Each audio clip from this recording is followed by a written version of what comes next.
everybody, and welcome to day 3 of the Monsters Attack mid-set finale. We have 8 incredible players that will duke it out not only for 4 spots at the mid-set finals, I guess is what I'm going to call that now. The regional finals. I know, I'm so good with my words.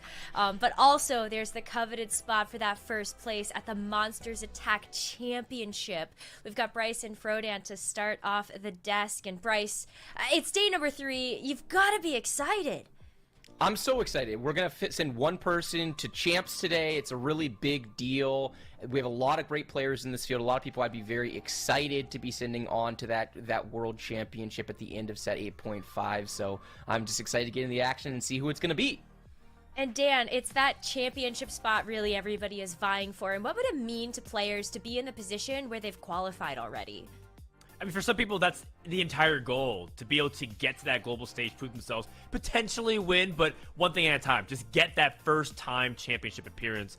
And then for some others, it might be a new record being set in North America. We've never had a 3-time championship qualifier, and we might be able to see it if DQ8 goes far today, but we'll hold off a little bit on crowning that until we get to that doorstep.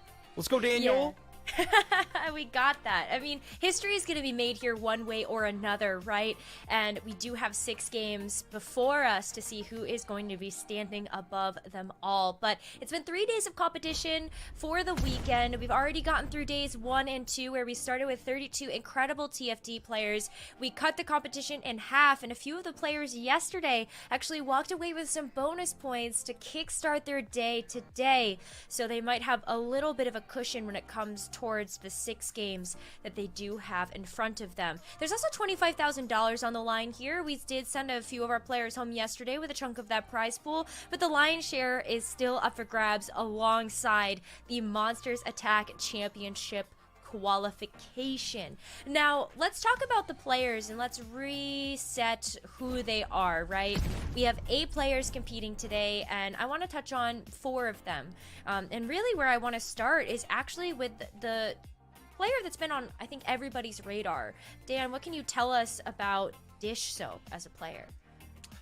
I mean, how much time do you have? I mean, I can talk about this over a long time. It feels like this has been overdue.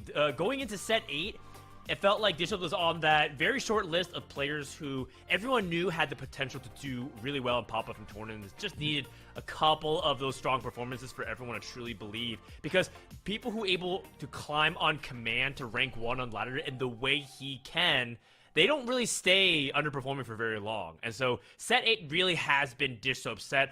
Setsuko was probably the one that was claiming that title right up until day number 3 or day number 2, where he narrowly missed out on tiebreaker. So if Dish Soap just continues a strong performance, he may be able to do the last step. The only piece missing really is that Worlds appearance, and all of a sudden he puts himself in the Hall of Greats for North America. Yeah, I mean, Dish Soap is really, I think, just not surprised, I guess, to no surprise, but has really stepped up to the plate and done so well in this tournament. I feel like there's another player that has also been one of those players we have to talk about too, and that's Broccoli. I mean, coming off of a points lead on day number 2, now heading into day with those bonus points. Dan, what can you say about this player? So Broccoli comes in kind of the opposite of Dish Soap in the sense that Dish Soap is a person that's really committed at the TFT to learn every possible line he can. If there's an obscure reroll line or some very unusual emblem tome combination, I expect Dish Soap to be the point of reference. On the other side, Broccoli has always been the master of one type of kick 10,000 times. He's always been a person that goes into a bunch of patches saying, like, this is what I'm really good at, and I'm going to try to focus on it. However, coming into this event, he's been trying to be more holistic. He spent a lot of time studying the AP tree, which historically has been an AD player, and look at what's been paid off. He's been mainly focusing on the admin, the gadget teams, and doing a lot of AP mixed into his usual game plan, and he's flourished. Day number 2 was an incredible result, possibly one of the best tournament days he's ever had across all of his tournaments. And for a guy that's been playing since set 1, he's been kind of waiting in the shadows for his opportunity, and I think today is yet another opportunity for him to strike. I would love to see Broccoli do well. I think his ceiling is very high. He's just one of those players that has so much potential, and finally he's living up to it. And Yeah. the data on Broccoli is so interesting, too. He's actually doing the most damage to other players across the remaining 8 players. Now, one thing that's interesting about that is he's doing the most damage, but he's not actually preserving the most HP.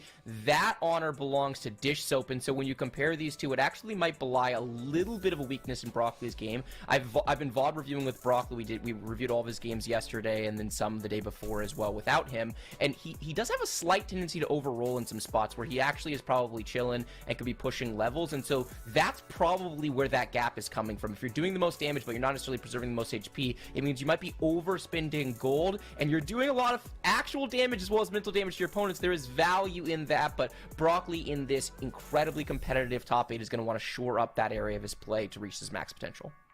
I mean, we've seen some games even just over the past 2 days where players can squeak out a top 4 just by having that HP differential and having one streak throughout a couple of stages. So maybe something to be said about looking forward to Broccoli's gameplay today. But, you know, much like Broccoli is starting to make a name for himself and could have a historic performance again today, Dan already mentioned there's another player that we should be talking about here that has a chance to make history as well, and that's DQA. So, Bryce, what can you tell us about that player? Similar to Dan with Dish Soap, how much time do you have? So first of all, I really think the world of Daniel. He's a really great guy, and considering how little time he spends preparing for TFT, he is incredibly good at it. I think he's only been in peak form one time. That was at the Set 4 World Championship, but he's starting to put in the work for Set 8.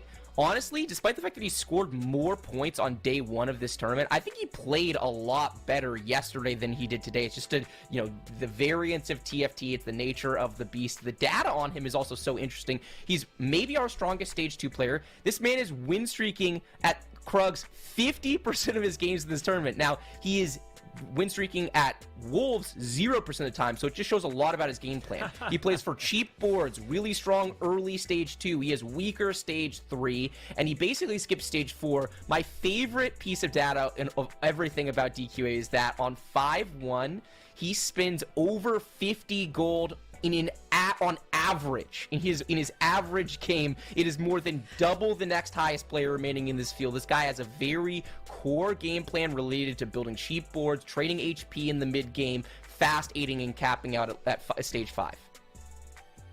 Alright, so maybe in for the long haul. Okay, we'll have to see how DQA is able to do today. And I think on the flip side of that, another player that likes to spend their gold is Basso Skills. So I feel like we have to talk about him as well. Bryce, what you got here? Saying he likes to spend his gold is an understatement. When we put all the players up, we have got this beautiful chart. I wish you could all see it. And basically, if someone is the top in a category, they get green. And if they're the bottom in the category, they get red. And on the category of gold held, basically at every point of the game, right? Like we were tracking all the major points of the game. Boss Skills is just the lowest. He values HP preservation. He plays a very top 4 oriented style, probably the most top 4 oriented player in the field. If you've never watched him play before, close analogs are people like Kurum X or Robin Songs, these types of folks, right? And he just really values playing. He played a lot of spread shot yesterday. He plays around a lot of the recon line, the duelist line. He plays the more consistent lines. One interesting nuance to this, though, is that he also is slightly greedier with items, right? When I'm talking about Robin and Kurum being analogs, those are players that are really slamming items at all costs. Basso Skills, particularly early in the game, is not. He has an average of 2.3 components held going into the first carousel, which means that unless he's got an item he's really excited to slam at the beginning of stage 2, he is totally fine waiting, maybe even trading a little bit of HP at the beginning of stage 2 as a result, so that he can get that carousel priority, get multiple strong item slams, and really snowball his game from there. And this is after Basso Skills, by the way, had a game where he had 6 admin and was printing 25 gold a round. So yeah, at 1 out of his true. 12 games, he was incredibly rich, and yet his averages is 10 to 15 gold fewer than the average player in the top 8. So just goes to show you how aggressive he is. Also, kind of how fluid he is with his game plan, right? Yes, he likes to play for top 4, but he's not also willing to just slam any item haphazardly. He's very meticulous with what he wants. Also, he's a big fan of spread shot Vayne, which is a very big part of his strategy. I think going to today, he has to figure out what he wants to do to cap his boards, because for him, yeah, a regional spot is great, but I think he wants that world spot just as bad as everybody else, and you need to get first. And Boston Seals, you're not going to get there without getting a lot of first on the board, or at least if you're going for top 4s, it's a little bit too safe. Yeah, that makes sense. I feel like we're going to have a lot of players that are trying to, shoot for the moon, but also need to maybe shore up a couple of things in their gameplay to be able to get to that point. So thank you so much for the insight on our first 4 players competing today. Bryce and Dan, we're going to say goodbye to you momentarily, but we will see you in the future to go over the games today. So we're going to take a short break. When we come back, we'll talk about our next 4 players competing in the day of number 3 of the mid-set finale.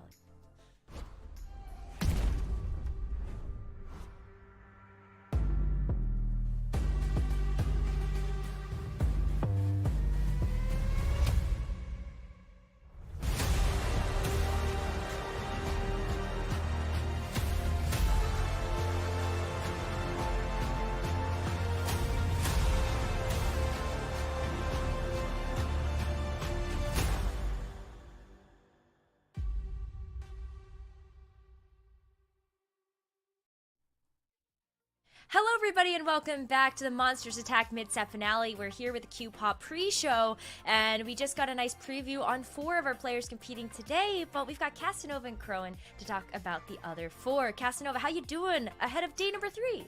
Look, Championship Sunday, Bryce always says it. I'm just so excited to send somebody to Worlds. I think, I've said it over and over throughout the event. Mid-Set Finale, one of my favorite events to work because we do get to send one player to the World Championship, which is just the highest stakes imaginable. Yeah, Crowan, what about you? What are you excited for today? I feel like I probably know what's coming, but tell us anyway. I mean, I just kind of want to echo Cass's sentiment. I think really that Monsters Attack Championship is what everyone is looking towards. And that just means you're going to be able to, if you get there, just kind of take a step back. You don't need to compete as hard during the latter half of set 8. You can really just focus on that championship, improve your kind of fundamentals as a player, and that's going to be so huge for every single player. If they're able to get that, it means so much. Yeah, huge weight off their shoulders, and I'm definitely looking forward to seeing who's going to take that spot and also how they're going to do it. I mean, the past 2 days we've seen a myriad of compositions, and honestly, when I say myriad, I really mean just like a nice even split. It's been great to see the variety of which we have seen do well, and when we look at the compositions overall, I feel like there are a few surprises going in from day 1 to day 2, Crowan. Yeah, no, definitely. I think the thing that jumps out to me the fastest is the Neela Yumi down there at the bottom. It's even more popular coming to day 2, but that top 4 rate, like, that is, I think, the lowest by far that we have ever seen from a comp that is on the top 5 popularity. It has to be 16%. Like, what?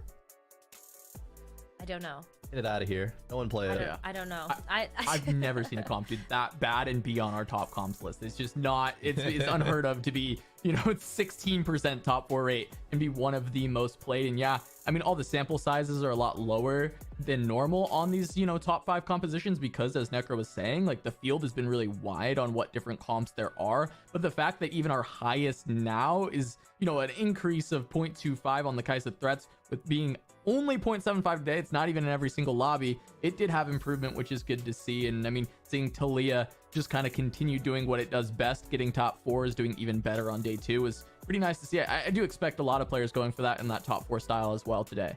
Yeah, it's really interesting that the Belveth carry comp is kind of the one that didn't really change much. Sure, it's a little more popular, but still around the same top 4 percentage. Win percentage got a little bit higher, I suppose. But everything else had some pretty major shifts. I know it's a lower sample size, right? A fewer amount of players playing these games, but the popularity relative to the field is still all going up for these comps. Not quite as wide of a spread as we saw on day 1.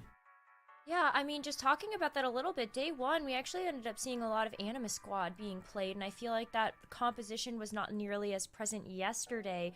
Casanova, what do you kind of make of that, just it not being as popular?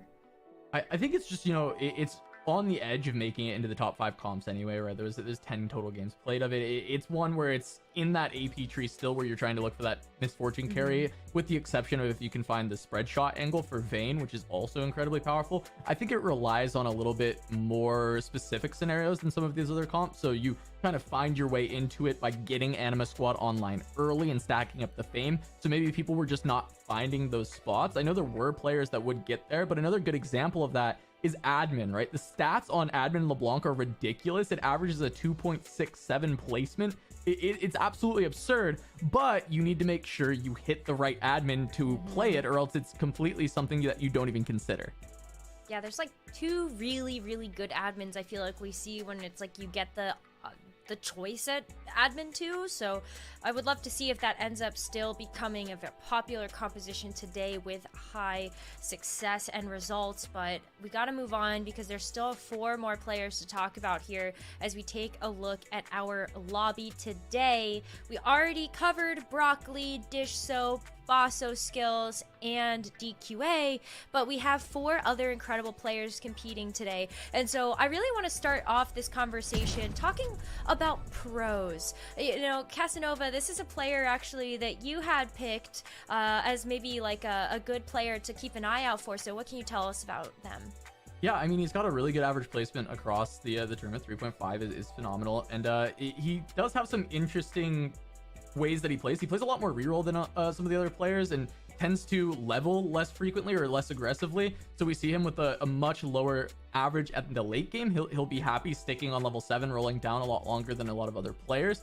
He spends a lot less gold, like an insane amount of less gold on 4-2 than others, but he does spend nearly the most on 4-1. So that's where he likes to spend a lot of his gold, is on 4-1, and then chill out when it comes to 4-2. The big thing that impressed me with pros, though, is his ability to play a wide variety of compositions. On day number 2, he played 6 different compositions in his 6 games, while still having an average of 3.33 in his placement, doing exceptionally well with that. They were all notably AP comps, but it's not like what you would think when it's AP Flex, where they're just swapping out carries. This was 6 completely distinct compositions that he did play across the course of the day. Probably like all 6 AP compositions that you would really be thinking about. So pros having that flexibility, I think, is really important, and I think it will be impactful in today. I think something else that's been really exciting about watching pros compete is that they had very few appearances in tournaments over the past couple of sets, but have really started to put their nose to the grindstone. And it's really nice to see them make it to day number 3, and we'll see just how far they can go. But there's another player that we have to talk about, Crone, and that's Wei Iverson, who has been making waves all set. So tell us about that. Asian been making waves indeed. One of the real standout new faces of set 8. Couple interesting points there is he never levels to 5 before his stage 2 carousel, and he win and loss streaks most consistently in stage 3. But even with that in mind, he has on average the least gold at 4-1 out of the remaining 8 players, but he doesn't spend really ever at 4-1. Kind of the opposite of the previous player that we just talked about. He greeds one more round, spends the most at 4-2, still ends up being the richest player, however, on 5-1, as everyone still tries to catch up in power at that point, and rarely spends on 5-1 either. It's a bit of a stylistic difference from the rest of the field, but one that obviously works out very well for him, because he's only bought forward once per day, right? Twice total so far. But it did take him until his 12th game of the tournament to get a first place, when he actually had the highest first place percentage across the rest of set 8, right behind Setsuko leading into this event. So not able to convert as many firsts as he's used to, but still, right? Maybe it's just a case of who's high rolling on the day, but still, you know, the data persists. But either way, Weijin is definitely in the conversation for rookie of the set so far with his fantastic performance. Yeah, I feel like it's taken Wei Iverson maybe like 1 or 2 games to really start to get comfortable with being in the tournament environment, and then like he just goes off. So that's been really fun to see his adjustments throughout the course of a day. But these last 2 players I want to touch on here are actually players that you both still have left from your fantasy player draft. So Casanova, I'll let you go first, talking about Buzzyboo. Yeah, so Buzzyboo, we heard Bryce talking about Basso skills and how, you know, he's got the little red on everything with his gold. He's spending all this gold. Well, Buzzy is the opposite. He's got green on all the gold he's holding throughout the entire spreadsheet. And you may think, oh, well, he's got to be taking a ton of damage because he's holding on to all this gold. Well, the thing is, Buzzy is actually high rolling like crazy this tournament. He is having all that gold and not taking a lot of damage because he's needing to roll less to just hit. If you go talk to Buzzy about it, he would note, he'd be like, yep, I am high rolling in this tournament. So the big thing to look at is Buzzy going to be, you know, continuing to high roll, or is he going to be able to adapt when he's in less favorable circumstances? I thought Buzzy was really impressive throughout Corrupted Cup. He was really shining. And so I know he has it in him to play at a top level. There's a reason I picked him. I didn't pick him because I was like, oh, he's going to high roll here in mid-set finale. It's because I believe he's a very solid player. So we'll see if he can kind of pick it up and find success here on the final day, or maybe he just keeps high rolling and keeps doing great. But, you know, that's what you're seeing with those stats. They're holding the most gold and losing the most health towards 4 and 5. That's when he's no longer in that high rolling spot. He starts to take a little bit more damage. And yeah, it's working out for him for now. Mortdog has his back. I want to see if that continues on this last day. Yeah, I think we have a lot of sample size to look at there when we'll see how Buzzy Boo is going to do. 6 more games to go. But Crowan, our 8th player competing today, but certainly not 8th in our hearts. It's Malala. Tell us about that player. Yeah, Malala did go 17th in day 1, proceeded because of the dropout, but redeemed himself yesterday by making it here to day 3. That redemption has already been proven. Now it is a chance to look for a potential first place. Malala is a really interesting player as well. There isn't really any standout stat that Malala is at the top of, besides for percentage of time lost streaking in stage 2. He giga loses HP stage 2 and 3, most by a pretty wide margin stage 3 actually. Uses his health as a heavy resource. I think the average HP lost on stage 5 is 22 though, but Malala by that point stabilizes really hard, and his average, his HP lost is 10. So greedy play through the early stages of the game really stabilizes, but cannot convert it into first places. Actually has not found a first place in the event. And I'm obviously, you know, Malala on my fantasy team because I just think he gained a lot of traction as a competitive player in set 7, did bomb out of the regionals, but I think already, you know, proving that he's doing very well in this set, and being able to have the success here might mean that he can, you know, skip the regionals jitters again and just go directly to the Monsters Attack Championship. So that is again a lot on the line today. Yeah, absolutely. 6 games will decide it all. Who will make it forward to the Monsters Attack NA regional finals, and of course, who will qualify immediately for the Monsters Attack Championship. And I this is where I feel like this is the excitement for Championship Sunday. We have been able to showcase all 8 incredible players that are competing, and the fact that they had to get through so many other incredible players, like, this is just such a treat. And so I can't wait to go ahead and kick things off with game 1 here. Casanova and Crowan, take it away. Thank you so much, Necra. Crowan, we are here. The first game of Championship Sunday. This is the tone setter for the entire tournament, for the entire day. Yes, it Who's going to is. start off with a big lead? Who's going to fall flat and have to crawl their way back up? This is where we get to see. And look at that. We get some player cameras. Take a look at Broccoli there in the corner. Love to see it. Got a chance to talk to Broccoli at the end of the day yesterday. Got a lot of very fascinating insight. Just definitely recognized that the job is not done. Sure, yes, he went 5th on day 1, went 1st overall on day 2, probably some of the highest average in the tournament, but still everything comes down to today. He's done so much prep work getting back into set 8, felt that he really needed to, you know, catch up to, you know, reach the level of the rest of the field, and has done so, and I think actually overperformed a lot of expectations. Yeah, but I think, you know, it makes sense, right? He talked about how much more he was putting into this set than he's been able to in the past. Even though he's been playing since set 1, this feels like his first real try in a sense, Yeah. right? Where he's very much putting everything in, and the fact that the results are coming through is so exciting for him, especially since, you know, as we just stated, right? He's been around since set 1. This is a guy you and I have been casting forever. Yeah. It's so nice to see him performing. 100% it is.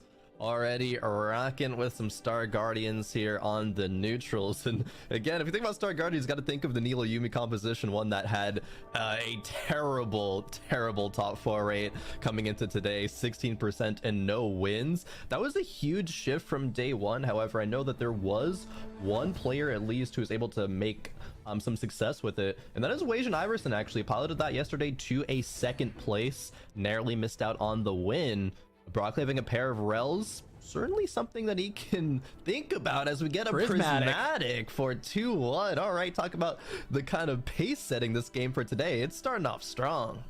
Yeah, this is exciting. I do love to watch the prismatic lobbies because they just get so intense. They get so exciting, right? Broccoli, what do you think is going to take here, right? Prep 3 is still pretty strong augment, especially because, you know, there are a lot of good reroll opportunities. That is what we go for. But level up being offered is always, you know, a very spicy one as well. Just being able to get that advantage on the levels early on and just having easier times pushing towards 8 and 9, especially since Broccoli is a player that did like to push those late game levels. He actually had the highest amount of games at level 9, so he is someone who likes to make it there. Oh, 100%. Going back to the augment kind of conversation there, if Broccoli's bench had looked different, there might have been a conversation for another augment, maybe like level up, if there was a lot of gold and units that he didn't want to keep. But because there's so many pairs, prep is so good. It's going to be able to, you know, assuming that he doesn't, you know, hit the pairs too quickly, make sure they're all 4 stacks, then hit, put them all in, and have his board be so much more powerful with that in mind. But looking at the other side here, of course, Gadgeteen being picked up. That is so powerful by Wajan. Another one as well by Bosso. Oh boy. Who's gonna go Set? Who's gonna go Zed? Maybe we even see a Talia again, or some new Gadgeteen tech. I think there's still kind of area for people to push that comp to its boundaries, find more units that it works very well with, as it's not, you know, the most I guess people haven't been playing it for that long. It's relatively new to kind of break through into the meta as something that is on everyone's radar. Yeah, I mean, this setup for Dish looks really good, right? Having that Spellslinger crown, but then also just the itemization already, having that Shojin. Yeah, the Hodge is maybe not your favorite item ever, but it is a great slam anyway. It's going to work on any of the AP trees he wants to go, and Spellslinger, of course, that leads you more towards Talia, but you do have this Shojin, which is a perfect item for that. Yeah, and Dish Sopa is also the player who has the fewest unused components, stages 2 and 3. He will always slam items, always get value out of them, know how to convert it to kind of whatever composition. So it's not surprising to see that come through from Dish Soap in this situation. He does also have Underground from 2-1. So that's very scary. I think Dish Soap is obviously a player that can convert that pretty much always. I know at the end of yesterday, we got that crazy Underground game from Sox where he just kept going deeper. Dish Soap not going to do quite the same, knows when to get out of it, when to get the most value. I almost want to say Dish Soap is almost guaranteed for a top 4 here. I hope I'm not caster cursing him, but 2-1 Underground is just so dang powerful. Yeah, I mean, another player that we were talking about highlighting early on, Pros. I mentioned he played 6 different AP lines yesterday, and here he's got a great start for AP, which is obviously his comfort based on the fact that that's what he's playing most of the time. He played it all 6 games yesterday. He's got some early slams. He's got spell slingers online. He's played every different brand of AP you can play and done so successfully. So Pros, this is exactly the position he wants to be in to have a great game. Yeah, Pros aggressively leveling 2-5 at 2-3 as well, playing 4 Spellslinger in that round. Gonna be hitting Buzzy Boo for massive amounts of HP, and we do have the admin for Pros being at combat start. Admin's gain 50 max health. So I think that early is pretty good. It's not gonna have as high as cap again as some of the others, but you know, still solid to be stacking up from such early time in the game. Yeah, I think that certainly makes it better. Usually, you know, we like the on ally death is kind of the best one, the Exodia, as was being stated. But combat start is pretty okay, especially seeing as how he got the stacking one with the health right away and has it in from, he may have even had that in from 2-1, right? 2-1, 2-2, something like that. So, yeah, very solid. Definitely taking a look at Carousel, only one player 100 HP, and that is Pros. Barley off the back of that very aggressive level up, but no one else is following the trend. There's a couple players who will almost never level before the stage 2 carousel, and that's going to be Wajan Iverson and Malala, I believe, are the 2 there as we move over to DQA. Potential 3 times world's appearance we could be seeing today from him, but it's a long day to get through there, and only one player can make it. Yeah, he's kicking it off with Double Trouble, looking to angle towards Kaisa, play Recons. It's a pretty solid comp to play Double Trouble with. Get all those stats onto those 3 stars that you already want to get. Yep. Kaisa Shiv already slammed.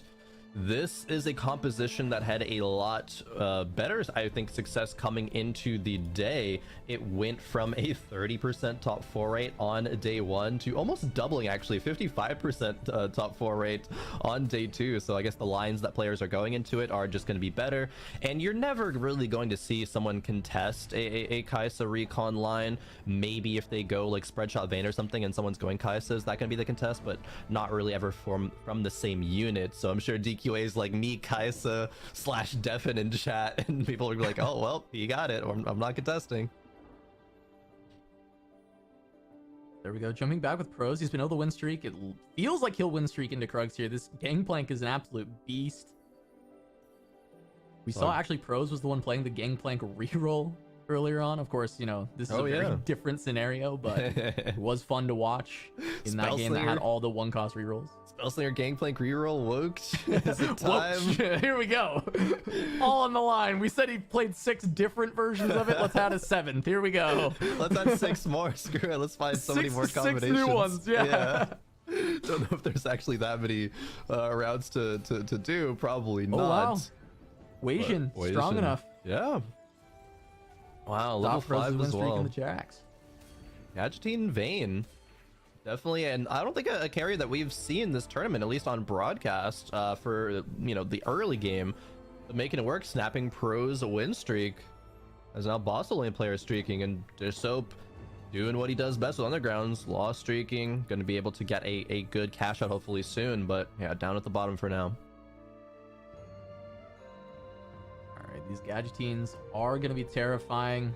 Looking at the items slammed right now, potentially Bosso going to be looking to go towards the set variation. Yep. Does have an Ionic Spark slammed so far. Sure, the chain, again, the kind of best in slot items for the set are Titans and a BT. But you don't just want to hold all your items, right? You want to be able to slam something for power, and that power is what's let Bosso streak, at least have a 4 streak into Krugs. Ionic is still going to be able to get value in this composition though. Gadgeting running, you know, these AP units, having Zoe have that benefit very, very strong. And you don't need to go the set either. Again, there's still a few different directions. Also, definitely going to slam some items here. It might end up being something like a Sunfire and a Titans. Yeah, and exactly, Titans. Yep, there it is. Yep. Could even go as far as to slam the Jeweled Gauntlet, but might want to save the rod for like a Morello's Zoe, and the glove for maybe even like a TG or something. That wouldn't be terrible. Yeah, no, we'll just see when Bosso can hit that set, and also will it be contested? Is Weijin going to go the set variation, or will Weijin look for something else? I actually don't remember what items Weijin had, so we'll check back in on that later. Now Buzzy Boo slamming a blue buff and an IE, trying to get the crits going early. It seems like his board is relatively weak still, going with the Luden's Echo, not potentially going in any specific direction, but just AP overall, but not hitting anything significant just yet. Yeah, we already have confirmation that like over half the lobby is at least running some form of AP. There's the 2 Spellslinger Hearts and the 2 Gadgeting players are going to be having Zoe, you know, a lot of AP damage in their compositions. And then we see the Ludens as well. So very, very heavy AP lobby so far. 3-3-3 on 3-2. Oh, this is going to be insane for, I believe DQA was running Kai'Sa, right? So that's going to be really, really nice, these compositions. Yeah, nice for him. Bosso, you see immediately picking Sleepy Time. We've talked about the fact that it getting buffed has led to a lot of players going in the direction of this augment. Super strong as we take a look at DQA. Oh, yes. On the bottom side. Did get the carry Kai'Sa. Let's go. DQA gonna be so powerful this game. Exactly what he wanted to see. It seems like he is completely uncontested. As you mentioned, players don't want to contest this composition. DQA having that, but also the Double Trouble 3 is very powerful augment with this, especially if he can hit that 3-star early. I think he's going to be running over people. Yeah, at least had 4 Kaisas, I believe, maybe 5. It depends on if he grabbed that extra one out of the orb to be able to, you know, get that Double Trouble value, or if he had a 4th one already. We'll see here soon, as Weijin Irison also going to have his Zoe augment. However, that is going to be the Double Bubble and not the Sleepy Time from Bosso. Yeah, and take a look there. Bloodthirster slammed on that Fiora with the Gadgeting emblem, so that does kind of read towards Set as being who Weijin wants. So a little bit contested between the two, but of course Set hasn't been as popular of a unit outside of this composition, so it's still maybe possible for both of them to find their 2 stars. Just so heist gonna be one lure, but Obsidian Cleaver. I think he's definitely considering. Yeah, definitely considering to continue this one. It's not the best. Think it for a while there. Yeah, goes Decides deeper. to continue on a 7-loss streak. Dish, 49 HP, just deciding, I think, hey, I can take a little bit more. Or Underground being played right now. 49 HP goes up against Broccoli. That's what looks to be a Neela Yumi kind of reroll, having the Neela augment as well. Yeah, I believe Gifted is what it is. She gains AP. Gunblade still on the Lux for now, however. Maybe once we hit a Yumi 2, we'll move that one over. But just getting the prep value, right? That's going to be the most important thing with that board. Making sure you can prep all of your units, your supers, your Star Guardians, and have such an insane cap with that. It was a carry Jax on Malala's board there. I know we keep calling out Jax when he pops up. We saw Buzzy take a first with it earlier on day 2. We've seen it do very mediocre other than that, but that's with prep 3. So I think that is a pretty decent setup for a Jax carry. Oh, definitely. There's more players I would expect. Only one full item slammed. Broccoli only having 1 Gunblade. DQA with 1 Shiv. I think Malala just had 1 Ionic Spark as well. Yeah, move over to Malala. Here we go. That's 5 Jax already. That's good. Preparation on this board too. Has the RFC Jax. This is not bad at all. Yeah, really nice setup. The admin is every 5 seconds. Team will gain 12 ability power. So I mean, maybe not your favorite one, but brawlers do stick on board for a pretty long time. So this Jax is going to get to ramp up some even more damage. Yeah, that's fair. Also, a little update for Pro's admin as well. Pro's has found 4 admin, and it is the combat start, gain 50 health, as well as have a 40% chance to drop 1 gold. So we're going to be econing up with that.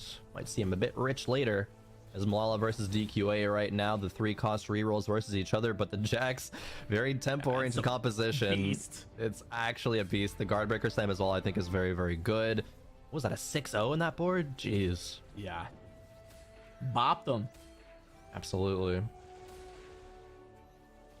Right, Unstoppable level Zoe. Here.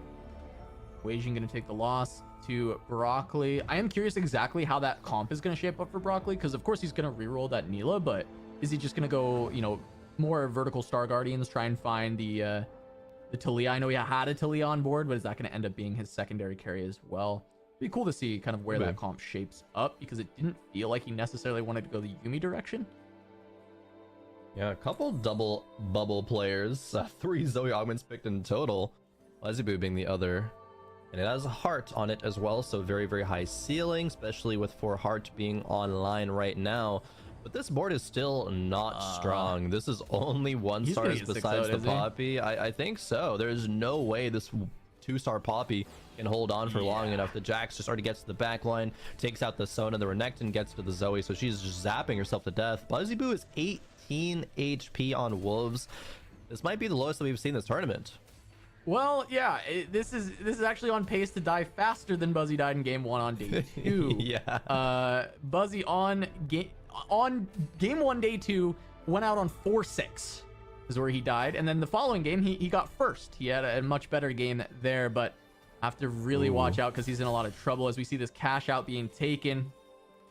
I did not see exactly what it was, but it looked like a lot of loot orbs, and we got a tome. Yeah, a bunch of components and a tome. 6 Sonas as well. It's not going to be power grid Sona, that it is back to 3 undercurrent. Sonas. Okay, back to 3. I was going to say, is he Back to going 3. Sona 3? I don't know about this one from the support Sona. There's another Maybe tome. play it for a stronger board. Oh, wait a minute. 8 Spellslinger? Whoa. 8 Spellslinger. Same brain cell, actually. Oh, Gat is able to pick up a Gadgettine. Gadget Nox Force. So didn't actually find any Spellslingers, but the Gadgettine emblem that's pretty real. We actually saw Garchomp Pro play Gadgettine Talia. Now we see Dish Soap stacking up that Talia, potentially going to use this Gadgettine for a frontliner instead. Wow. This is a weird spot, and I say that to mean it's a little unorthodox, but if there's any players able to make that work, it is going to be Dish Soap. The Gadgeting emblem was picked without even granting any value right now, because generally you're going to be going for that, you know, at 2-1 or 3-2, maybe you get presented it, but pivoting only a 1 Gadgeting board into potentially a 5, Dish Soap can make it there. It might not end up being 5, however, it might just end up being 3 once we find a Zoe. But Dish Soap, however, still is not strong enough, taking big losses. Buzzyboo actually took another loss as well, as 6 HP going into 4-2. Yeah, I saw that he was rolling down a little bit in the pit, but Dish just had a lot going on, so we didn't really get to follow that too much. I don't know if Buzzy hit. I imagine he didn't hit hard if he still lost that round.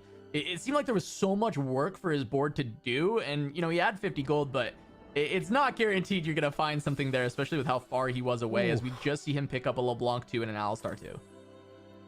Dish Soap leveling up to 8 on 4-2, barely has any gold left, but put in the Zoe is going to be able to run 2 Hacker, 3 Gadgeting at the current time.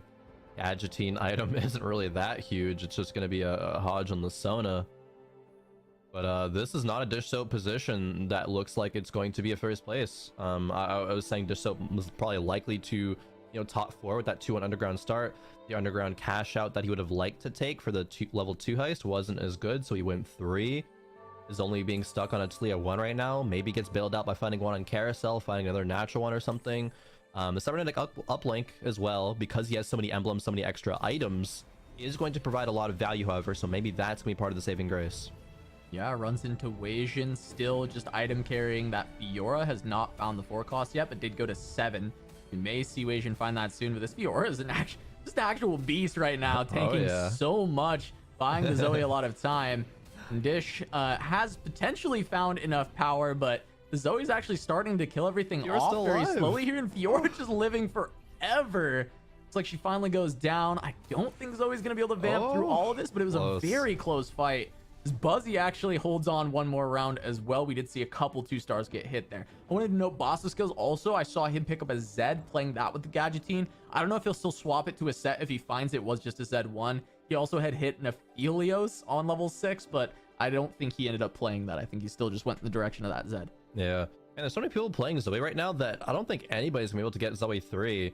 Maybe a couple people die off and then it comes in later on in the game, but Buzzyboo is kind of captain his board right now, and that's not saying much considering this board is rather weak. Has Champion Duplicator on the bench but can't really use it for anything at the current time. Needs to find like a Soraka or an Echo to make use out of it, so Buzzy's very much just fighting for 7th, but goes up against the Bel'Veth too. Bosso. He might just die to Bosso. Bosso, you know, getting another Gadgeting augment here, being able to put together the Bel'Veth. That's going to take down Buzzy. And I think, Buzzy, if you're looking at that board, it's like, that looks okay if you have like 60 health right now. Yeah. You know, because like, you know, got the heart Zoe, you can convert that into a pretty strong board, but being at this stage in the game, being at 6 health, it's just not even close to enough. And Bosso, one of the strongest in the lobby to run into, hitting that Bel'Veth too with the Gadgeting. Pretty terrifying. Buzzy out at 4-3, probably the fastest this tournament. Talking about how he's maybe a little high rolling in the tournament on previous days. Would like to keep that high roll coming through, but that was a low roll. It went complete opposite direction for Buzzy and wasn't able to make it work. Well, and one of the big things we talked about, the keys to success for Buzzy at the start was, how do you adapt to the low roll? How are you going to do in the games where you are low rolling? And this is not what we want to see out of Buzzy, right? We know that he's a very strong player. We saw how well he did at Corrupted, but it seems like maybe this patch isn't clicking as hard as it was previously, and Buzzy's going to have to find a way to turn it around in these next few games after eating that 8th. It looks like DQA's rolls have been pretty tragic. He was on 4 or 5 Kaisas for a very long time, needs 2 more because one is in the orbit, looks like. He's rolled a lot of gold that has not really net into anything. Yeah, and with the amount of Zoes out of the pool, right, other 3 costs that are being bought up, there's a Jax player in this lobby. Yeah. Pretty surprising that he's not been able to find these whatsoever. And a lot of low rolls we're seeing, actually. DQA was one of the players who did find a lot of kind of high roll spots to bail him out a couple of times. Obviously still played very well for most of it, but he is at least strong enough now to beat the Ghost version of the Jax board, which we saw him lose to pretty handedly in the last stage. Rose takes a big hit there as well. Bosso, only player streaking up there at 86 HP. One more Kaisa. There it is. Yeah. Orb going to be grabbed. Kaisa 3, giving that free 2-star as well because of double trouble. That was a huge hit from DQA with not a lot of gold to get there, but he managed it. Yeah, he's suddenly looking in okay shape. He should start win streaking pretty hard for a little bit here at least, but still these Gadget team players have been terrifying. They've been hitting everybody very, very hard. Weijin, we just saw take a win just a second ago, and here we go, queuing into Dish Soap. I wasn't necessarily counting Dish Soap in my Gadget team players, but I guess technically is also one. I was meaning specifically Bosso and Weijin, as we do see the Talia 2 has come through though for Dish Soap, and that should be adding quite a bit more power. Kaisa having a hard time chewing through this Alistar. But she's gonna be the last one alive, has the Gunblade healing. However, Dish Soap did hit the Talia 2 out of nowhere, and that's enough for DQA to still lose. Needs upgraded frontline, but he's so far away from it. Yeah, I mean, that Alistar tanked that Kaisa way longer than I expected it to. It was a mix between div. having the D-Claw, of course, and also just Oxforce buying more time after the fact. But D-Claw plus the Gadgeteen damage reduction, I guess just doing enough, even though it only is 3 Gadgeteen on that board. Man, this is a level 7. Weijin Iverson's just chilling off the back of a Gadgeteen Fiora with the set items, can just casually go level 8 at 5-1. And this is actually not very indicative of Weijin's usual play. We kind of talked about during the pre-show, or I did that. He definitely spends his gold usually at 4-2 and spends the least at 5-1. I don't think that is going to be the case, however, here is, oh, he just gets a set gifted in the shop naturally. Oh, disgusting. Yeah, and now he has to decide, is his Giga Chad Fiora worth getting rid of for the set? Yes. Well, I guess if you find, yeah, I guess if you find the set too, we gotta make it happen. He still might actually have some of the least gold rolled at 5-1, excuse me, because he didn't roll that much. He rolled a few times. Look at Broccoli. Broccoli in the pit. What? He hit everything. He hit Rally, he hit Fiora, he hit Malphite. Broccoli's looking real scary right now. You don't want to run into him. That's crazy. They're all prepped as well. Like 4 prep stacks and everything, hit everything, has 19 HP, which I guess is kind of low, but it's still probably 2 lives left. Yeah, 2 lives might be plenty too, with it, as you mentioned, right? The prep stacks on all of that he just hit.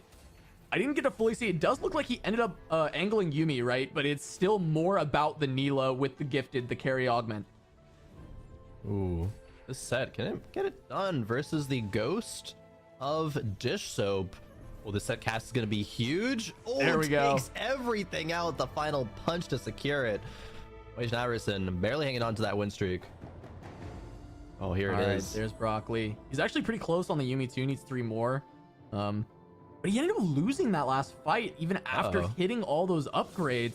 I wonder who he ran into to lose to, as Malala just hits Jax 3. So suddenly, I don't know anymore. Maybe Broccoli's just in trouble. Maybe this comp is as fake as the stats are showing. Yeah, we're hyping it up. And yes, the comp does find a lot of success off of the Neela and how much power that's able to have. The Yuumi is kind of very secondary, but even when as far as to say Yuumi is not worth chasing the tier 3, especially only with the Gunblade, he sold the other Yuumi 2-star, leveled up to put a Blitzcrank 1 in just for the Brawler buff, because he wants to fight for every single placement, make his board as strong as it can be right now, but it's going up against Weijin Iverson in that mech. Yeah, and Weijin, you know, one of the mech players that's very scary, one of the Gadgeteen players, I should say. Yeah. Very terrifying. Trying to get through that set, but he is dealing plenty of damage, and the Zoe stayed alive for so long. Looks like Neela should be able to get it done on this fight, but Broccoli in a lot of trouble. He's hoping others will start to fall, as Pros also ending up pretty low HP. A bit surprising because the start of this game seemed really optimal for the way that Pros likes to play, but it just hasn't come together. We saw that his admin ended up being gold, so he was getting gold instead of any actual power on this board, and maybe that just has not come together for him. I think he probably checked it, selected it, and then didn't play it, because I don't think his gold is in a very great spot. He's only on 2 right now. Might have played it for a couple rounds, but yeah, probably not for too much longer.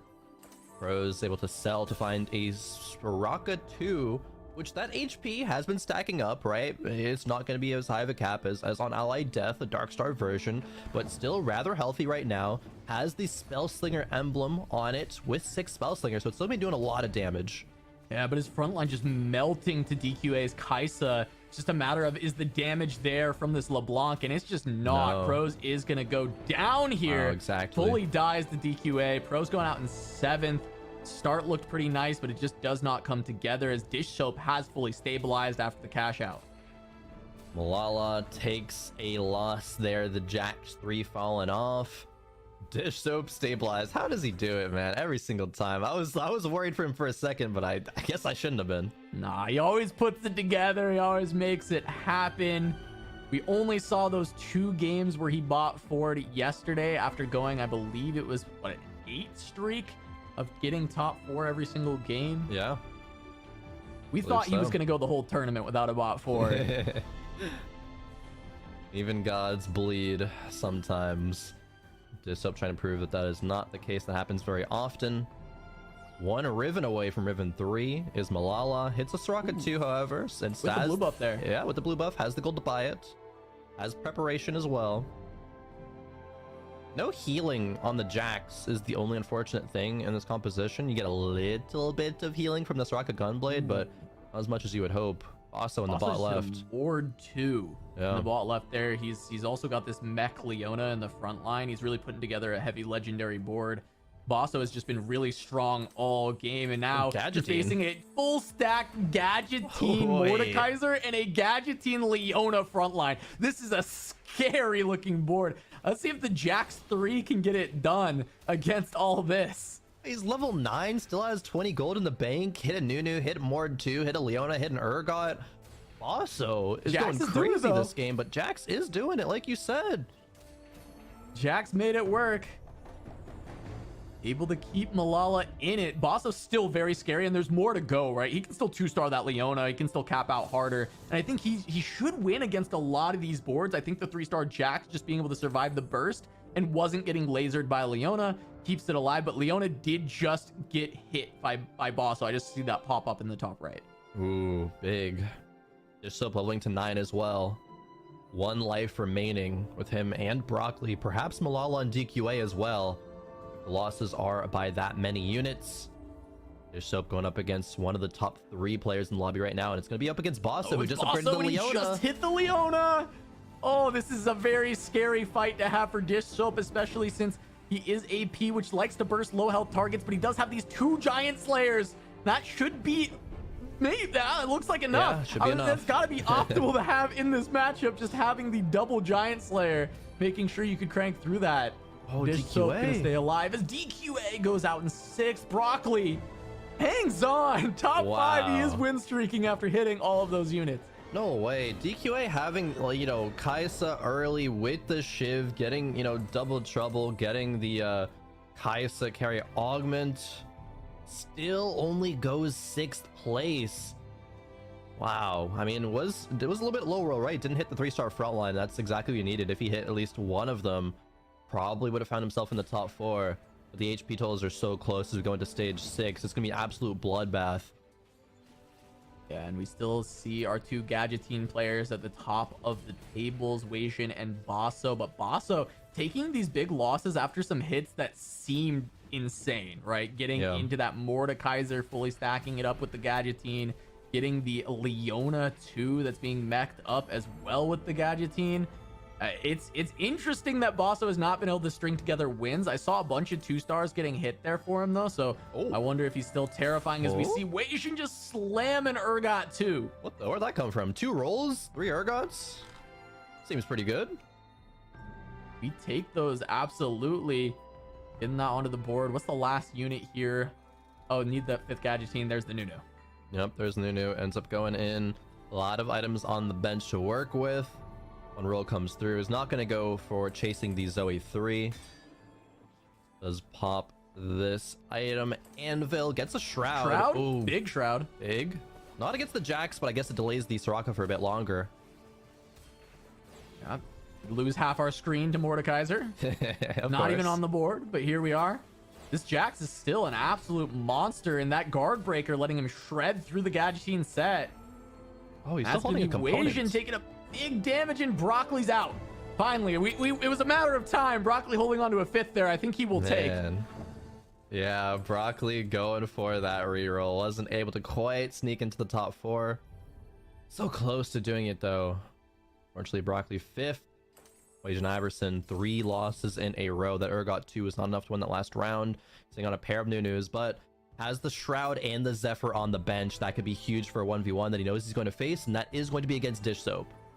Yeah, I mean, who is going to be able to beat this Jax as well is very interesting to me as we watch for Wajan. Where does he get the Shroud? Where does he get the Zephyr? They come in. He's got the position. Talia. He does get the Talia, and he gets to Shroud just about everything.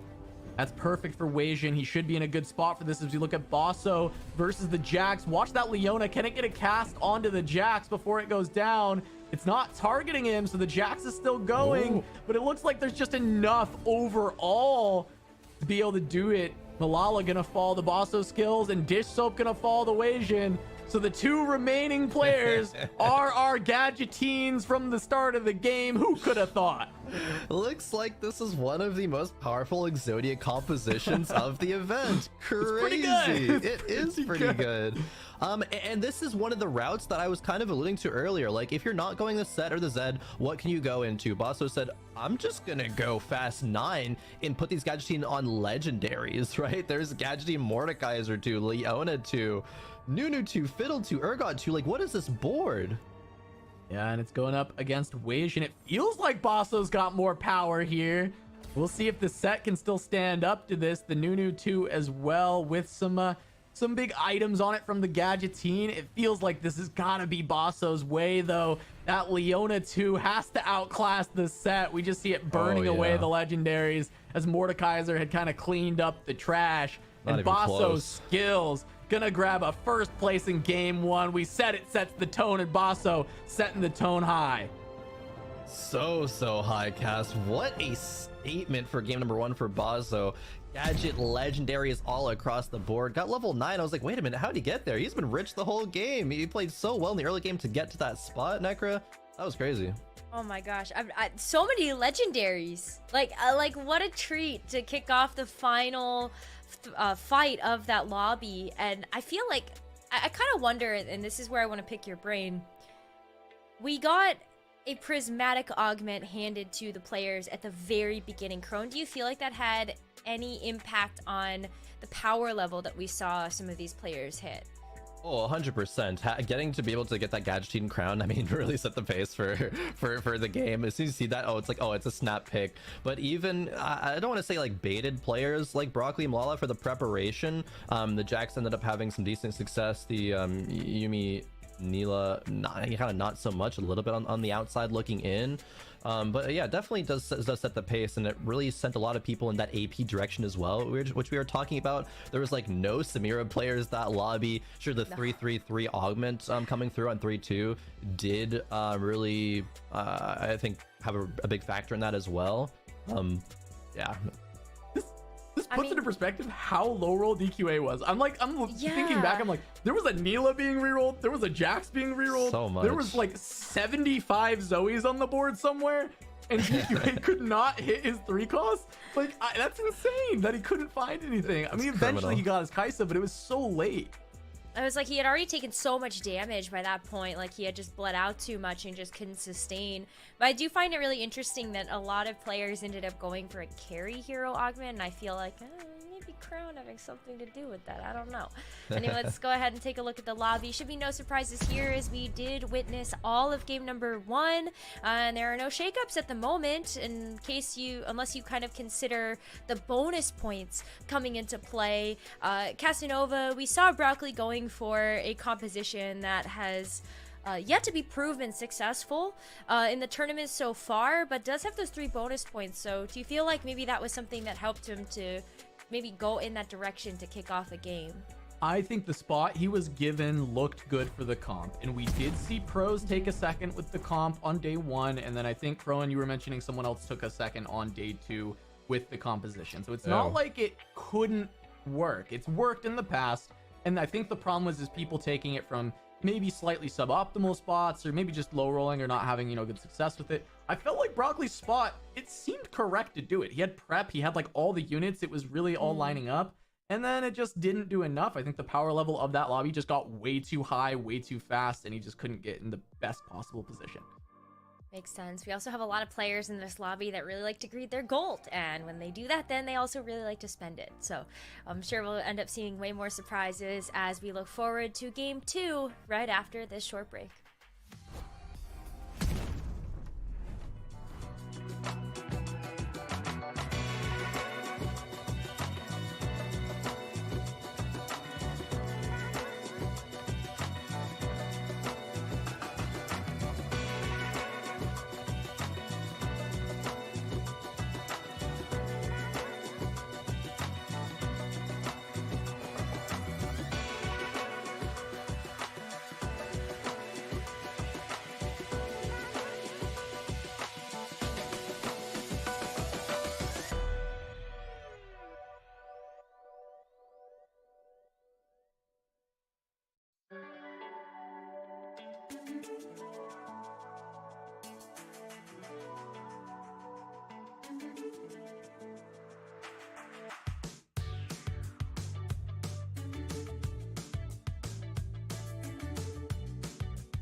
Welcome back, everybody, to the Monsters Attack mid-set finale. We have one game down, 5 more to go, and we've got Bryce and Frodan back on the desk to bring you through this second game. Bryce, what'd you think about that first game?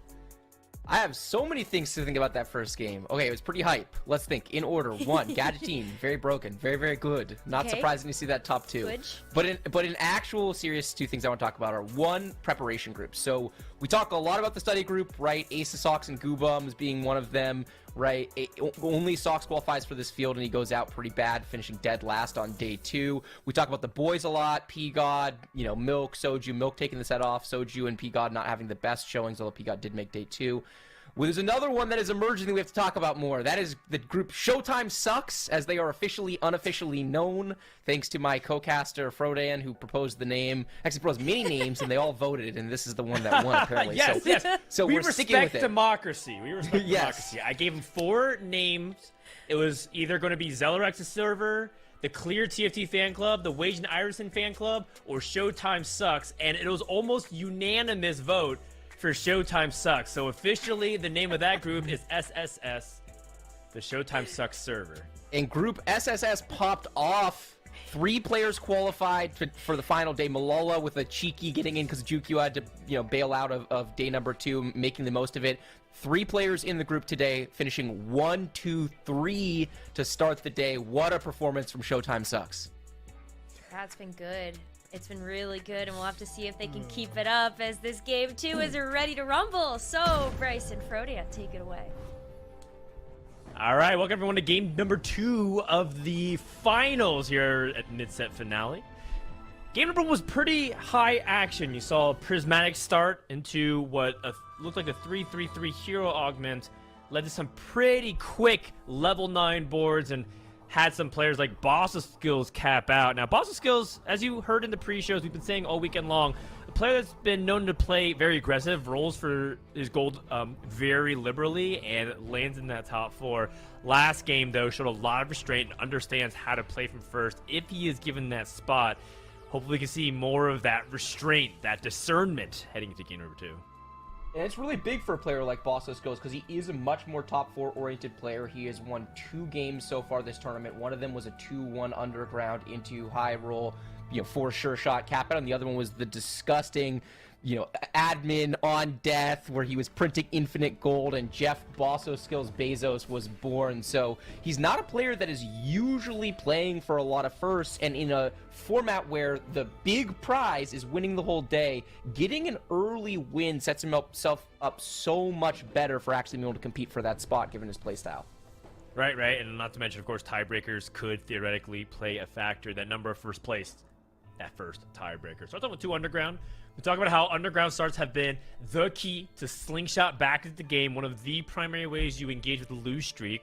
Lose streak has kind of gone through waxes and wanes throughout this entire set. There's been a couple of sets where lose streaking was totally fine. You could send it on 3-2, roll for jacks or duelists, and then tempo on stage 3. But it feels like this patch lose streak has been inconsistent. Some players feel like it's okay if you start off with on the right foot, and some people feel like it's completely unplayable.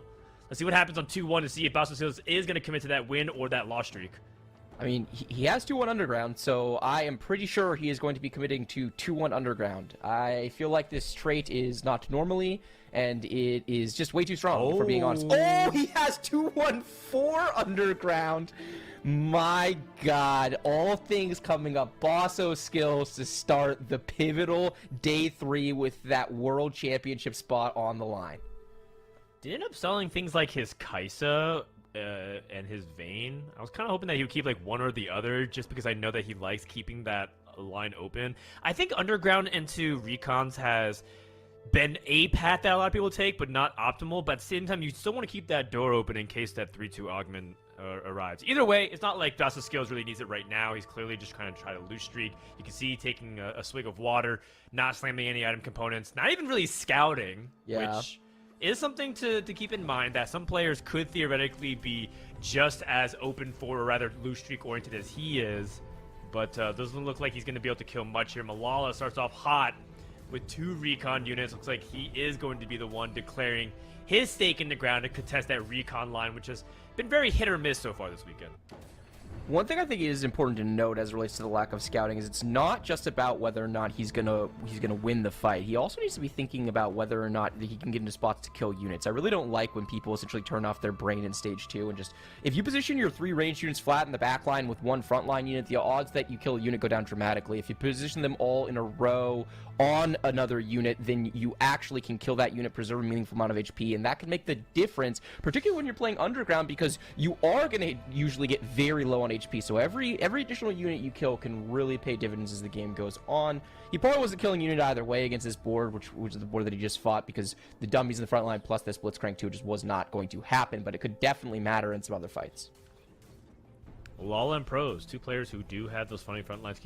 Keep close attention on what their admin variations could potentially be on ally death.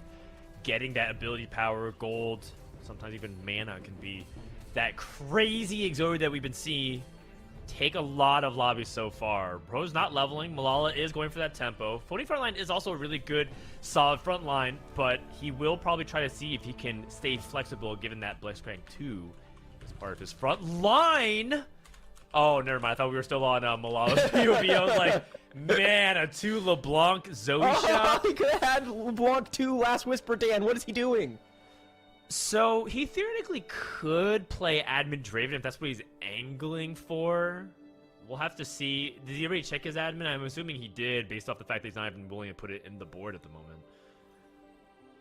Yeah, I assume that he did as well. DQA is a really fundamentally sound player, and under the circumstances, if he's not playing admin on his board, then it's probably because he doesn't want to be playing admin on his board. With that trade sector, he does have 3 upgraded frontliners plus that Draven pair and a Last Whisper. This is a very good spot for DQA, and you know, the first lobby pushed heavily towards AP overall. Part of that is because the nature of Prismatic lobby often goes in that direction, given the state of the really strong Prismatic augments right now. But it's also just that a lot of the people who made it to the final day have been heavy leaning towards the AP tree. This very much favors DQA. He's been one of the only AD main players that has actually made it to today, so he should be having a lot less contestation on his core units today.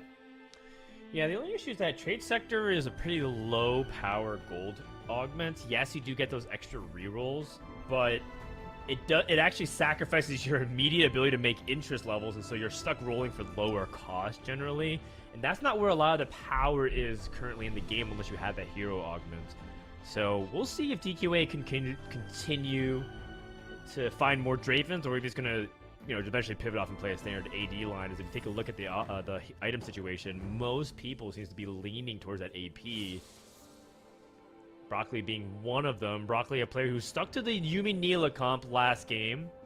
Didn't exactly work out. Does have the Zhonya's Paradox, which is a very powerful item for those AP carries, but I'm curious what he wants to do with it. He has a duelist setup, but when I look at Zhonya's, I think of Viego. I think of some really powerful combinations with those melee champions. So I'm curious to see if he's going to bridge his way to that. With the Q-Cone Slam, it almost feels a certainty that he's going to be angling for Viego. Yeah, Q-Cone is, this Chalice of Power is specifically really good in Viego because the extra burst of AP is the difference between killing unit and not killing unit. Oftentimes, that killing a unit is a reset for Viego, and that's how that composition works. It really wants to snowball, so Chalice of Power performing best in that line. The other AP lines that you could theoretically think about are things like Talia, but you know, it's just not nearly as strong because Talia gets the Spellslinger trait, which gives that base AP, so the Chalice, while it's valuable, is just not nearly as effective. So with the combined Chalice and the Zhonya's, I would just say he is Viego from the spot almost every time. It feels like it has to be. There might be a couple of different things that he could play instead, maybe a Misfortune temporarily, but ultimately wants to land onto Viego. Deerstove's POV does have this Lux 2. Lux 2, a very powerful 2-star unit you can play around in the stage 2, but inconsistent only because the targeting is completely random. The illuminating singularity. Sometimes it ends up being so powerful, and sometimes it ends up missing completely. Going against what looks like to be Malala, this is going to determine who is streaking at the end of stage 2. So bad for both these players. They're trying to get their free 5 streak and get on to Krugs with that extra gold printing from the neutral round, but one of them is going to leave here disappointed. A lot of this is going to come down to Lux RNG. This is one of the most RNG units in the game, particularly in stage 2. The casts are coming out, and see that? It just full whiffs that cast, have the opportunity to knock out the entire source of damage from all on the backline. Once again, it is going to troll. A third time it is trolling, is onto the target dummy, and somewhere out there, Dish Soap is mauling big time, and rightfully so. Yep, that's right. Looks like Dish Soap has every right to be a little bit upset, but, you know, live by the Lux, die by the Lux. That is exactly the Spellslinger Lux experience in a nutshell on stage 2. Speaking of stage 2s and how awkward it can be, Buzzy starts off with quite possibly the worst way you could start off stage 2, which is an inconsistent streak both ways. Did end up popping the Ancient Archives, which now with the recent buff to give you 4 gold has been quite a strong pick on stage 2. Leans towards the Ox Force emblem. Let's see if he's going to be able to go for that big vertical Ox Force, which I think is one of the more underrated verticals in the game. People talk about all these different traits that get powerful the more you stack them high. Ox Force is one of them, but I feel like his spot is okay, actually, because he does have a decent number of units paired up, and if he can 2-star them, maybe use Duelist as a way to get some tempo. Maybe Buzzy can get some stuff in the mid game. But this stage 3 is going to be really crucial. I'm curious to see if Buzzy is going to roll a lot on 6, and if not, when will he roll? Is he going to commit to a 3-5 instead?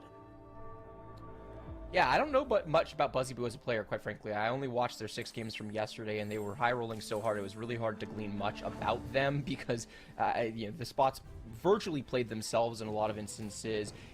Because he took that tome and it gives that 4 gold now, he's totally fine economically despite the fact that he went win-loss. So he's preserved some HP at 83. He's probably losing to Dish Soap here. Dish Soap's board is just way, way too strong for him.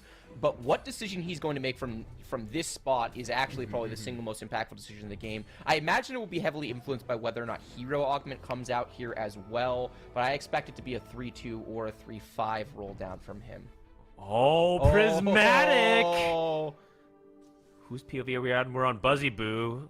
Immediately re-rolls and picks Radiant Relics, so no combat power. Oh, Fist of Fairness. A fantastic item for Viego in particular, not to mention that you can just put it on the Vayne immediately. And here we go, the 3-2 roll down.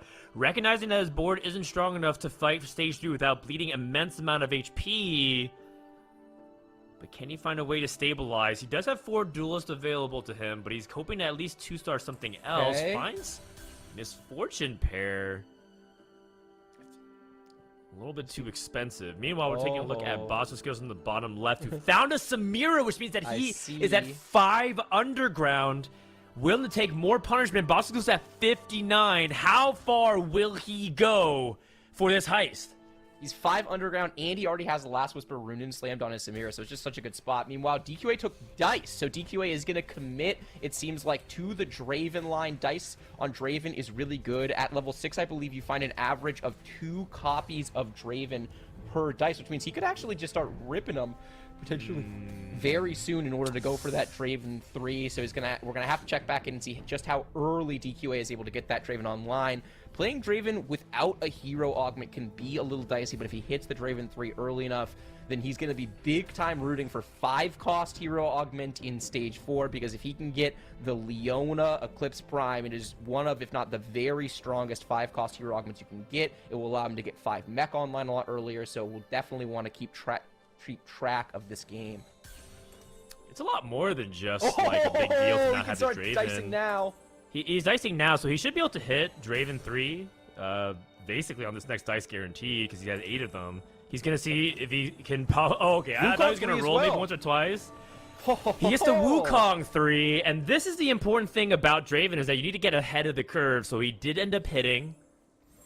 A little slight misstep. Could have technically played another Jax, and he had a Wukong 3 in the front line, but he had to go quickly, so it's okay. A small mistake, but not a huge one. I'm curious if he's going to even pick up this Jax 2 as a potential way to play something else onto the board, because he is playing 3 Brawler.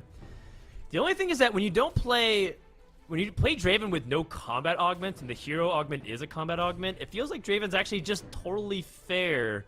And Bryce, fair is not good enough a lot of times, especially in a lobby of this caliber.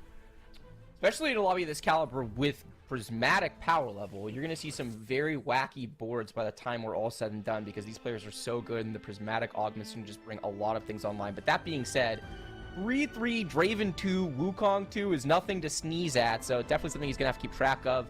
We saw Weishan Iverson go for a Spatula off this carousel. He has no completed items, by the way, only 5 components. So he is giga low rolling items. Looking around, we've got like Boss goes with 4 completed items and Ace Crest. So Boss goes, it looks like cashed out already on that underground line. And you compare that to Weishan Iverson, who has no completed items and is very short on components. It's going to be a tough game for Weishan Iverson. Cannot wait for the change that we're going to be seeing next patch. Oh, here we are in Wage and Iverson. I guess it was just maybe the graphic was a little bit outdated and he had started to slam some of those items, so it's not as bad as we thought. Although 3 of these are from components. Oh, and that's also why he goes for the spatula, because I guess we just said not updated since he had gotten his 3-2 augment is what happened with that graphic. So we've got a tactician's crown now. We've gotten the extra components off of the Earth scrap bag. The spot is not nearly as bad as it looked like from the graphic. So by my calculations, 3 people are trying to go into the Renegade Viego tree of some capacity, and that's going to be really difficult. At least that's currently where we're standing. We do have a blue buff slam for Wage and Iverson, which is not something you traditionally play with Viego, so it could just be temporary until he eventually gets everything online. Getting a very easy, comfortable win against Malala. Malala trading some of that HP. Oh my goodness, hold the phone. We have a Cursed Crown pick from Dish Soap.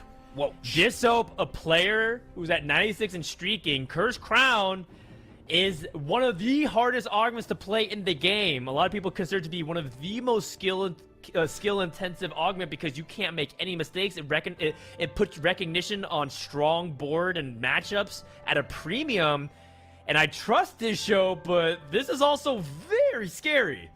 Very scary. The nice thing is we know since he's in tournament, he's not looking at chat. One thing you can say if you watch this sub stream is every once in a while he'll get baited into doing something for fun and then immediately afterwards regret it and start yelling at chat and then start banning people. But in this situation, that's not what's going on. He's in a tournament, he's locked in, he's picking this, and he's picking it's because he thinks it's really good. Meanwhile, we see Wage and Iverson going up against one of his preparation partners, Bosso Skills, and he repositions that Camille, and that's going to do a lot of damage because the only source of damage for Bosso Skills' board was that Samira, and Samira is already dead. Bosso Skills is 50 gold, so he's getting ready to all in, I assume on 4-1, but he is down at 17 HP. We're definitely going to want to watch that roll down to see how stable he is going to get. Bosso Skills also crossed 11 out of 10, so he's ready for another heist. Tactician's Crown and 8 orbs, which can be gold or champions. So all of this for Tactician's Crown and a few items, and he has 17 HP to work with. If he levels to 8, oh my god, he's going for 4 ace as well. Whoa. He is going for a big cap opportunity, and he better pray that he's able to hit 2 stars. Otherwise, Bosso Skills might even potentially die right after his 3rd augment. And this will have profound impact on his day today, because if he is able to get stable, then this is a spot where you can definitely play for first. His likelihood of finishing in the middle of the pack here is like on the lower side. His likelihood of finishing in top 2 or bottom 2 is quite high. Let's see how this all-in goes for him. Frontline is the name of the game. He does have 4 aces, so he has a lot of power. Fiddlesticks helps. Ace on Fiddlesticks is really good. But everything is paired up on his front line. And he only has a few more seconds to roll, so 22 is really nice. If you can get one more upgrade, I feel comfortable with it. Oh, he has a ZZ Rot that will help stall us. He was on the other side. It looks like it's Pros who does have that Radiant Rascals gloves. Trying to get access to the back line, but that Zed will end up picking the correct angle. That Draven being right next to the Samira might end up being Bosso Skills' undoing. And Samira doesn't getting targeted and he disappears. That is not the situation that he's looking for. There's a lot of value left on the board, so I think we are chilling either way. Okay. Well, thankfully, Pros just has too many 1-star units. He's also stuck at 0 gold level 7.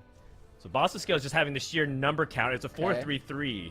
This is good. Go Daredevil for sure. It's really good. It's a copy of Samira. You play for mine. We see one more. Aphelios in the shop. Such a big deal. One more copy of Samira, and this game's likelihood of getting into a top 4 situation increases dramatically. He is going Mordekaiser as well. So big he's playing the 4-ace line. He's going methodically is the nice way to put it. Slowly. I mean, I am ancient, and I'm pretty sure I go faster than this Bosso Skills, but he's just being very deliberate, making sure he doesn't miss anything here. Trying to play strongest board. Nerve-wracking to not have the Samira 2 here, but there's not a lot he can do left because he really does want to hold on to the rest of these pairs. Yeah, I would like a second ZZ Rod here. I think right now at this point, Bosso Skills has a ton of DPS through all of these champions. And yes, they're all 1-star, but there's 5 carries on the board. So Bosso Skills should have the damage sorted. And as long as he continues to play his front line, which is what he's doing with that second ZZ Rod, I like it. Putting it on both of on the Echo is also totally fine since Echo tends to dive and then globally taunt. Going up against Dish Soap, and Dish Soap takes a loss. Remember, Bosso Skills has more units than usual because of Tactician's Crown and Curse Crown as well. And Dish Soap almost takes 30 HP of damage from that one loss. 2 more of those bad boys, and Dish Soap is almost going to be dead. We're joining Broccoli's board for a second there. We saw that he was actually able to hit the Viego 2 with 3 items, so definitely looking like a good situation for Broccoli. Taking a look at the augments. Everyone took 4 costs. Is that, it looks like Jack's augment for DQA there, probably Evasion, which is gonna definitely do something in this lobby. We've got Wajan Iverson with his Z augment. We've got a couple of Samira players, so definitely, and we've got this Belveth Aphelios, for pros, so it's definitely possible that Evasion is gonna put in a lot of work over the course of this game for DQA's Draven 3 board. I'm also particularly intrigued by Wajan Iverson. He chose to go for Contempt of the Weak, and I'm pretty sure that he was still playing like a Renegade setup, so I think Wajan Iverson's board is going to be really fascinating to look at because I thought he was going to be going for Viego for Partners in Crime or Heartbreaker, kind of like what Broccoli's got going over here. Viego 2 with the Zonia showing you why. We know it's a really powerful combination. Pros takes another big loss. Can't take a couple more of those, otherwise Pros might be one of the early frontrunners of not being in contention whatsoever for today. Pros and Buzzy Boo were our bottom 2 in the last game, and they are on the lower end of HP, both in the bottom 3 as well. Taking a look at the items on the right, DQA went up with an admin crest actually, so he did like his admin that he saw earlier. He just didn't want to play around it with that LeBlanc because it didn't really fit his board, so I'd be very curious know what his admin is. It's it's on kill. Killer will gain 25% attack damage. So it's actually the single best admin you can get when playing in the Draven Ryan. Draven will get essentially all of the kills on the board because nothing else on your board does damage. So that's a very good take from DQA. It's the second best. The first best is attack speed. Attack damage is also a nice like second place though, because Draven already has a ton of damage. You just kind of want to actually make sure that he can keep up with being surrounded, and so attack speed ends up being a lot of times your weapon of choice. DQA actually in the lower left-hand corner we see is playing 4 admin because he's got the Blitzcrank plus the LeBlanc plus the Soraka and the Emblem, so maybe he's best of both worlds, Dan. Maybe he got attack speed on kill on his 4 admin. It's possible, yeah, it's possible. Speaking of which, I believe at Malala also got an on-ally death that he just checked right now, but I believe it was attack speed, which I'm not entirely convinced on myself, so maybe he ends up just committing to this Talia. Great angle with the Weaver's Ball, but not enough DPS. That's just a Talia 1.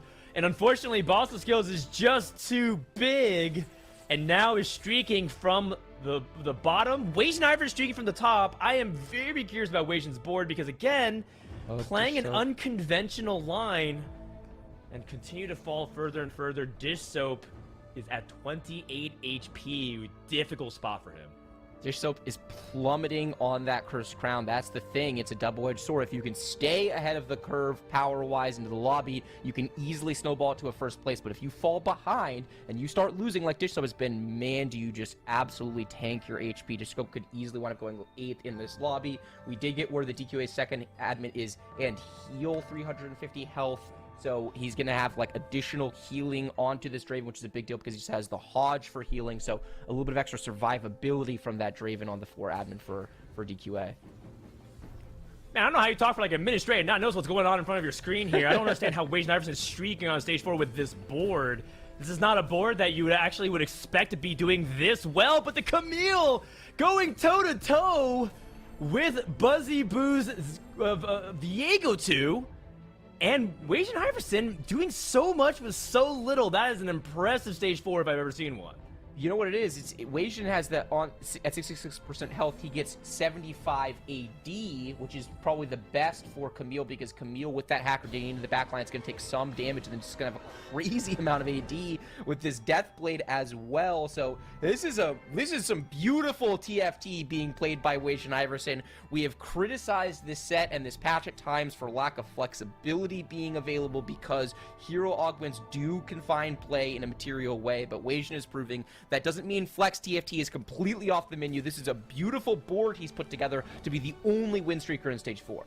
And I'm fairly confident when I say that I don't think the other 7 players would really even try to take this angle. I think maybe Dish Soap, but you would have to convince him that is the correct line. This is something very unusual, and when it happens, it is worth admiration. Let's see what he ends up picking here, because the fascinating thing is all these these units like Zed and Viego aren't being itemized whatsoever. I wonder if he's gonna hold on to this and try to fast 9 and then transition, or is he going to continue to roll here at level 8 now that he has what feels like infinite gold? And in the lower left-hand corner of your screen, you see Dish Soap desperately rolling for Talia 2. He's not able to find Dish Soap Plus. I think he was basically 100. Wasn't he 96 HP when he took the current round? He lost 80 HP over the course of Stage 4. So that is a disastrous stage if I've ever seen one. Meanwhile, a perfect Zephyr comes out for Wajan Iverson, so he's going to be able to not have to deal with this Draven for a little while. Is there enough on his board to deal with this Draven, though? The Camille's into the back line, but that Camille's going to die pretty quickly. It does cast once, but it's just not going to do much. It's going to be a pretty easy fight win here for DQA. The nice thing about playing DQA's board, though, if you're Wajan Iverson, is it's basically always just going to be a 1-unit loss. That's why you love to see a Draven in your lobby. You either he's usually really weak early and you beat him, and then when you can't beat him, at least it's not that much damage. And Dish Soap is taking another big loss, not able to find the Talia 2. He's out in 8th place with that Cursed Crown. Yeah, Cursed Crown is very difficult for that reason. Even the best of the best players like Dish Soap still struggle to make it work from time to time. It's just hard because you saw him that he was stuck on Talia 1, and if you're not hitting with your Cursed Crown, and all of a sudden that advantage of +2 starts to slip away from your fingers, things can get out of control really quickly. Speaking of being out of control quickly, Basso Skills is down to 11 HP because he lost 1 time after stabilizing at 17 HP. Let's see if this 4-ace board can get it done. This Camille going to the back line could end up being a big thorn in Basso Skills' side, but Camille is getting targeted. Looks like the ace does deal with it. Wajan Iverson, remember, he's trying to go to level 9. And so this is the risk that Wajan is trying to thread. He's seeing if he can trade some of his HP, but he's trading a lot of health, and I don't know if he's going to be stable enough to get to 9 here safely. I don't know if he is either. This is the tough thing. We talked about how creative of board it was and how nicely he played Stage 4, but the setup, where does he go from here, especially in a lobby where everyone except for DQA is playing around a 4-cost hero augment? It's just going to be really hard to see how Wajan can convert this into a top 4, but hey, he's already in the top 6. That's not bad. Maybe he can see if Basso Skills could die or Buzzy below him. The unfortunate reality for him is that Basso Skills looks ridiculously strong. I don't know exactly who beat him at the end of Stage 4, but this board is disgusting for the middle of Stage 5. I have trouble envisioning that someone's going to be able to beat this. Maybe DQA with that Draven, because he does get a lot of value with the evasion into the Samir, but it's a double carry Basso Skills 4-ace. We're going to see that fight right now.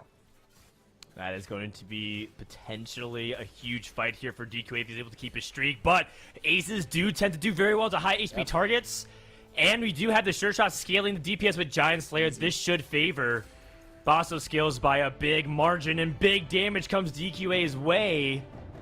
Nobody dying, though. Wajan Iverson loses another one. Looks like Wajan transitioned to Duelists. Again, you don't really see that happen. You start off with Duelists, usually transition out.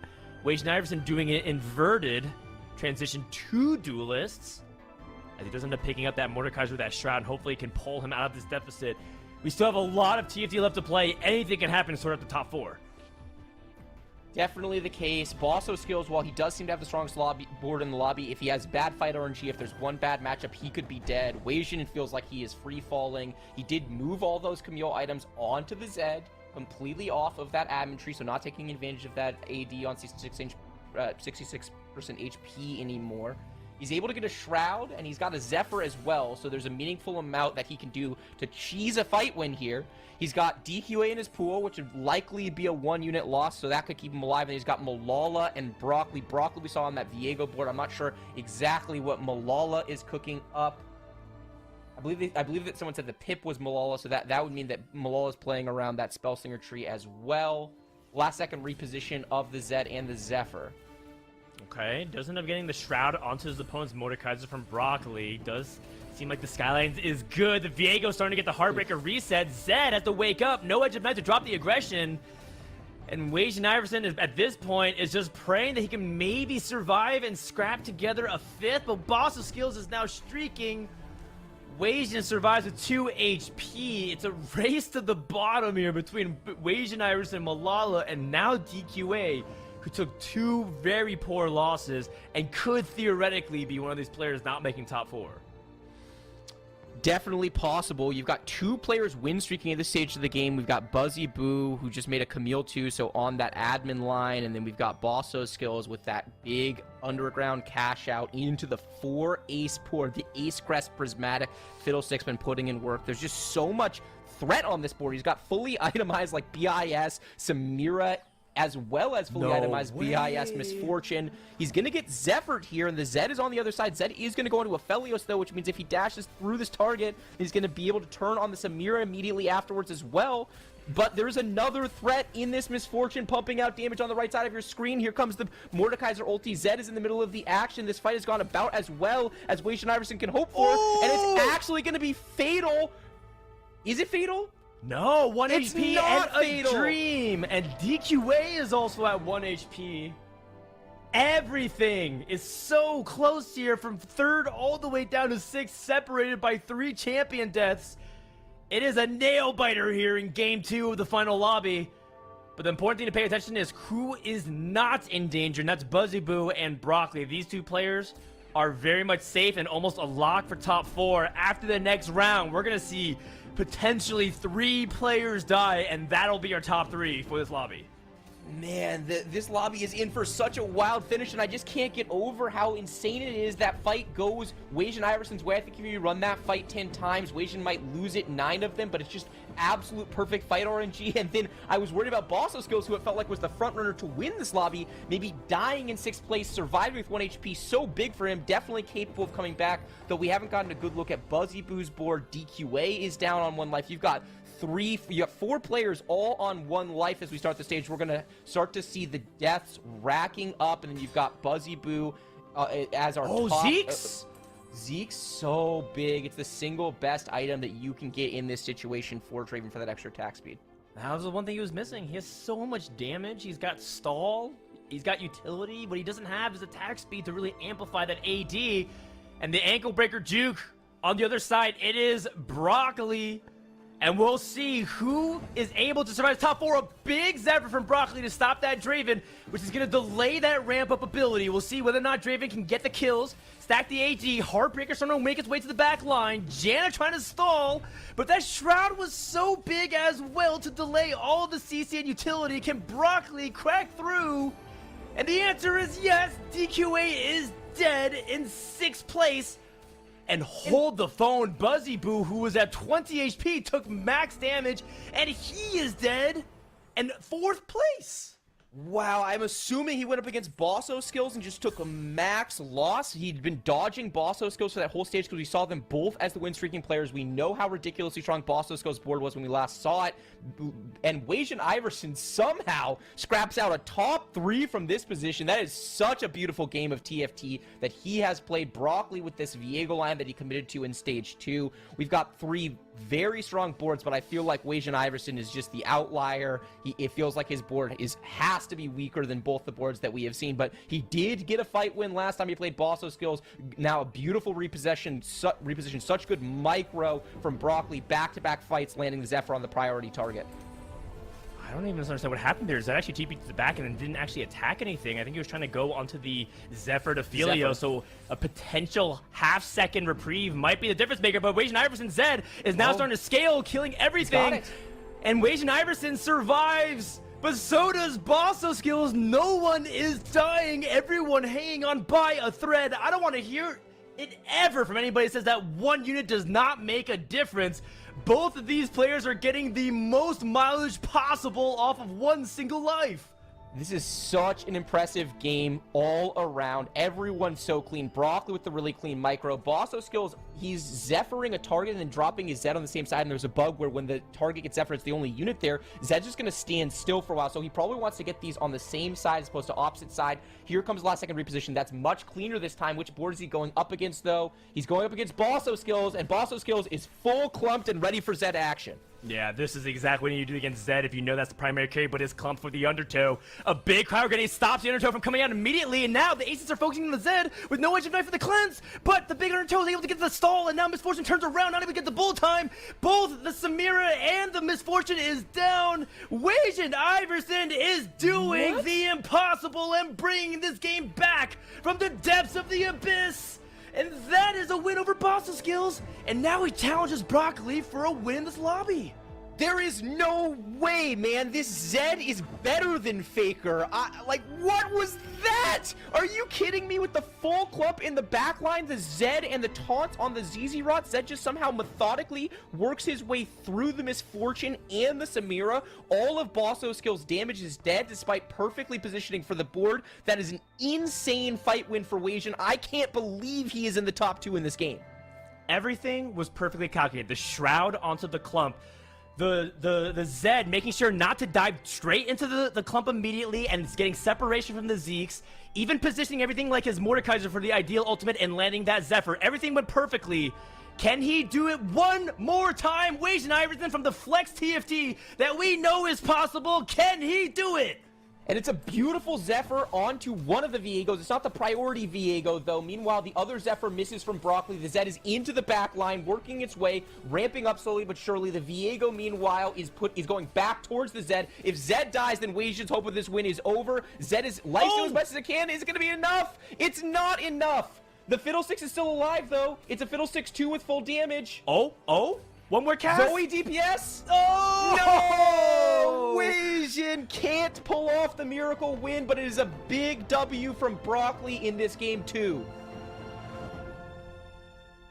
I need a cigarette. I need to figure out words to describe this second game. I have no idea, because from what you two were saying, Wajin Iverson was in such an awkward spot. And so, Bryce, break it down from the very beginning. What was happening on Wajin Iverson's board, and why was it so surprising to see him get a second place in this lobby? So he played an unorthodox admin. A lot of people, since the change, the admin threshold on health used to be 40%. They moved it up to 66%, which has made it a lot better. Many people have not learned how to play around this change. Wajin clearly has. He slams tempo items and plays around the Camille 2 carry with the hacker into a lobby that's filled with backline carries. So he's able to, through good board building and positioning, get all through stage 4 on a win streak, preserves a ton of HP. He full transitions off that board in stage 5 to the board we wound up seeing. We got really nervous. He lost a bunch of fights. I thought he was actually going to bottom out and go 6th place in this lobby, to be totally honest with you. I thought to myself in the back of my head, well, Flex TFT got him to a good spot, but could he actually do anything with it, because it's so hard to convert? And he does convert. Now, the fight RNG he got in his 2 fights against Bosso Skills, I'm pretty sure it's more efficient for him to go out and buy a lottery ticket than it is to take 2 fight wins in this tournament, because my God, I think Bosso Skills was crazy favored in those fights both times, especially in the second with the positioning. But, you know, that's TFT. Wajin did what he could with what he got. The fact that he's able to get 2nd place in this game is just insane. He is such a special player. We're getting to see a lot of the up-and-coming players in TFT today, right? We're talking about Malala, but Bosso Skills and Wajin in particular are 2 of the standouts from that group, and they have played so well so far today. What a wild finish that was. I need a cigarette too. Oh my goodness. All right, we're gonna have to get you guys both a break in just a second as we take a look at the overall standings. You can see how our players are starting to shake up after these 2 games. And Bosso Skills, I mean, Bryce, you had just said that Bosso Skills is having a phenomenal day so far. Dan, like, what is it about Bosso Skills as a player that you think has been able to get him these 2 back-to-back strong games? He's been improving set over set. I'm not gonna lie, a few sets ago, I was not upset at all if Bosso Skills was in my lobby. I was like, man, it's actually not that. Sometimes he just randomly has that 0 gold, and I can sometimes like get a free top 7. And that was like 2.5, 3 sets ago. In set 5, I remember thinking that back then. And look at where he is now. He's putting on a really good display, showing versatility across multiple lines, all kinds of, you know, very stylistically flexible. And most importantly, is showing dedication to improve. Last night, he was VOD reviewing deep into the night, trying to make sure he can get every single piece of feedback to improve, and that's the case for everybody. It's not like just Broccoli or just Wasian or just DQA are like doing these VOD reviews. Everyone's trying their best and putting their best foot forward. I mean, Buzzy Boo was hanging out with me last night watching some of the Asian Cup games. It just really comes down to who has the ability to recognize these really difficult lines and who's able to execute, and also not throw away these really strong openers like Underground or like getting a really big econ start or whatever else is falling your way. So we'll see. It's only 2 games in. We have 4 more to go, but if that's any indication, today might be one of the coolest days of TFT yet. Also, shout out to Broccoli. We talked a lot about Wasian's second in this game. Broccoli, that's because Broccoli's first was like pretty standard, right? He took Zonya's opening, he had slammed that Chalice Power, we knew where he was going. He hits the Viego augment, he hits the Viego 2, and he snowballs it, but he did position very well. His micro on that Zephyr was really clean throughout the game, and it's another W from Broccoli after many of them yesterday. I like the little pop-off he did when he got the first. He's like, yeah, I did it. Yeah. And so it's really cool to see that. Note to every contestant, please have cameras on. It is way better for a viewership experience to be able to see those pop-off moments or those agony of defeat moments. It is just better it's better for you and your brand. It's better for TFT. Please, I'm begging. Cameras, please. Like, at least we have 4 today. I'll take it. But you guys deserve such a break after that intense game number 2. So we're going to give you that and get ready for game number 3 right after this.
We're back with the Monsters Attack mid-set finale, and we are 2 games down in day number 3. We've got Casanova and Crone back on the desk, and before we jump into this next game, Crone, I'd love to get your perspective on Wasian Iverson's play in that game number 2. So impressive.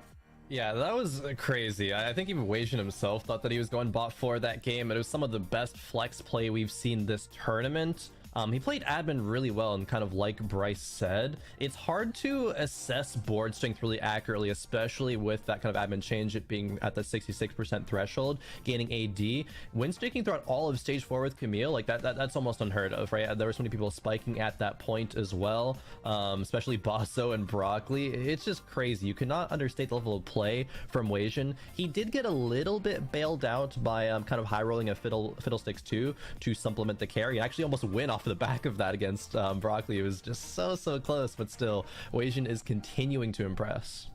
I mean, on top of Wasian impressing, we also have Basso's skills. That's a player that we got a chance to highlight a little bit at the top of the show. But Casanova, I'd love to get some more insight on the play that Basso's skills has been able to exhibit in these first 2 games. Yeah, first 2 games, looking at Basso, he's kind of high rolled into some Exodia lines that he's been able to work with, right? These have been very fantastic spots, starting out with the Gadgetine opening that he was able to convert into legendaries, and then an early 4 underground that he's able to convert into, well, once again, legendaries. So Basso has been doing a really great job from these spots, converting them into good placements. Realistically, that third felt like it should have been a first. I think Bryce highlighted it himself, saying the fight RNG against Wasian didn't work out in Basso's favor. So it really was to no fault of Basso. He's converting really good spots into essentially first places. So hopefully those 2 points don't hurt him too bad.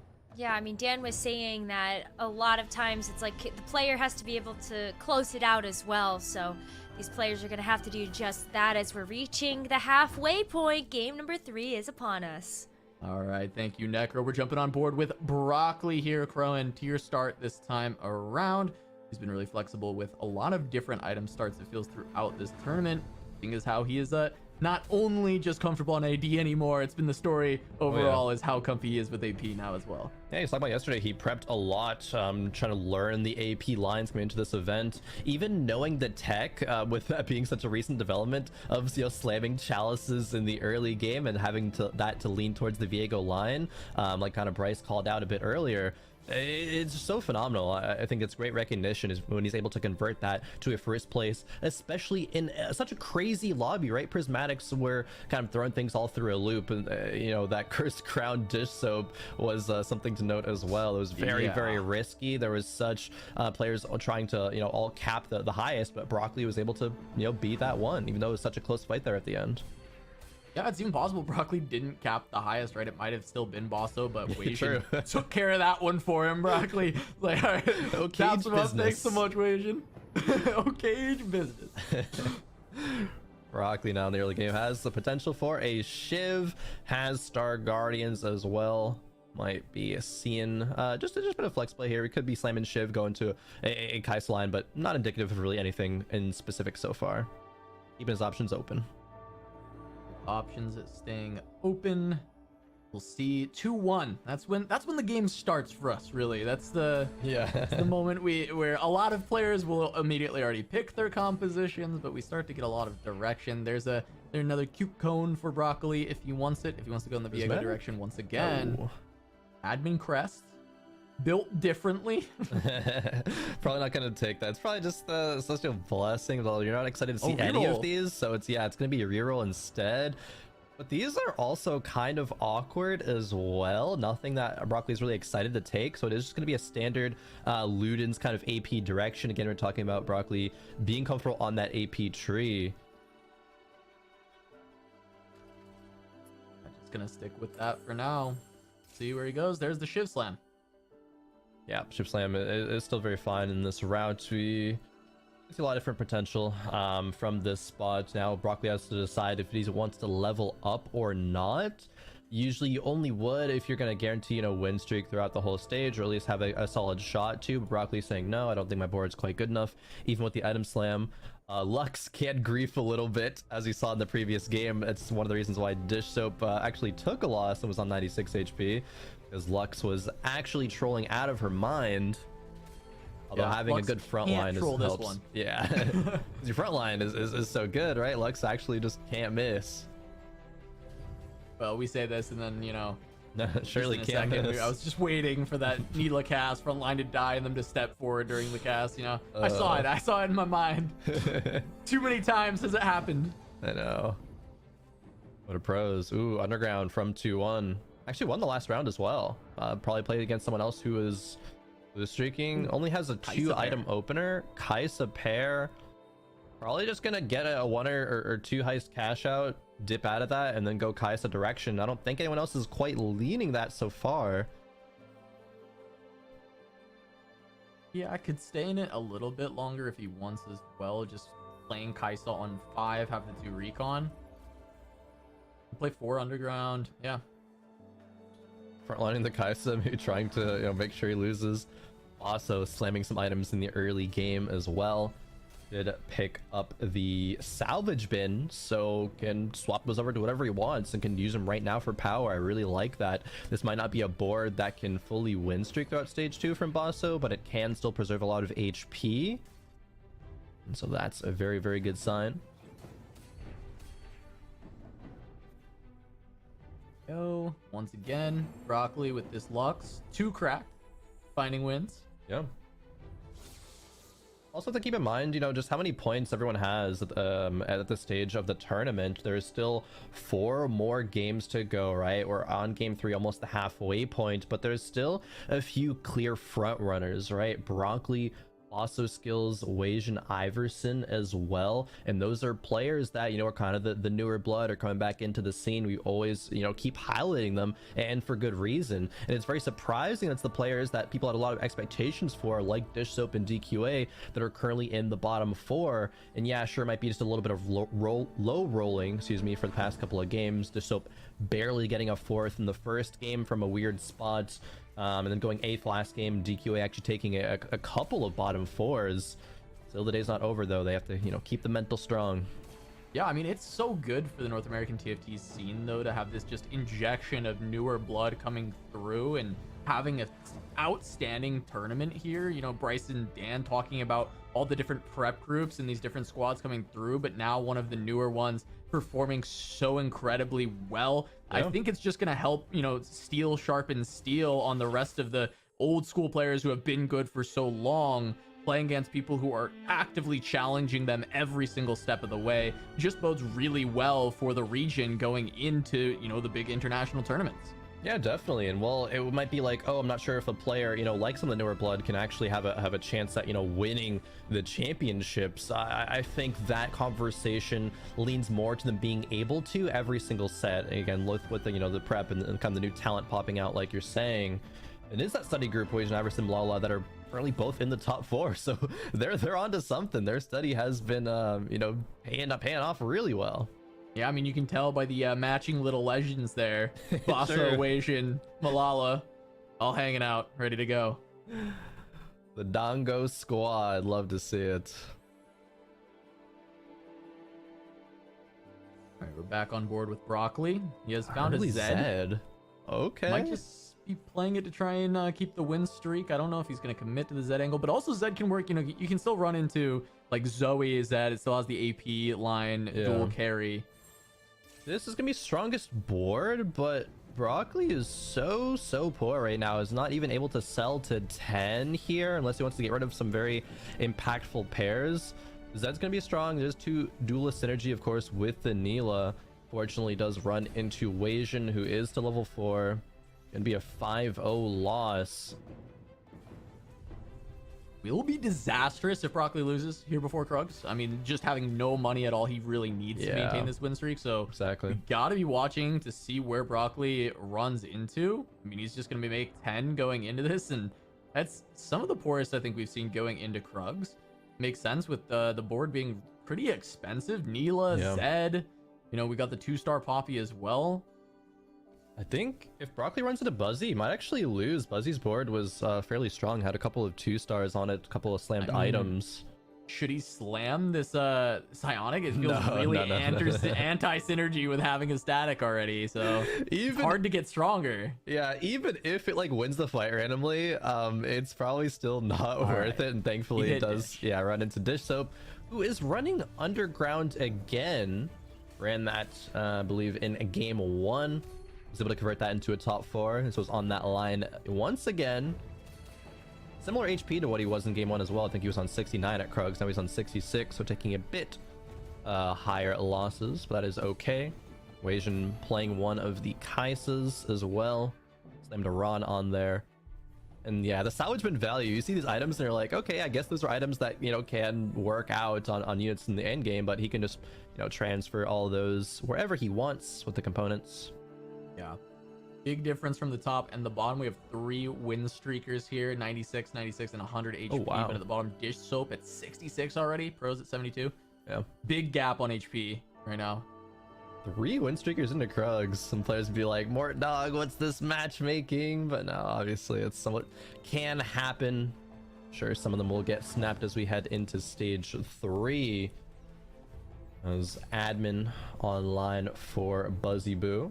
And it's going to be every 5 seconds your team will gain 12 mana.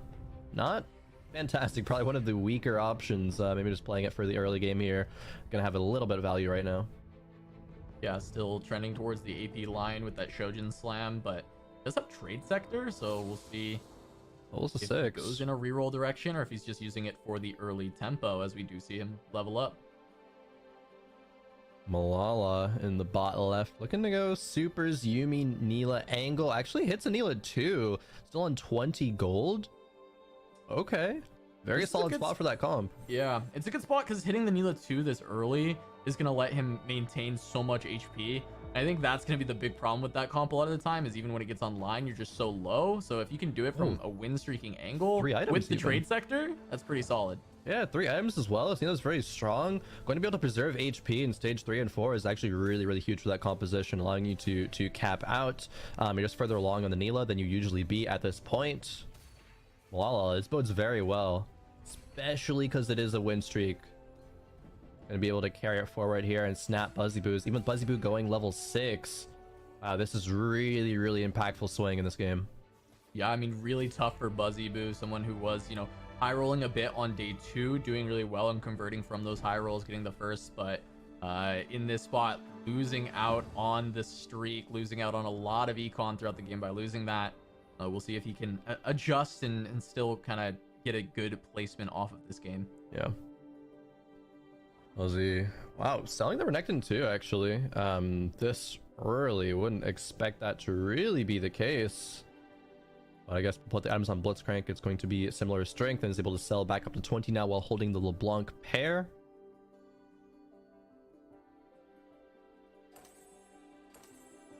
Oh, I'm actually going to the Sedge, just wanting to make sure that she can have the highest chance to cast a couple of times. And every single, or most of the endgame boards, especially the ones centered around AD units, want to end up with a Sejuani in the late game. As finding that super early is just so strong. It allows the Lux even more time when we talk about, you know, the front line wanting to be alive for as long as possible and make sure Lux doesn't grief. This is a great way to do so. Yeah, so we'll see those items keeping the Sedge alive, gonna allow her to cast even though she gets CC'd. Let's get one off, but it's a beastly Nasus in the front. What that dog do? Getting through. Oh yeah, LeBlanc too, even though it has, you know, TG in the back, it still is a LeBlanc too. Very powerful. Buzzy taking another loss against Basso.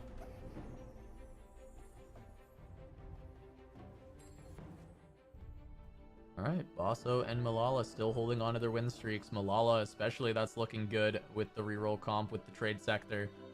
Having that early Neela. See how long he can hold on to that streak, but yeah, he can hold on to it while he gets pretty close to capping out those 3 stars. That's going to be a very, very nice position. Definitely. DQA here, currently sitting in 7th place, 6 points. Needs this to be a good game. Salvage his spot in the tournament. I'll see Dish Soap completes level 1 heist on 3-2. We know he got 5 gold and a bow, so nothing too crazy. Just dipped in it for a little bit, get that little bit of power, and try to convert that into even more. I also have word that Pros has 5 underground in, so both of them at the bottom, it makes sense. Pros 2 HP, Dish Soap at 50. Pros might spike a lot harder than Dish Soap, however, and is more HP at this point. Yeah, taking a quick look at Broccoli's board as we see him fighting against DQA, we can see that we do have a Chalice slammed as well as a Jeweled Gauntlet. Could potentially still have that Viego angle open for the side of Broccoli. On Carousel now, 2 players still streaking, but again, get a chance to see all the items. Broccoli with the double shiv.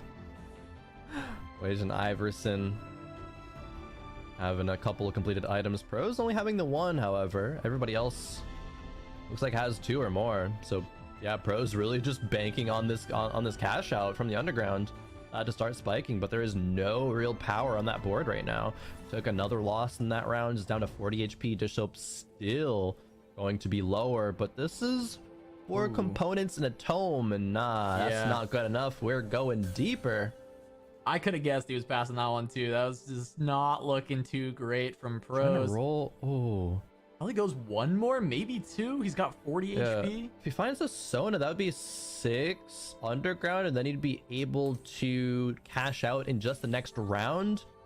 Oh, finds it. He found it. That's actually really, really big. Only having 1 more loss, or even could grind out further and go deeper. He's at 40 HP. If he's got 6 in, and we did see the future sight there from Dish Soap. He's going to be able to get that Zed perfectly into the back line. Pros really hoping to not get too big of losses, but that future sight with the positioning of the Zed is going to make this horrible.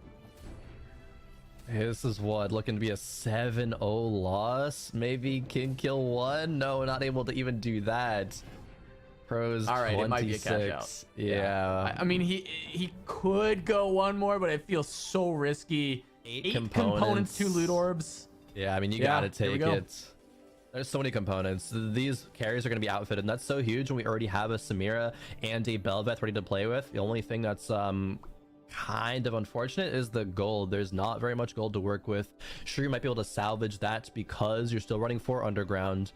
The Ezreal's not powerful, or excuse me, too powerful to take out at this point, but it's just what items you slam. It could be like a Gunblade IE on the Samira, have your extra items onto the Belveth. Gunblade on the Belveth. In fact. Gotta get these on the board. Going a little bit slow on getting the items down. Long as he wins the fight, it won't be a big deal, but it is. Yeah. Started out close, but no, he's definitely got it with the Belveth doing so much damage. Broccoli hasn't rolled down yet.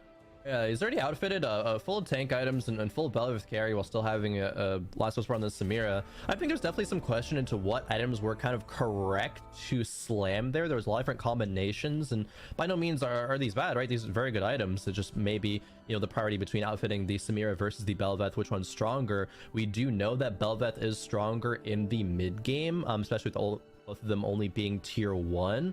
It's a lot more tempo oriented, so I think that might have been the kind of decision points there. Yeah, I mean, it makes sense. You just need to preserve HP here, so just go for the one that's strongest right now. The fact is, you're just about to hit Wolves. You should be getting some more items. I feel like Pros was actually kind of low on items going into Wolves, and the cash out was like a huge amount of the total items that he even has, so probably going to pick up a lot more there. We might see a fully kitted Samira after the fact anyways, so gonna be solid for Pros as we see DQA in the bottom left corner here. Like he's got a Belveth as well. Rolling down quite a bit of gold here on 7. Rolling down quite a bit, trying to stabilize the board at this point. Gold into silver augment means that there's gonna be no hero augment this game. Gold will be the next augment choice at 4-2.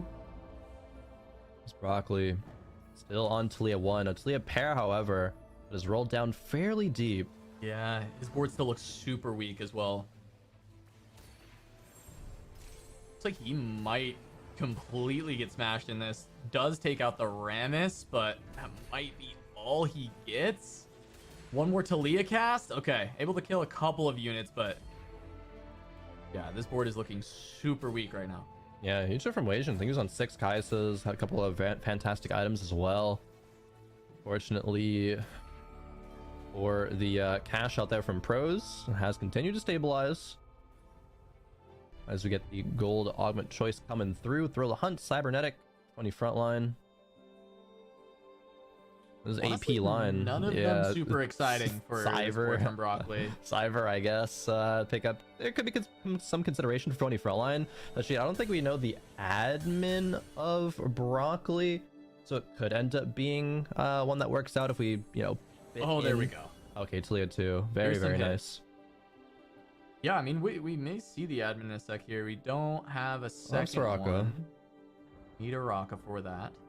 But yeah, if Broccoli either has on death or hits on death, then this phony front line suddenly becomes a lot better. Yep, that's one of the Exodia kind of lines there. Not fully leaning into it, of course, because Talia's the priority, but still would be very nice for the comp. Yeah.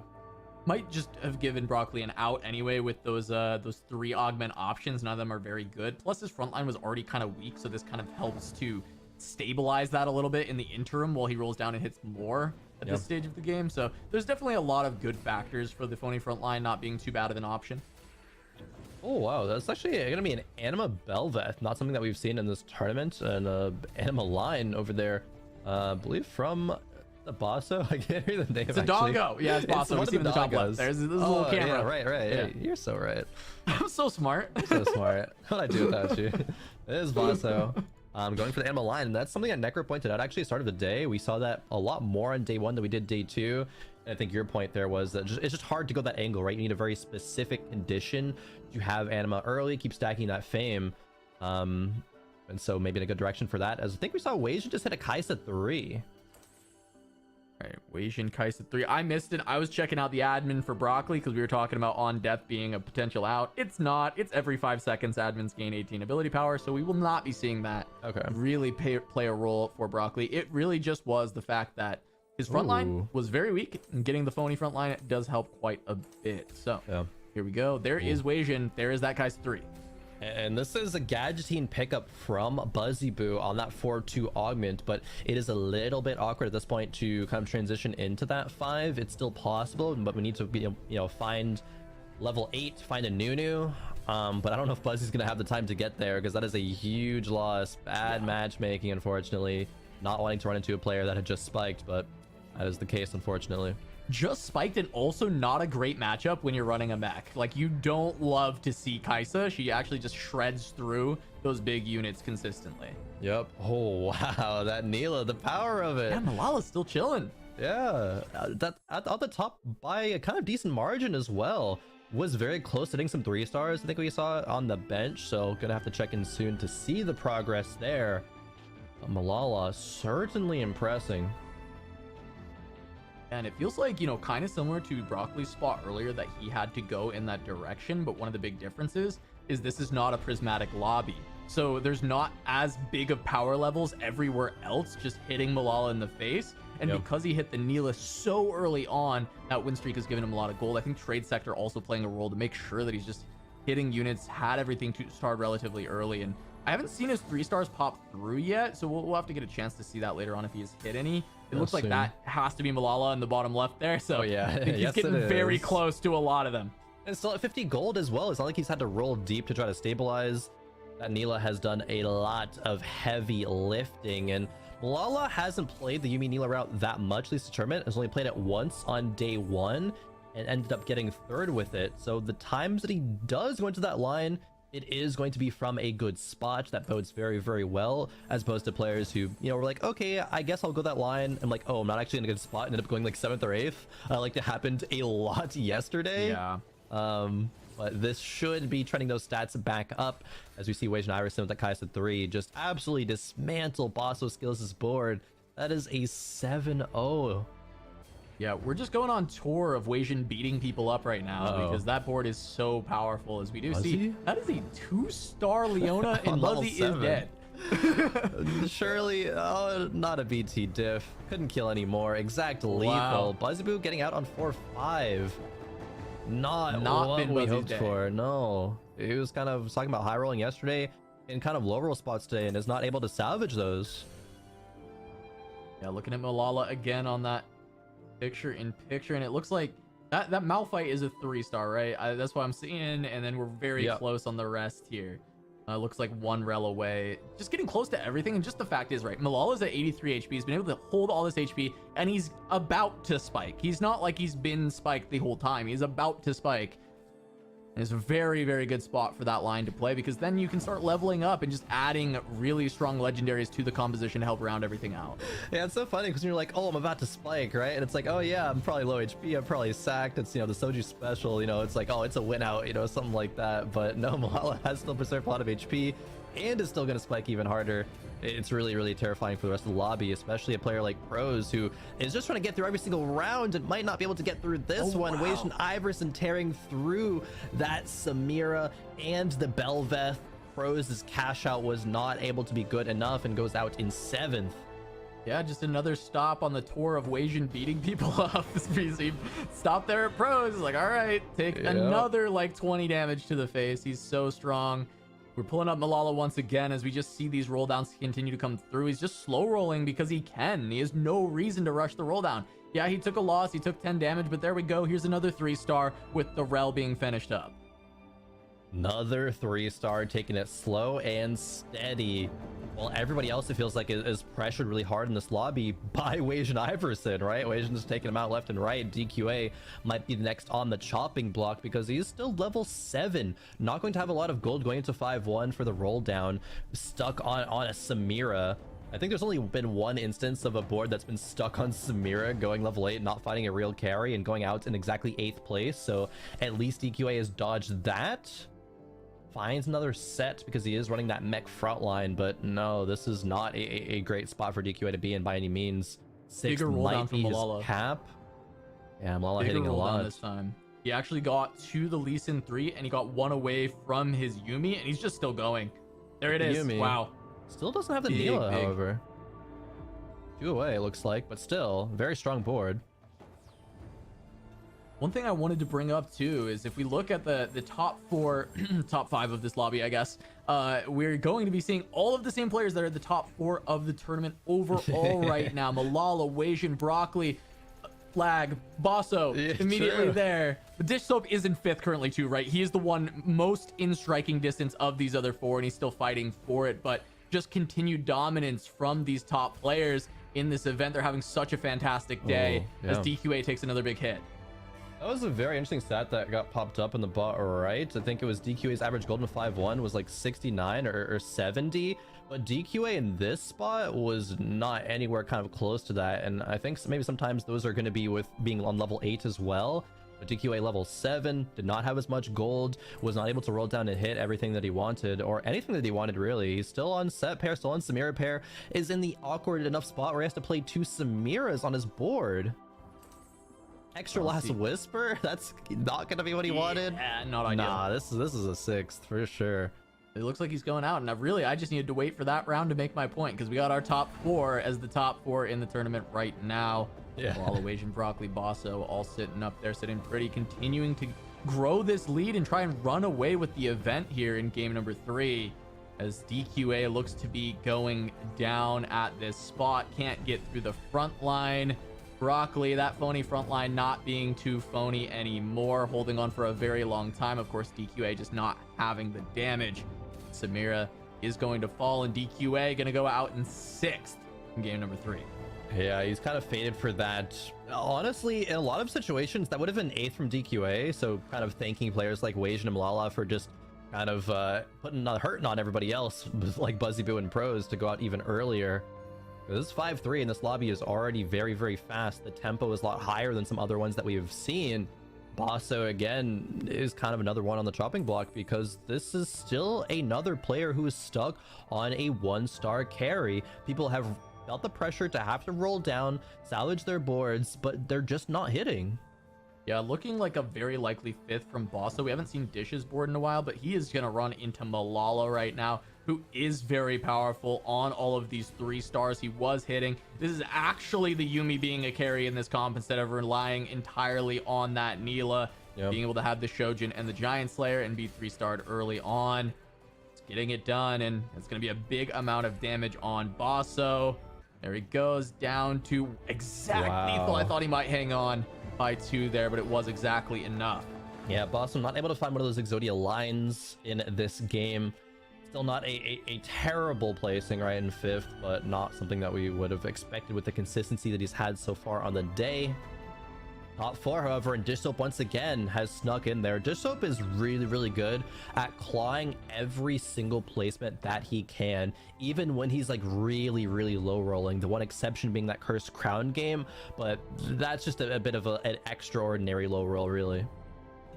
Yeah, I mean, for Dish, you know, he's got to be feeling bad about that Cursed Crown game because he is so consistent, right? Only 2 games that he did not top 4. There was the spot we thought he may just go this whole event without getting a bottom 4. He did end up grabbing some on day 2, but he's been so good. And now he's going to have to claw himself back from that 8th place in the previous game. And he's doing great so far with the top 4 here. Yeah, I get a chance to see Wasian versus Broccoli in this matchup. The Kai'Sa 3 still online, but no other upgrades Wasian has found quite yet, sitting on 6 Cho'Gath, 5 Rammus. But Broccoli's done a great job at making this board more powerful, especially with that admin Talia in the back line. And Talia going to be knocking down a lot of this, but that is a full health Kai'Sa still. She will be able to rip through this. Broccoli going to take a loss. Survive. Very good spot. 41 HP. Broccoli, as you said, stays alive. Dish falls down to 3 health. Malala taking another win. 6 Spellslinger, 5-star Guardian, 2 losses in a row, however. While this board is going to be fairly solid, I think the Phony frontline is still going to be really good, even though the admin doesn't support it. You need to buy a lot of time for this Talia to get more casts off, especially considering she doesn't have a mana item. Yeah, she doesn't have a mana item, but she is gaining 18 ability power every 5 seconds with that scaling. admin emblem. So she does scale up. And so by that first cast, she should already have some extra AP. And by the second, she should be hitting very, very hard. Dish Soap going a kind of hacker composition. Zed kind of flex, a little bit reminiscent of how Wasian played in previous game with the kind of Zed carry, and Dish Soap's able to pilot it to a top 4 as well. Has a Zoe in the back line, spreading Morellas to everything. But Broccoli knew this matchup was going to be the case, so he clumped everything in the corner. Zed took a long time to get the Talia. Oh, so close. Didn't quite get there. Dish hanging on a little longer. Broccoli going to go out in 4th. That was so incredibly close to Talia. You could see that the admin stacking up a little bit of AP. That last cast almost took out the Zed, and that would have been the difference. But Dish able to hold on for a 3rd. It might just be a 3rd considering these HP values, and it feels like Dish isn't exactly that strong, but we have seen some miracles out of these Zeds so far today. 100%. This is a 3rd that you feel really good about, actually, whereas like the 3rd from Bosso skills in the previous game feels really bad, having like an Exodia line. This is not anywhere near an Exodia line from Dish Soap, so great job at getting to this point. And taking out Broccoli as well, because Broccoli positioned very well against him, kind of clumping everything into the back corner, is really effective against Zed. Just wasn't quite effective enough, however. As item comes through, RFC, good for the Belveth, but not a huge deal. I think we're going to watch Dish Soap say goodbye in this game in the next round against Wasian Iverson. Neela 3. Neela 3 from Malala. It's so good. The Yuumi Neela composition win rate might be going up exponentially today. Finding one finally.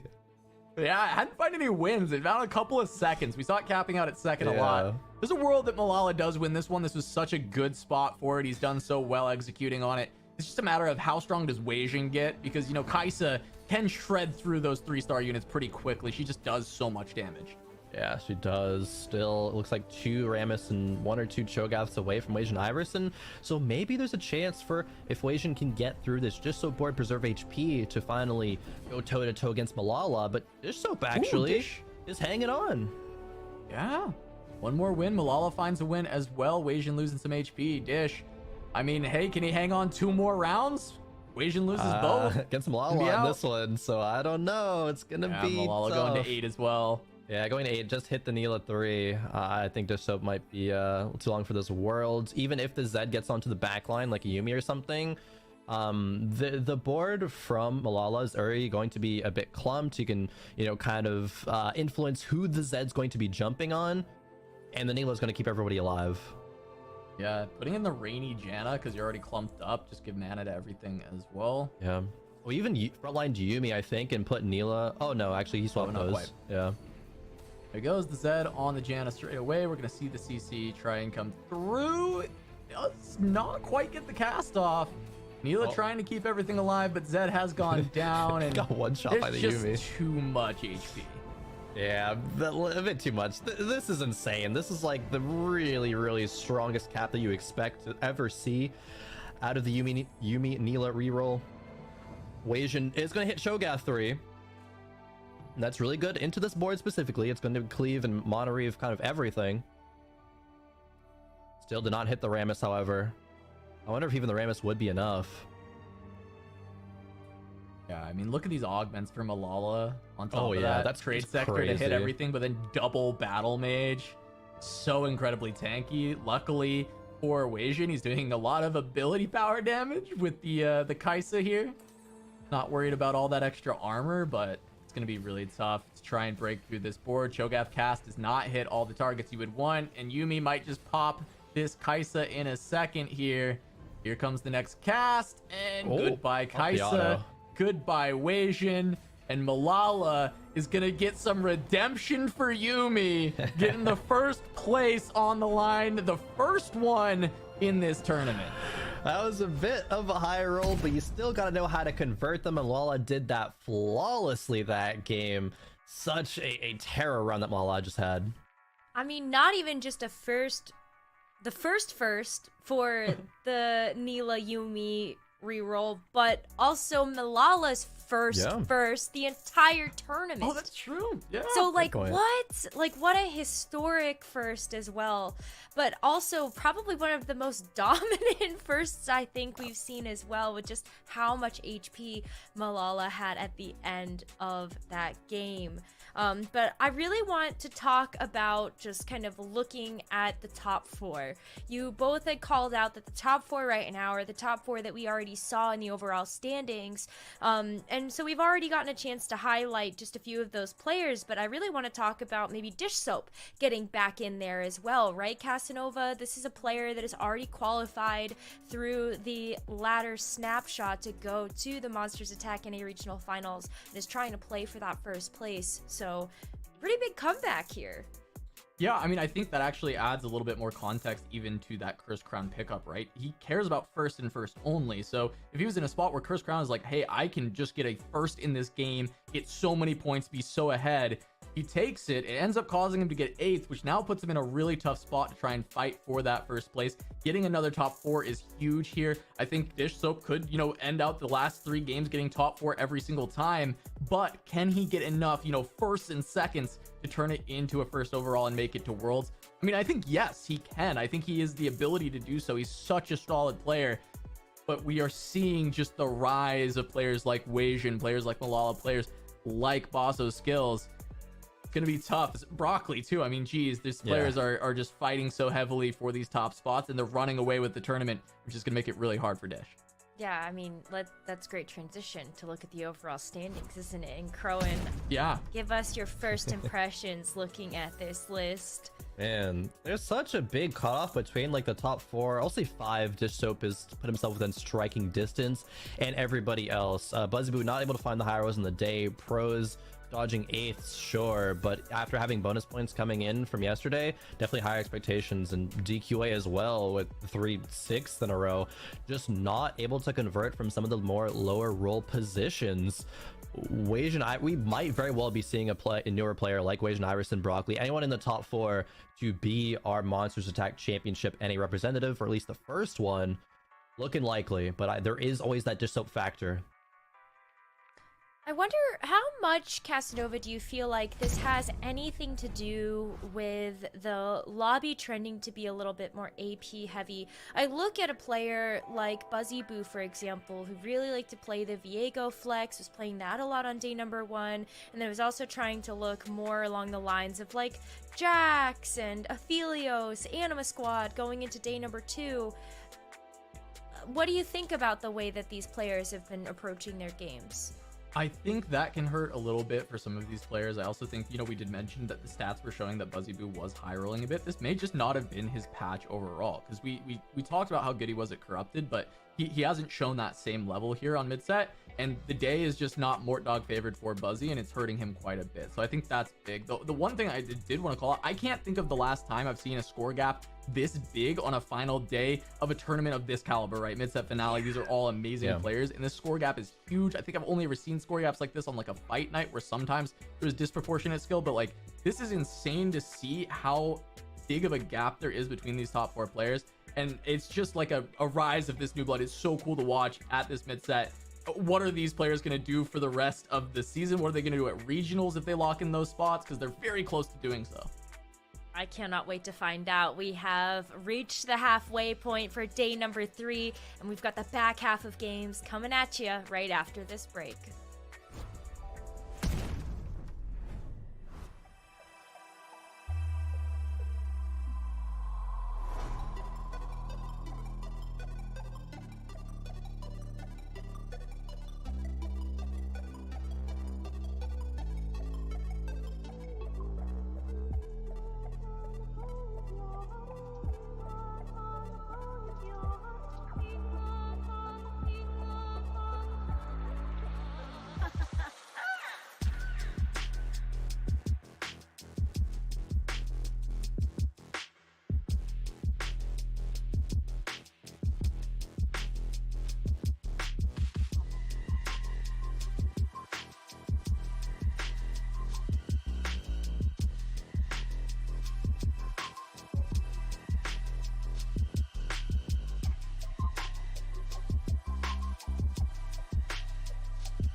We are past the halfway point for day 3 of the Monsters Attack mid-set finale, and that means we are one step closer to determining the 4 players that will qualify for the Monsters Attack NA Regional Finals and who is going to book their ticket to the Monsters Attack Championship.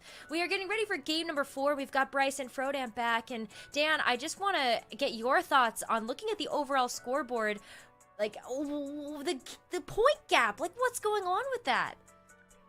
Well, there's definitely some separation from some of the players who are like doing very well early, and I think that's going to really largely shape how the rest of the lobbies are going to play out, because while everyone does want to get to the regional spot, I think that spot for champs is much more valuable to them. So I'm curious to see how the approach is, right? Like, will Bosso's skills, who's kind of like right there, but a few points back, is he going to take even more risks? Or is he going to go back and play a little bit more steady and hope that having consistent results will put him within striking distance? I think that's going to be copy-pasted across all of these competitors, right? Like, Wajan Iverson, fantastic 2-2-2. He can continue to either play it safe, or maybe he's going to put on his foot on the pedal. I think that's what I'm looking forward to for game number 4. To see the difference in play styles come through. And Bryce, I feel like that can lead us into talking about a few of the players that are right on the bubble there, especially looking at someone like Dish Soap. You know, how is he going to approach going into these next few games to get those big finishes? Let's find out, shall we? Game 4 is just ready to go, so let's get into it.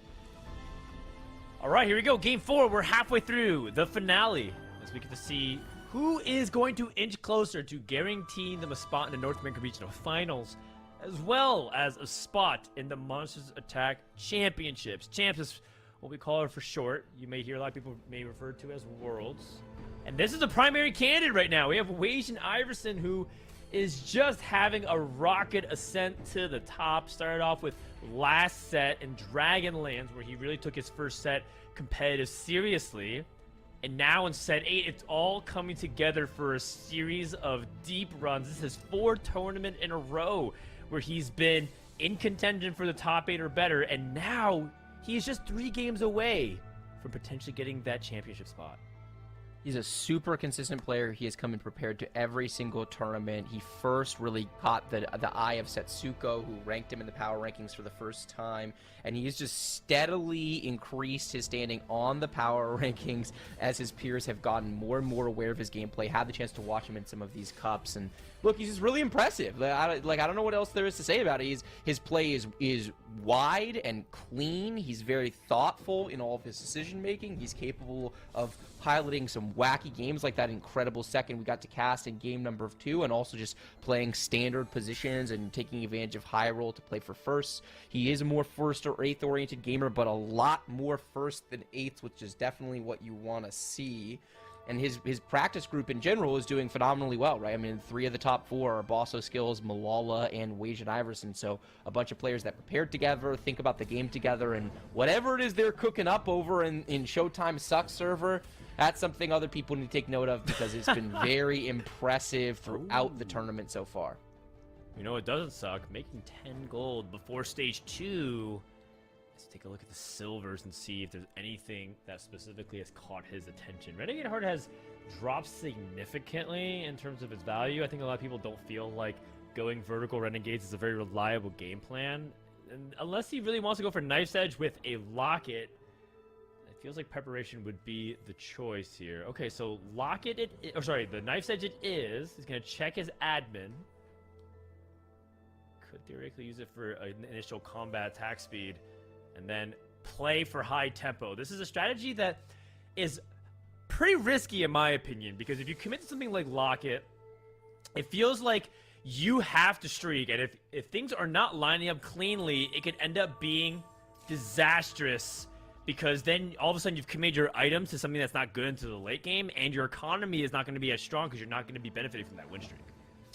Yeah, it is something where even if it's not going super well, a lot of time you can kind of eke out a 6th place on this line. Silver augment power levels are going to be a lot lower too. If he is able to get a little bit fortunate here, right, get a fight win or 2 early on, hit some upgrades, he can really snowball this, because this is a line that rolls very well on 3-2.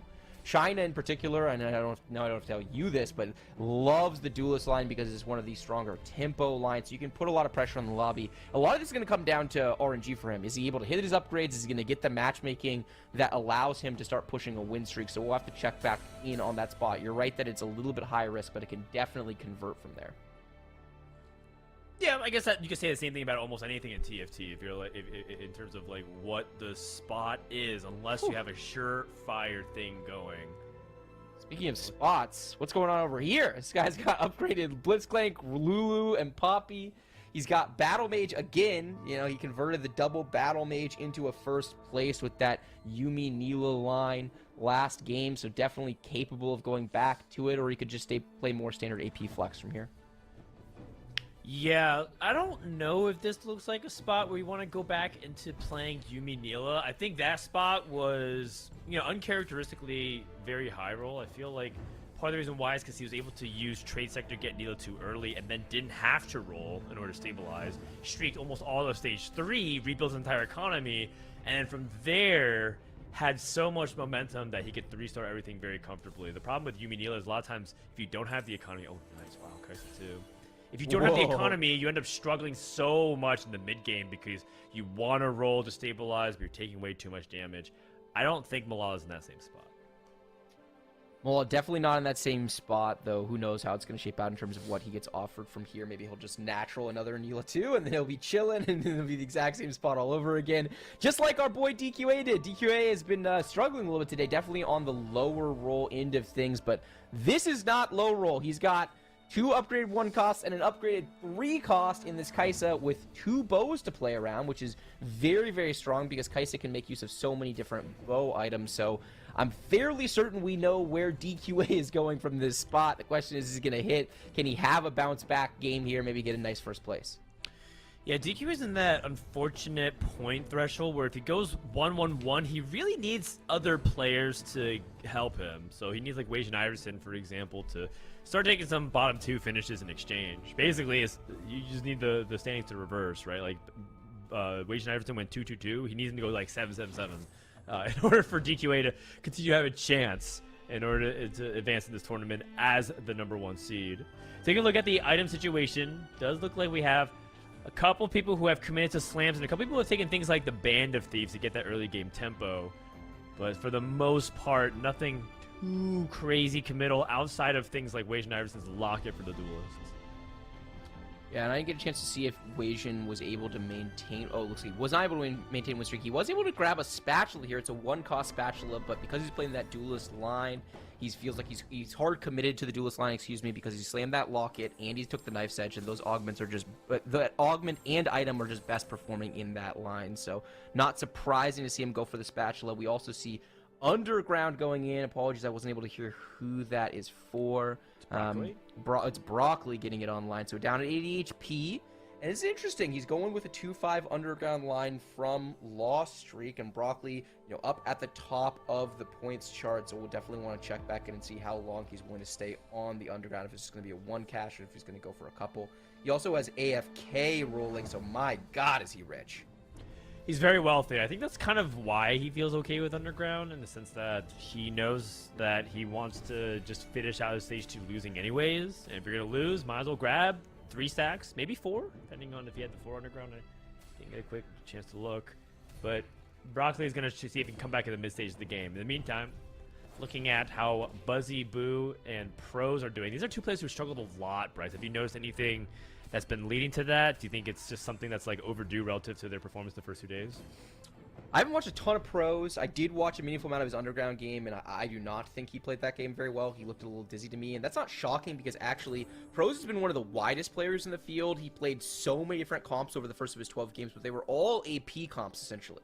And he wound up on an AD line from Underground, just didn't seem to know how to play around it correctly, and so that was not super impressive. Buzzy I mean, Buzzy was really high rolling in the games that I watched from yesterday, so I haven't gotten a chance to see a ton of today, but it's possible that just like Variant is returning a little bit here. I did see that he wound up on a couple of weird lines, especially in game 1. So you know, it's always hard to say. We're trying to watch all the different players when we're off cast, so it's hard to get too deep in the weeds on any individual player's decision making. But you know, they are 2 of the lower pedigree players coming in, so it's not shocking to me that they're struggling against this stacked final lobby.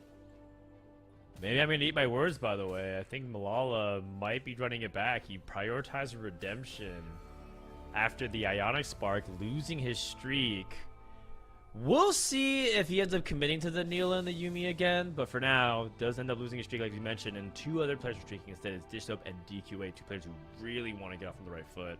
Hopping on board with Bosso Skills, who has a full gold count right now. Also can pretty much play anything he wants. He has Tiny Titans and Bramblevest, which means he's open to anything. He does seem to like the recon line in general, but he knows that DQA has Tysa 2 already.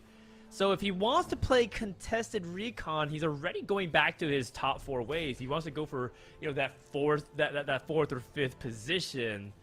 But we'll see. It depends a lot, I think, on his item drops as well. Definitely depends on his item drops. Will depend on the hero augment. It looks like he's going for nothing tailored, at least by the current board. So it'll be interesting to see if he decides to like tech and recon. He's been someone that has played a lot around spread shot, and getting dropped a full Shojin here suggests he could go for that. Only 4 item components though for Bosso Skills. He's had some high roll spots today for sure. We are now looking at a very low roll spot. I mean, only having 4 items after Krugs. This is going to be a very rough stage 3, and if he doesn't catch up big time on items and Wolves, I really worry about what he's going to be able to do in this game.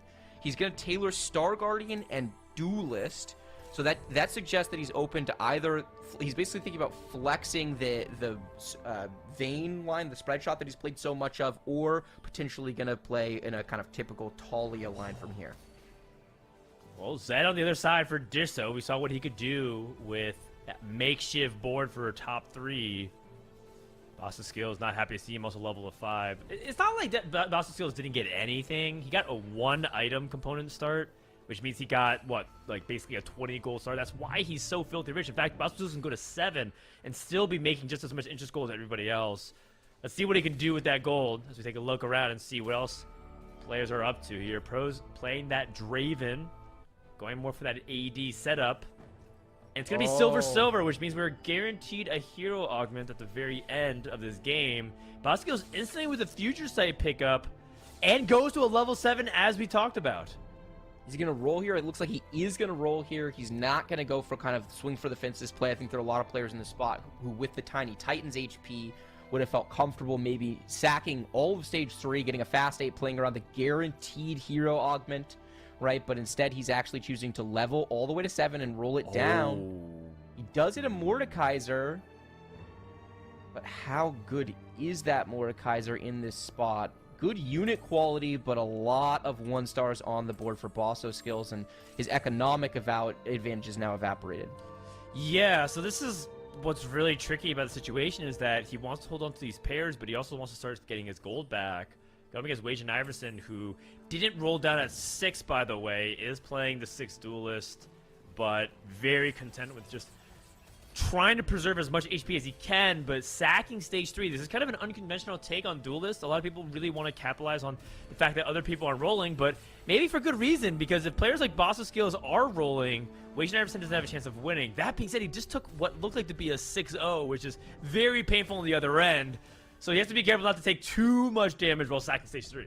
I think the reason is because he got Duelist Heart, which is actually the strongest augment you can get for this line because it's silver power level, but it's so good because you can get 8 Duelists online at 7. So because the Duelist Heart and because he has a Spatula that he got off the previous carousel, he can lose HP here. You see him at the bottom of the standings, go for a bow to get Duelist, and then he just has to hit 1 copy of Zed on a 3-5 all-in to get 8 Duelists online, an incredibly stable board in the back half of stage 3 and stage 4. So I think he's just adjusting his game plan on the fly to the augments he's getting offered. Yep, totally fair. Meanwhile, a person that isn't really adjusting his game plan very much from game 3 to game 4 is this guy, Malala, who looks like he is committed to the Neela reroll. He even has Pandora's Bench, an augment that has probably like taking a step back from its glory days of what felt like giving you a bunch of 3-star 4 cost.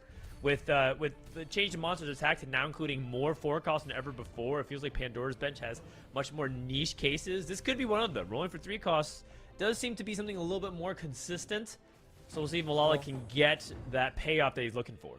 The tough thing is that there's so many 3 costs in the pool, and this line actually only wants one of them, right? Pandora's bench is really good if you're playing Recon, and because every Cho'Gath, every Kaisa, Vayne, right, Rammus is really good, but I feel like when you're playing the Yuumi Neela line, you're going to reroll these 3 costs because Neela's the most important hit, but it's so easy to just miss, and if he starts missing, if he doesn't get value out of this augment, I really worry about him, especially committing to this line when it's silver, because like you said, it's guaranteed hero augment later.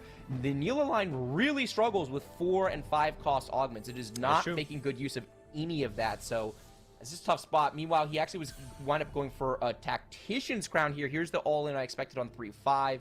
But if you get Tactician's Crown, there's the Zed. And remember, we're guaranteed hero augment, so there's a decent chance he's going to go for Zed augment. If he can find a pair here, he might want to put the Zed 2 on 4-2.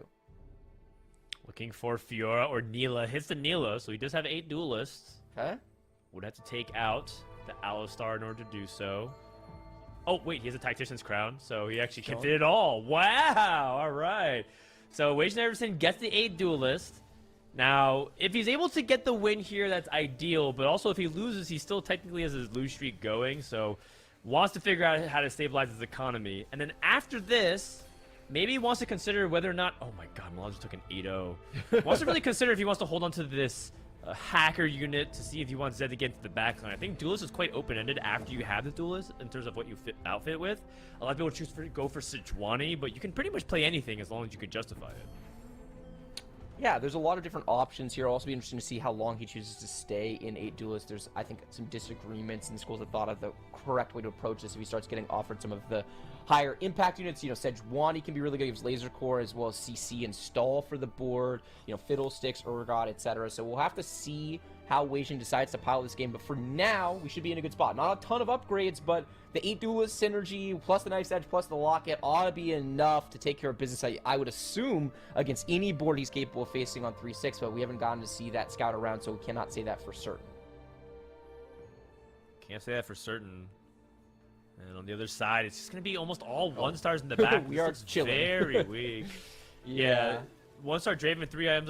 The 3 items are great. In fact, those are the ideal 3 offensive items for a Samira or a Philios. But with almost no front line and not a lot of backline DPS, Pros once again taking crazy damage. And looks like Pros once more will be destined for a bot 4 finish unless he's able to reverse things in stage 4. Does look like Malala's going to get a nice win here, which is really big for him. Okay. All right, we're chilling. That's good for him. Preserving HP in this stage of the game is mission critical, and he's done a good job of it. 70 HP for Malala. It's an unorthodox spot to play the Neela Yuumi comp, and it's a comp that has struggled mightily over the course of the tournament. His first place last game notwithstanding, so we'll definitely be curious to see how that goes. The big thing I'm holding my breath for, Dan, is this 4-2 hero augment. Is there going to be any 5 costs in the pool? What are players going to go for? Because this lobby is about to get turned on its head. Yeah, so the AD players, you're looking at Pros, for example, wants a lot of the 4s and the 5s because then you can hit Aphelios, you can hit the Samiras, things like that. If you're playing a specialized line like Malala, you're looking for the 3 cost. Specifically, the Neela augments are going to be the ones that you want because you can't get any lower than that. So keep our eyes peeled. Looks like the big rolldowns are happening on everyone's side. DQA rolling for additional recons. Meanwhile, Pros rolling for any ADs. And remember, you do kind of want to still tailor your board in terms of having synergies that are relevant. For example, these brawlers, if there's 4s, it's going to offer you Sejuani, which is fine as long as that's something that he's willing to be taking. And that's going on in every player's mind as they ended this 4-1 battle. I think we're okay having the brawler in because if it's 4 costs, we're really just going to go for the Samira, and if it's 5 costs, we're going to go for... There is no brawler in the pool, right? And I think with the 4 rerolls, we're probably going to be able to consistently... It's hard for me to imagine him getting grief with this few traits in.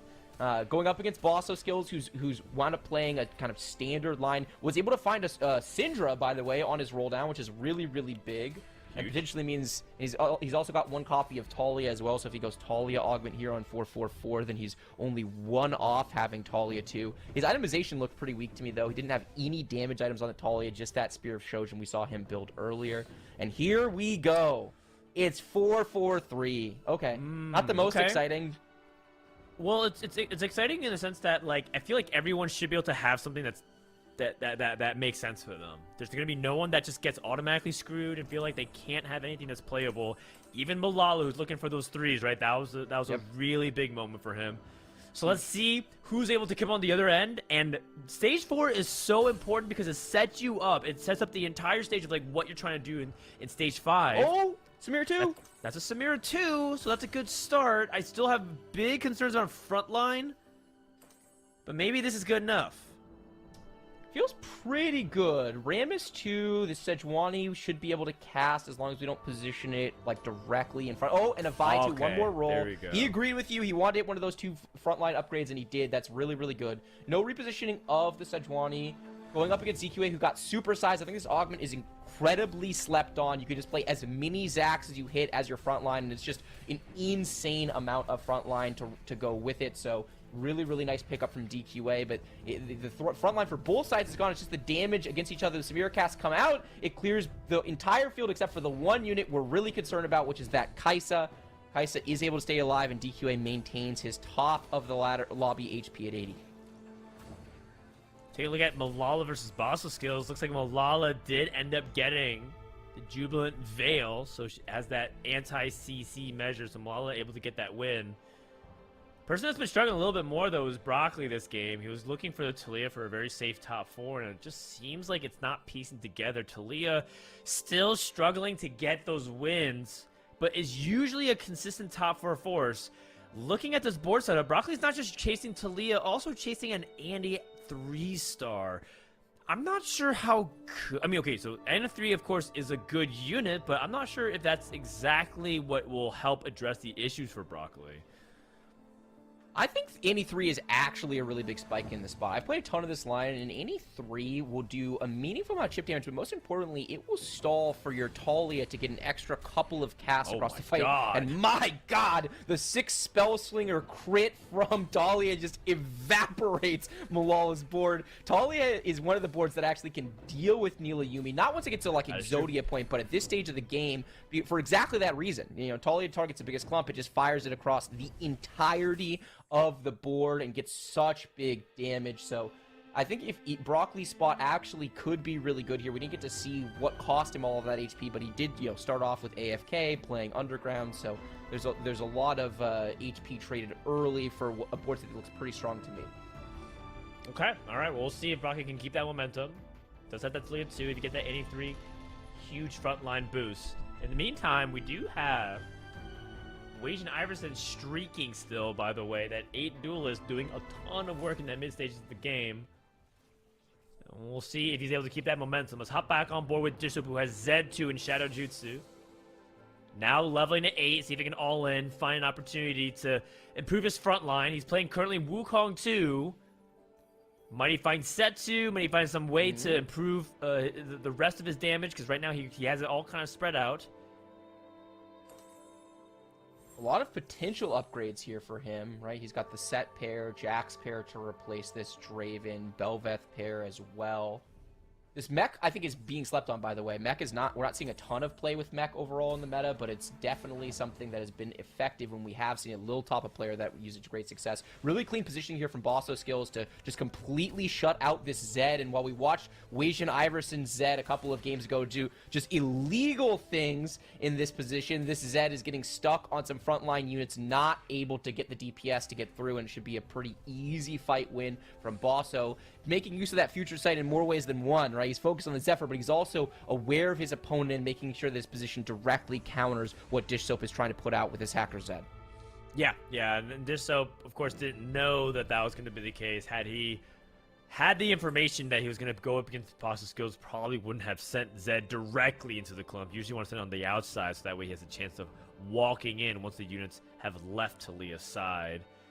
Oh, sell Belveth pair. Classic. Only to see another Belveth pair in the shop. Mortog, why?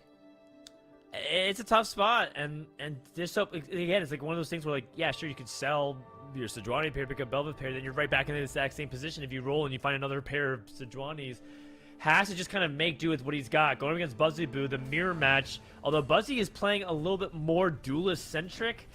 Buzzy kind of flexing, though. Looks like he's doing all kinds of interesting stuff, playing even the Malphite as part of the front line, trying to rely everything onto the Z2, kind of turning back the clock of hoping that Zed hypercarry is good enough. Just hope Zed just stuck wandering in no man's land, trying to get access to the Zed who's TPing behind.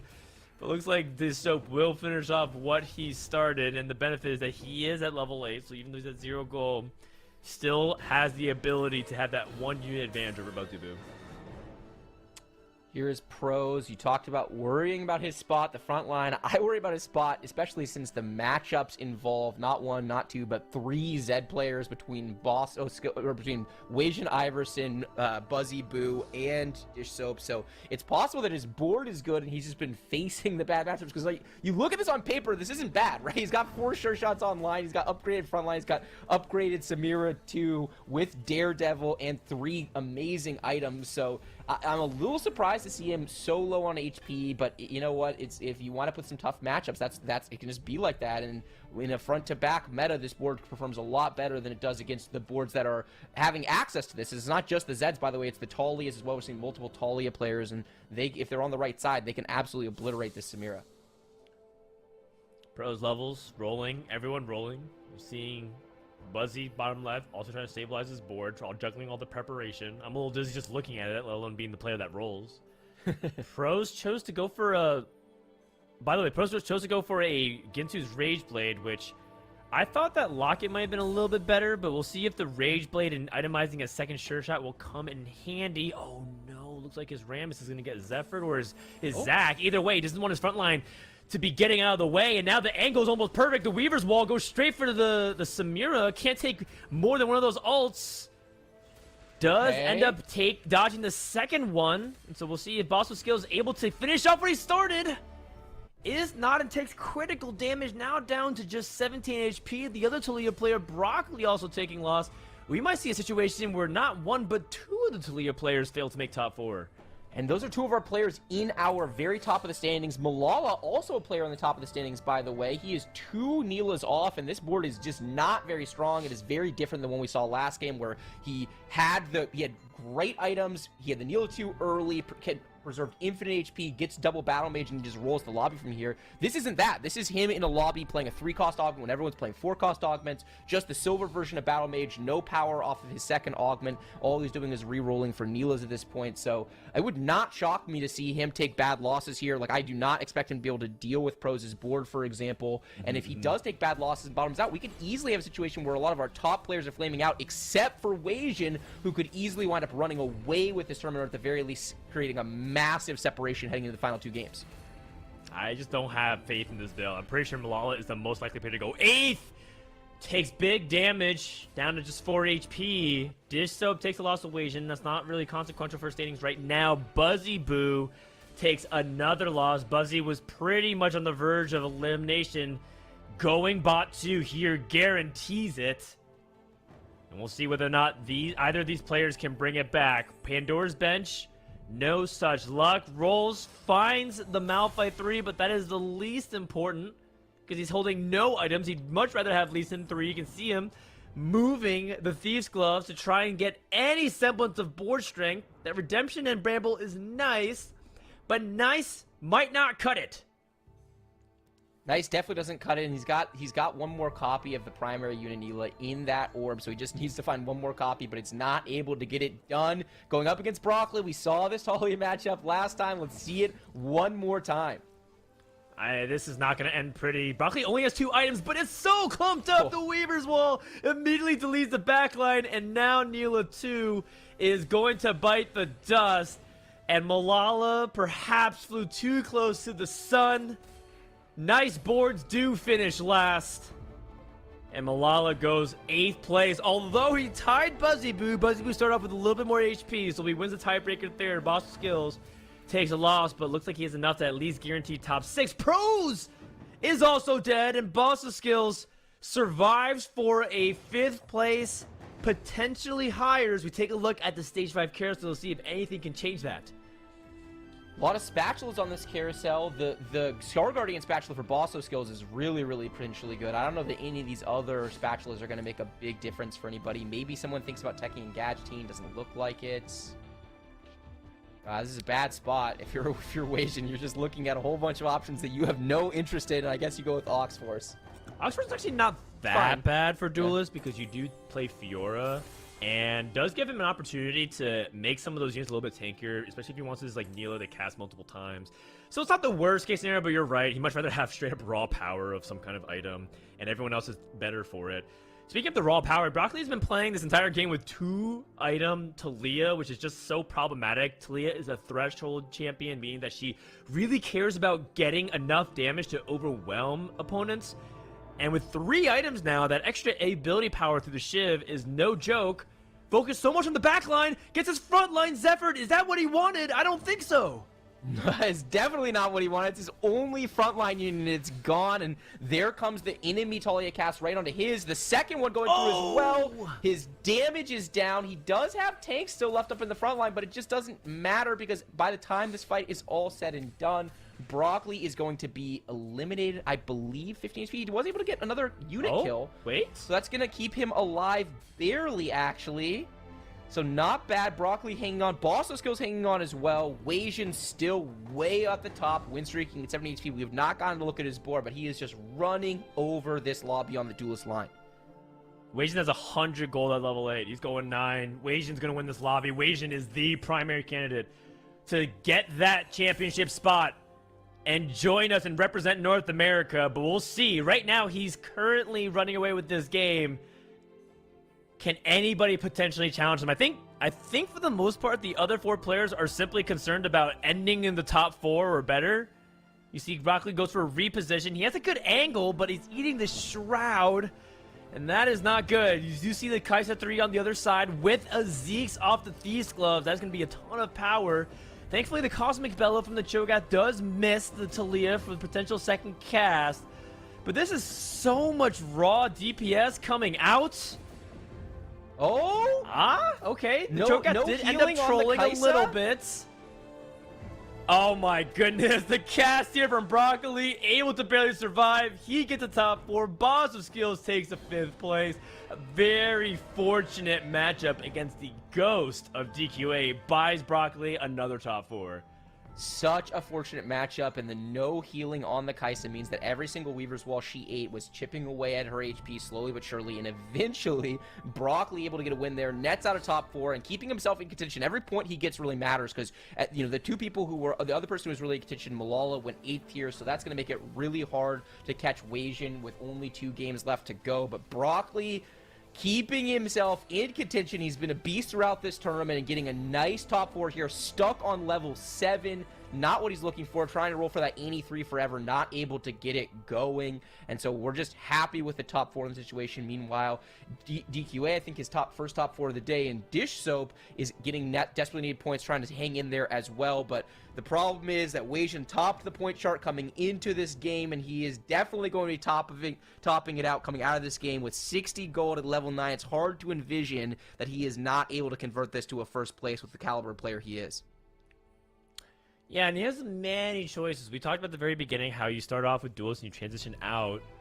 It's really about what is the quality of units that you're replacing things like Gangplank 1 and KL2 with. Because I think people really appreciate the 8 duelist synergy, but you also kind of want to have heavy hitters. And so Wasian's actually slow rolling at 9. He's so far ahead that he's not actually committing his gold to a big roll down. And with this Shroud, by hitting 9, by placing the Janna, he still might get the victory and send Broccoli in 4th place. Meanwhile, on the left side of our board, Dish Soap with perfect positioning, and the Kai'Sa dashes to safety, air quotes, directly next to that Zed over and over and over again. The Zed does ultimately kill the Kai'Sa. The perfect Thieves Gloves items on this vein, though, means that there's a secondary source of damage for DQA, and DQA is actually going to be able to take care of this fight, despite the fact that Dish Soap is able to kill that Kai'Sa 3 immediately. Oh, and Dish Soap takes pretty much exact lethal. Another solid 3rd place for Dish Soap. But Dish Soap's already guaranteed regionals for him. It is champs or bust. That's the kind of mentality that he really wants. Yes, prize money is nice. Yes, that regional spot guarantee is already there. He wants more, but he's going to have to wait another game to see if he can prove it. Meanwhile, DQA needs to be flawless if Daniel wants to do it. If he wants to be the first person in North American TFT history to make 3 world champions in a row and enter contention for being North America's best player ever, he needs to win out the rest of this tournament. He needs to go 1-1-1. Can he do it against Wage Iverson, who seems like he has limitless resources at the moment? Yeah, the limitless resources are really the problem. He's going to struggle to beat this board just straight up right now because the no healing on the Kai'Sa means that as soon as the damage gets there, it sticks. And we once again see that the Zed is able to take care of business against Kai'Sa. Different Zed, same story. And it's just, it's tough. It's tough for DQA. He's stuck on level 8. He does have 8 copies of Vayne.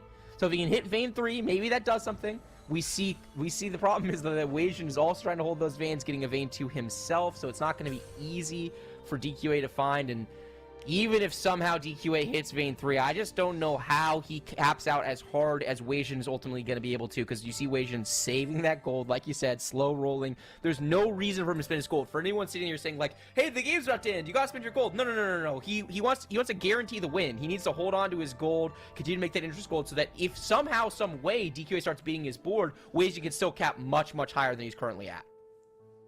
I mean, not to mention that he's still winning. He's actually still winning despite slow rolling on a 14-win streak and obliterating back lines. DQA did move his guys into the second row, try to see if he can avoid the Zed hackering into the back line immediately.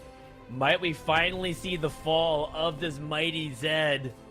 Wage Iverson takes his first loss in 3 stages, but still has the ability to lose the rest of the stage and go into stage 7. He can take his time now, whether or not he can find that silver bullet. That Bramble Vest is very tempting, given that how much damage of Recons is in crit. And it looks like DQH denies it, so it looks like Wage Iverson's gonna have to go somewhere else. Picks up the Shojin instead. How deep will he roll here? That is, by the way, 7 Neelas. Just want to point that out in case he goes for Neela 3.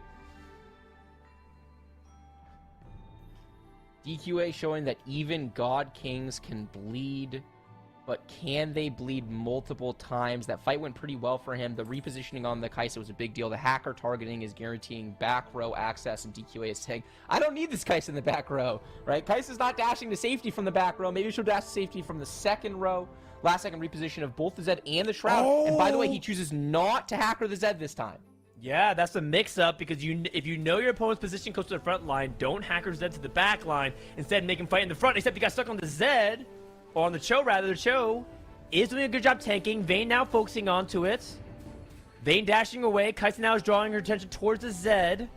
So everything is still looking okay for DQA so far. DQA still can also get even stronger. Can find a Vayne 3. But after that Vayne 3, and maybe a second Zac 2, that's it. Meanwhile, Wasion has almost his entire pick of the litter in terms of what legendaries he wants, assuming he's hitting it. Right now, it feels like Wasion's been slow rolling and not actually improving his board very much outside of upgrading a couple of his units. I do wonder if we can think about just like full transitioning this board, right? He has Duelist +1, plus he has Zed carry augment, so maybe you don't fully get off of Zed, but do you need to actually put all of your eggs in this basket from this situation, or can just full 5-cost unit quality be enough? Another look at this fight. The Zed's on the right side as the Kai'Sa, but again, that Cho'Gath with that Bramble Vest is in front of it. The Morello cast comes out from the Fiddlesticks. The DQA Kai'Sa is staying safe in the backline. It's really all you need to keep your eyes on. If the Kai'Sa stays alive, then he's going to win these fights, and he's taking care of business easily. So it's another free fight win here for DQA. It does feel like after losing 3 times in a row, Wasion Iverson needs to go back to that whiteboard and draw something different up. I'm not sure that maybe just upgrading Mordekaiser is enough, but it feels like there's got to be a way to cut a couple of these really bad duelists at a minimum. Let's get GP and KO out of here, and let's start putting in a bunch of legendary units. Surely that has to be better than staying on 8 duelist. Still has 2 lives. He's at 33, I believe, which means that he can take a sizable loss. Not the biggest loss, but he can take one and still have time to roll.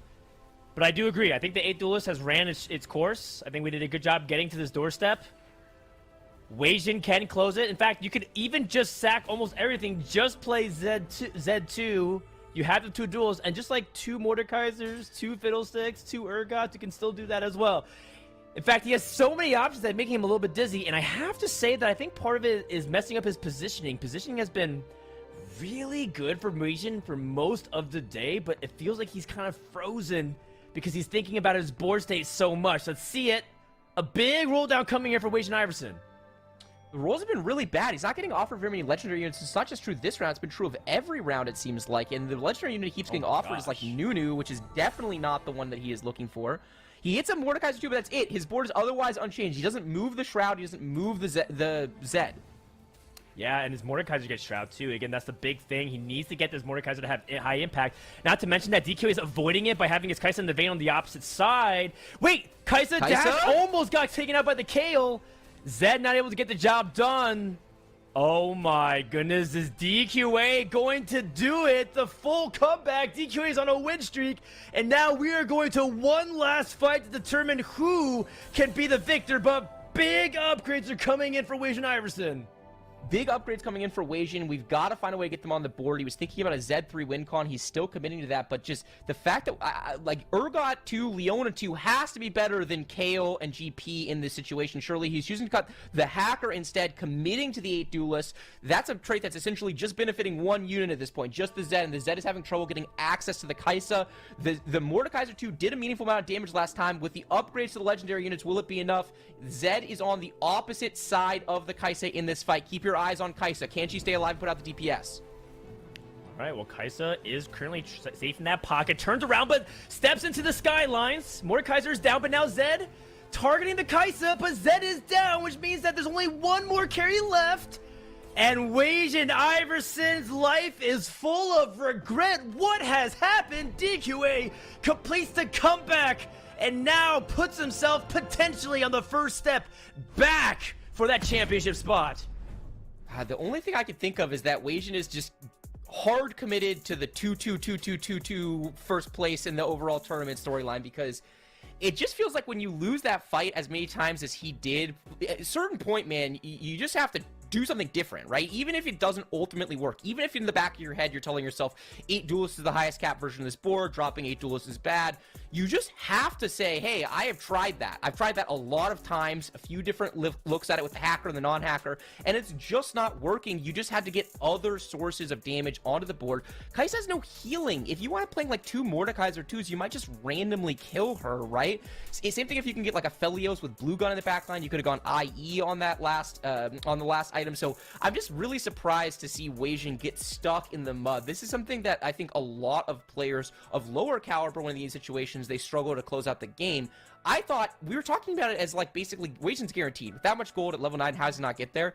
He did low roll the shops, but low rolling the shops does not change the fact that he was just really narrow in what units he was looking for and willing to play on his board to cap out and win this lobby.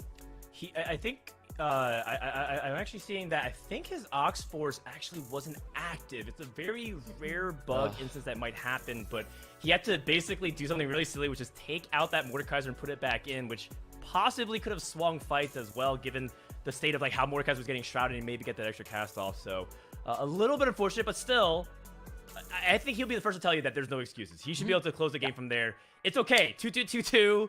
Great. I mean, Mismatch Socks definitely approves. And right now, his lead is still comfy. As long as he doesn't let that crack his mental, I think Weijin Iverson is still in a great spot. And he's still playing good TFT today.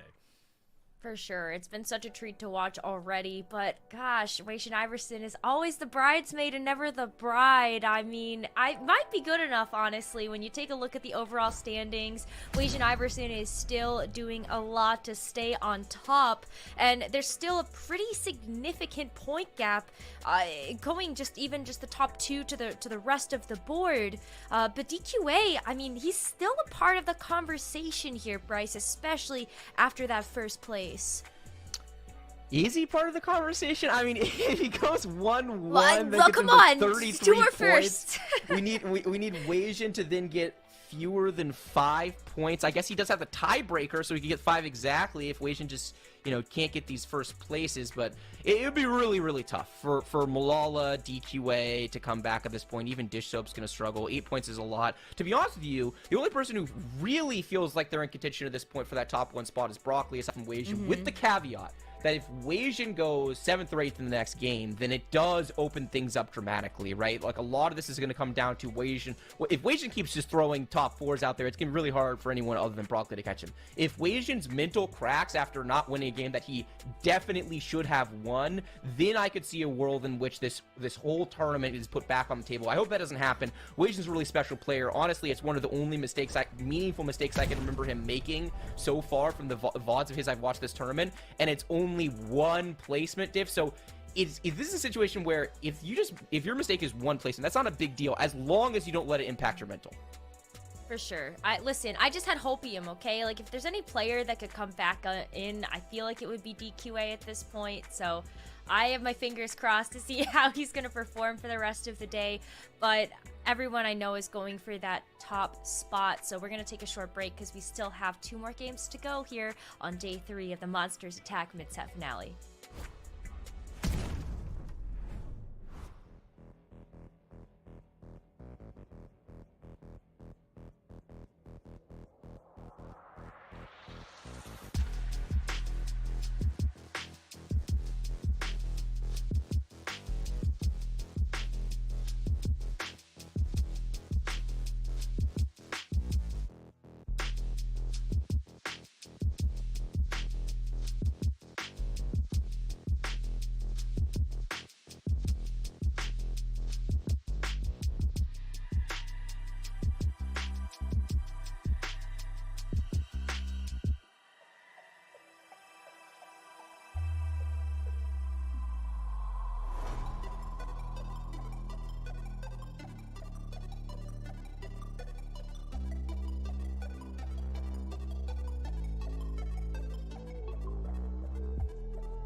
Hello everyone and welcome back to the Monsters Attack mid-set finale. It's day 3 here with everything to play for, and these players are just 2 games away from deciding who will be moving on to the Monsters Attack in a regional finals, and of course, who is booking their ticket to the Monsters Attack Championship.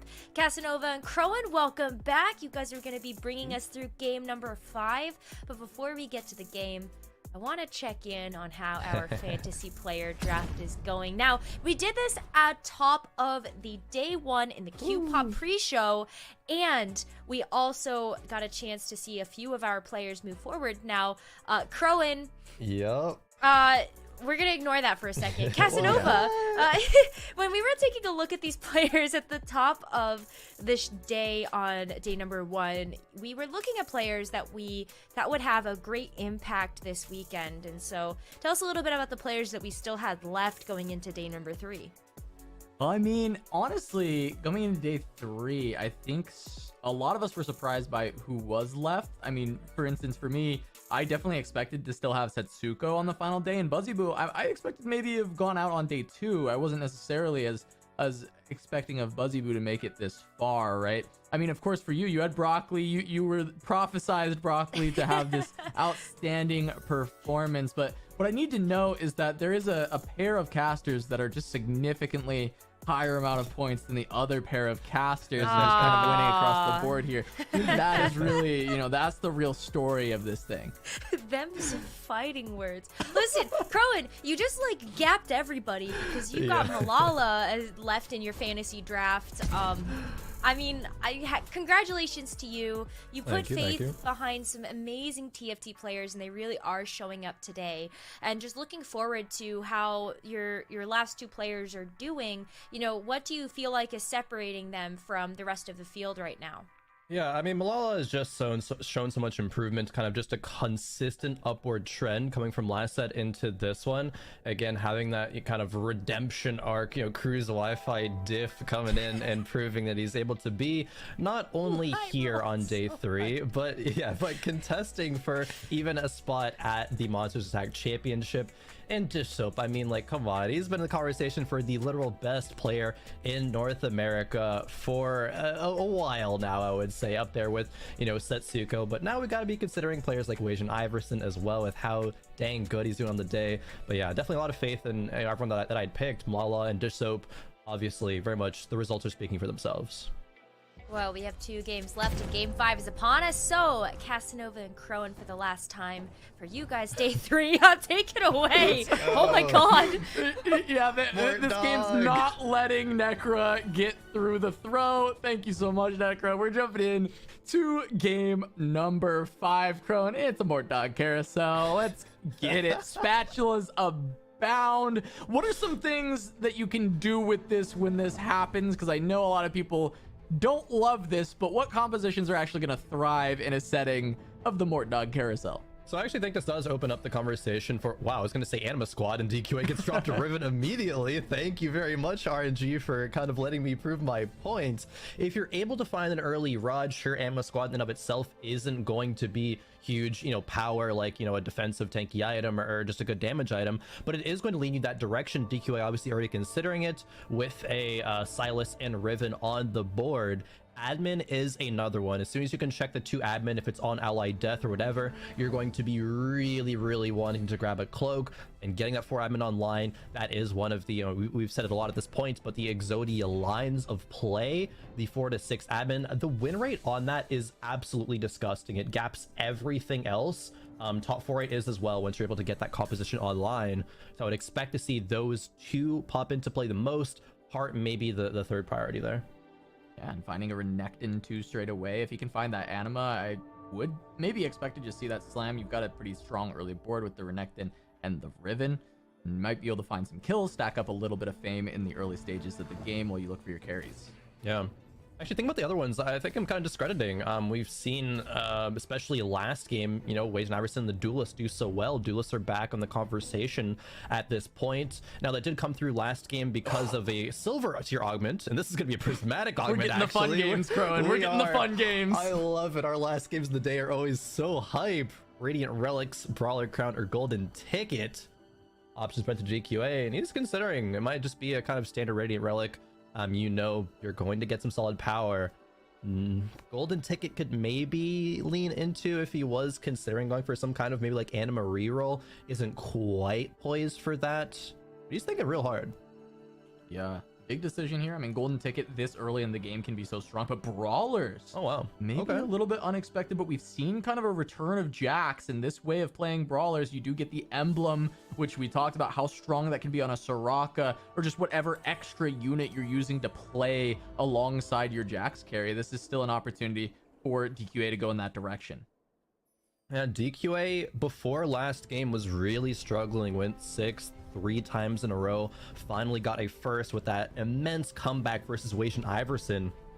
DQA might be very hard pressed to get first place and confirm that he's going to be, 3x at Worlds, but he can at least be competing for top 4. Making it to confirm to regionals is still a lot of pressure off for the beginning of set 8.5.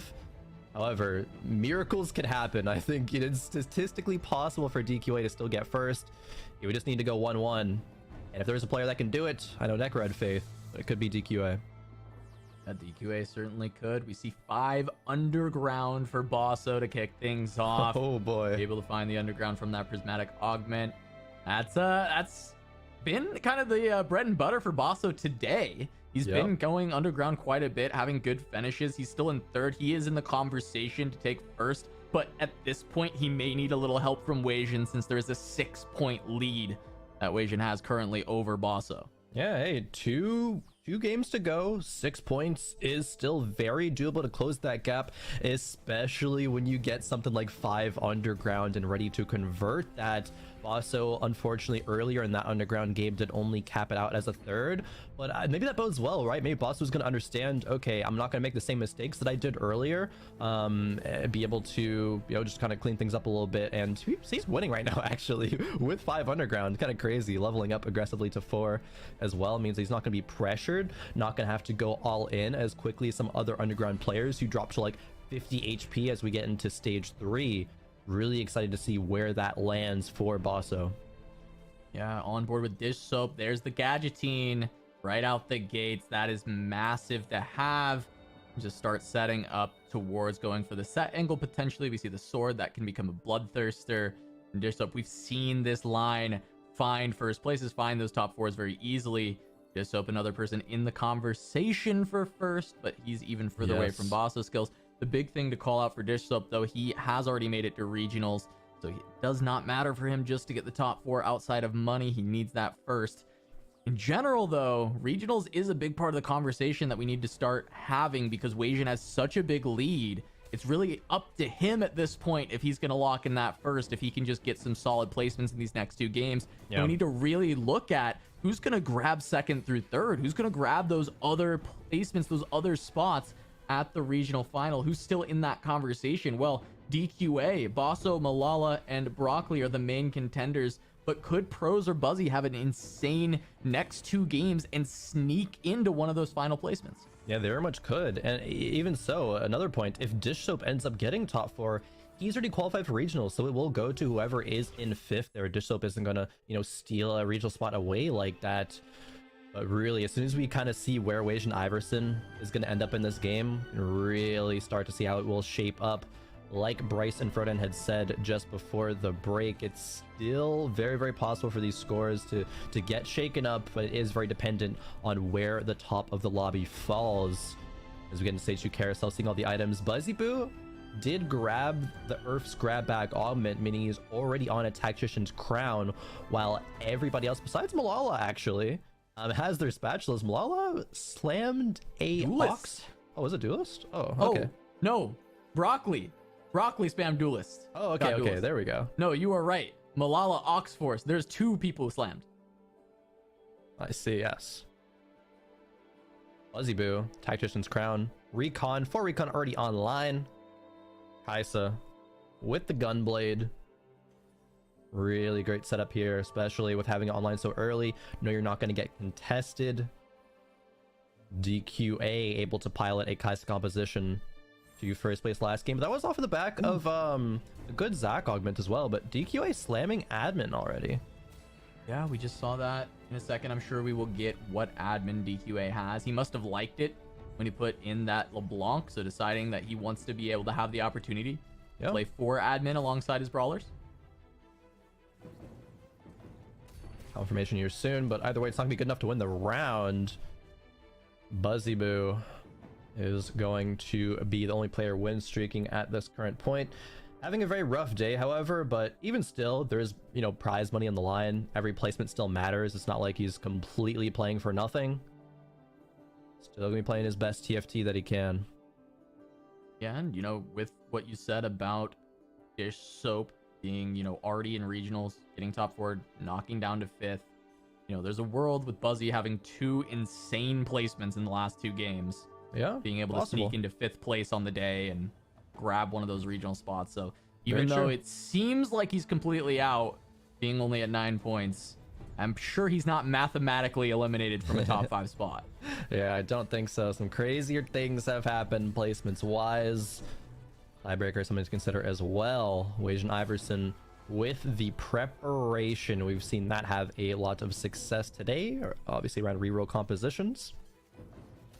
Taking a look at pros. Another player who has had a lot of success with the tournament, but today isn't quite living up to that same kind of trend that he set a bit earlier on. Not having a great start to this game either, it looks like.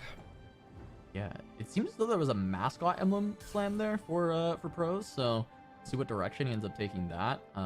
As well as the Ox Force you had mentioned earlier, I imagine that's just heading towards the Viego direction. Yep. We're seeing at least some directions be set, but one of the players who does not have one set just yet is Wajan. However, he does have some prepped Anima squad, so might just be looking for that rod to turn this spatula into an Anima squad spat as well. Yeah, definitely. Talk about Viego as well. Hey, The there it Ox is. Force spat early slam. Yeah, there's the rod. But back to the Viego. It has not gotten that many wins throughout the whole tournament. But did actually end up getting a win today from Broccoli piloting it. So it's definitely a composition that can still be within contention. I know on day 1, I think a couple of the first places came through because of Viego 3s. So a little bit high roll there. But now we get to see if Wajan is going to slam this Anima emblem soon. Maybe gonna wait till 3-2, rolling and finding 5 Anima before really committing there. Doing a nice job prepping all these units, however. Not very strong at this current point, 69 HP, but is going to actually turbo a spike as soon as he gets this online. He's super down to lose streak a little bit more here, get to 5, look for if this is a hero augment, pick a direction and get going.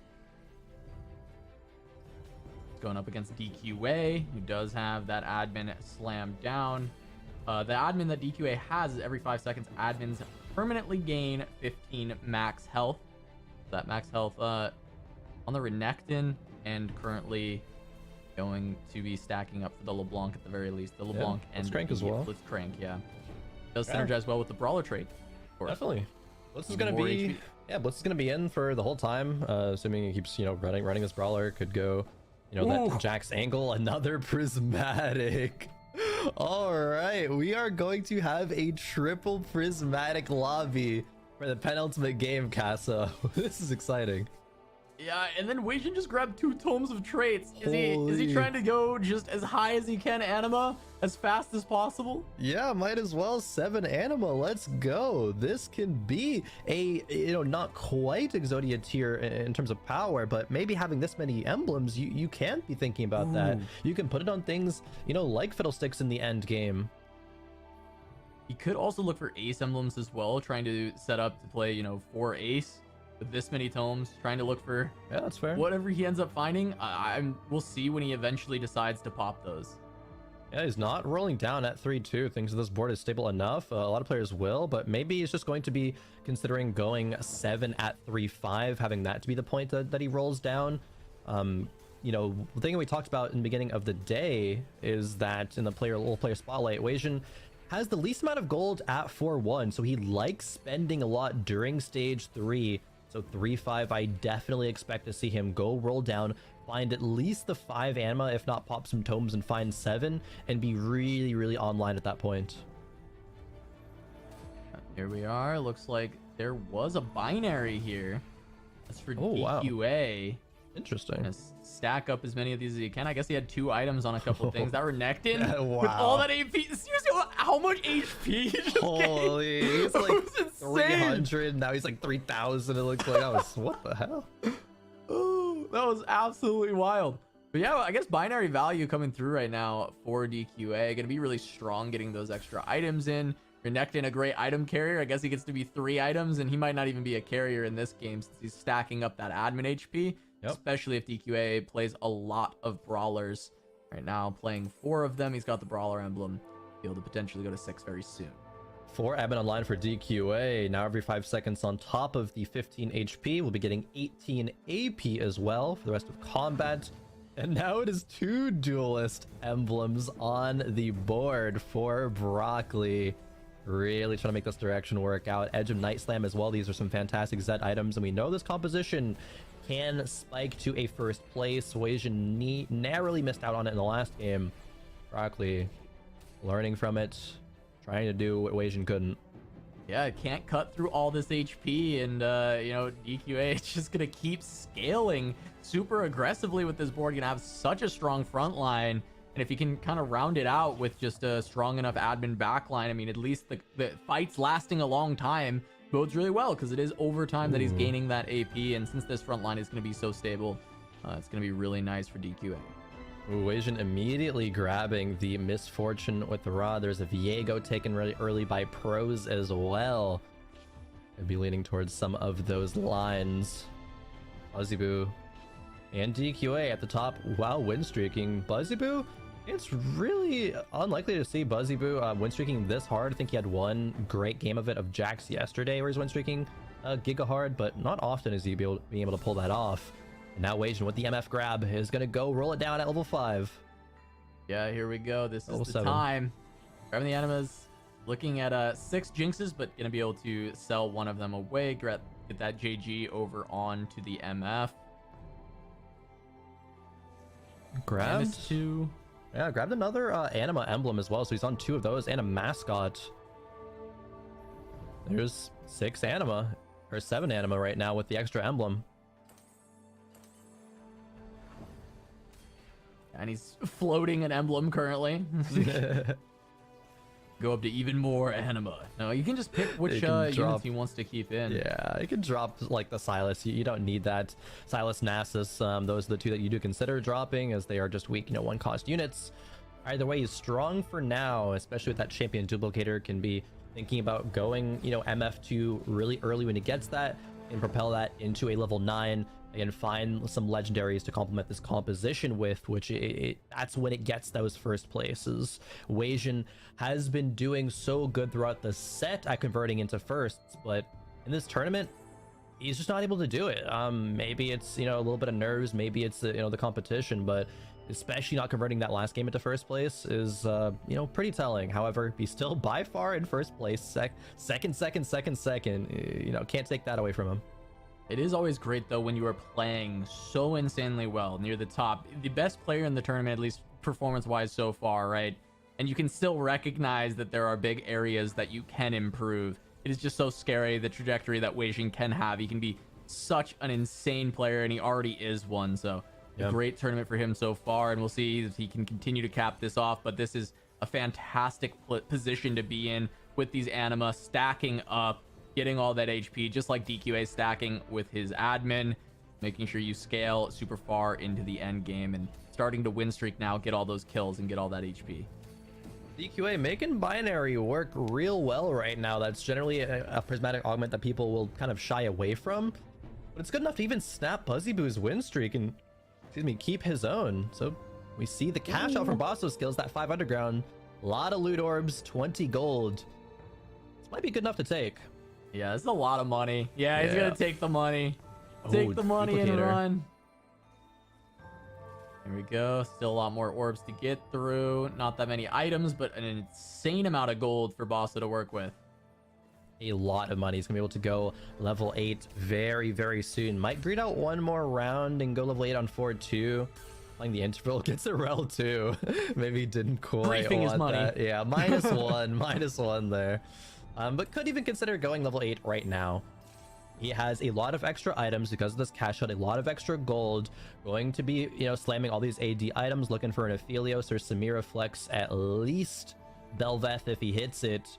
One of those units. He actually does make use of this rel as well, so not -1. He's playing this set. Playing a 2 defender front line along with the Rammus, who's going to be super, super tanky. Don't need to play all these undergrounds anymore, so dropped out of 5 underground back to 4. The rest, however, are still good enough. But carrying a Kale into stage 4, not the best. Next turn needs to be a big one. Yeah, meanwhile, we saw Pros rolling down in that picture-in-picture on the bottom left, not fully hitting anything while still at 29 HP. Pros in a lot of trouble. If you take a look here, DQA getting some good hits on Binary, especially looking at that LeBlanc. So much HP back there and being able to heal up the front line on these casts. And that LeBlanc with the Brawler is just going to be so tanky. Imagine this LeBlanc 3 and the amount of health it is going to have. Oh, yeah. Just with the blue buff, just scaling the AP with the every 5 seconds getting AP increase. Prismatic. And we've got triple Prismatic for our 5th game of the day. Yes, we do. Recon Future Sight. Future Sight looks like it was the pickup. Also, skills, actually, I think it's really nice to wait one more round because we know it's going to be another Prismatic. It could have been level up, and he'd have been able to go like level 9 almost immediately. Unfortunately, that was not the case. So has to roll down with about 50 gold, find some good upgrades, finds Alistair to Cho'Gath to Sejuani. Definitely wants to pick that up as well. But where's the carries? Only is on 1 Belveth. Yeah, 1 Belveth, a bunch of frontline. Trying to find probably Samira, something like that. Leona too. All right, yeah, we got frontline. Where's the backline? We need both. Oh boy, no Samira, no Aphelios. Oh, has a pair of Belveths. There's the consideration to use the duplicator on that and just have that carry you into level 9. But for now, puts all of the items onto the Senna in the backline, and surely the front line's good enough. Look, the best offense is a good defense. Just front I've heard that line, no before. back line. Yeah, there we go. We'll let the Leona deal with dealing the damage, right? Just gotta get through the front line fast enough, and your front line is strong enough that you can rip through. Yeah. But Bosso definitely gonna need to find a much stronger carry than just a Senna. I'm sure he's got some time to get there with how strong his front line is. He did just find Zac too, so upgrading it even further. Wow. Crazy. Broccoli still with the Duelist. On 6 Duelist. Belveth 2 is one of the better carriers. Not the best, however, because, scaling attack speed on her own with just the ability is good enough for now. Really wants a Zed. This is Zed waiting room, and Broccoli has not found one. Has rolled down very, very heavily on level 7. Yeah, only 14 gold available going up against DQA. Has a lot of damage with this Duelist board, but can it chew through all the HP on the other side? DQA just on a Jax 1 right now, so the Brawler side of the board actually quite weak. And yeah, there is going to be plenty of damage. It gets to the LeBlanc, and though she's got a lot of HP, it can't contend with this Belveth. No, not quite. Wajan Iverson, the only player to be win streaking at this point. Maybe he can get back up to the 2nd place that he's known so well to do today.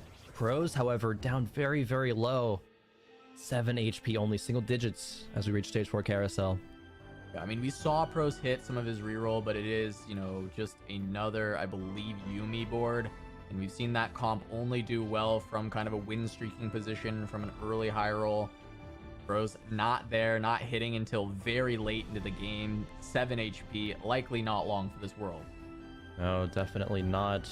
Buzzyboo towards the top, DQA as well.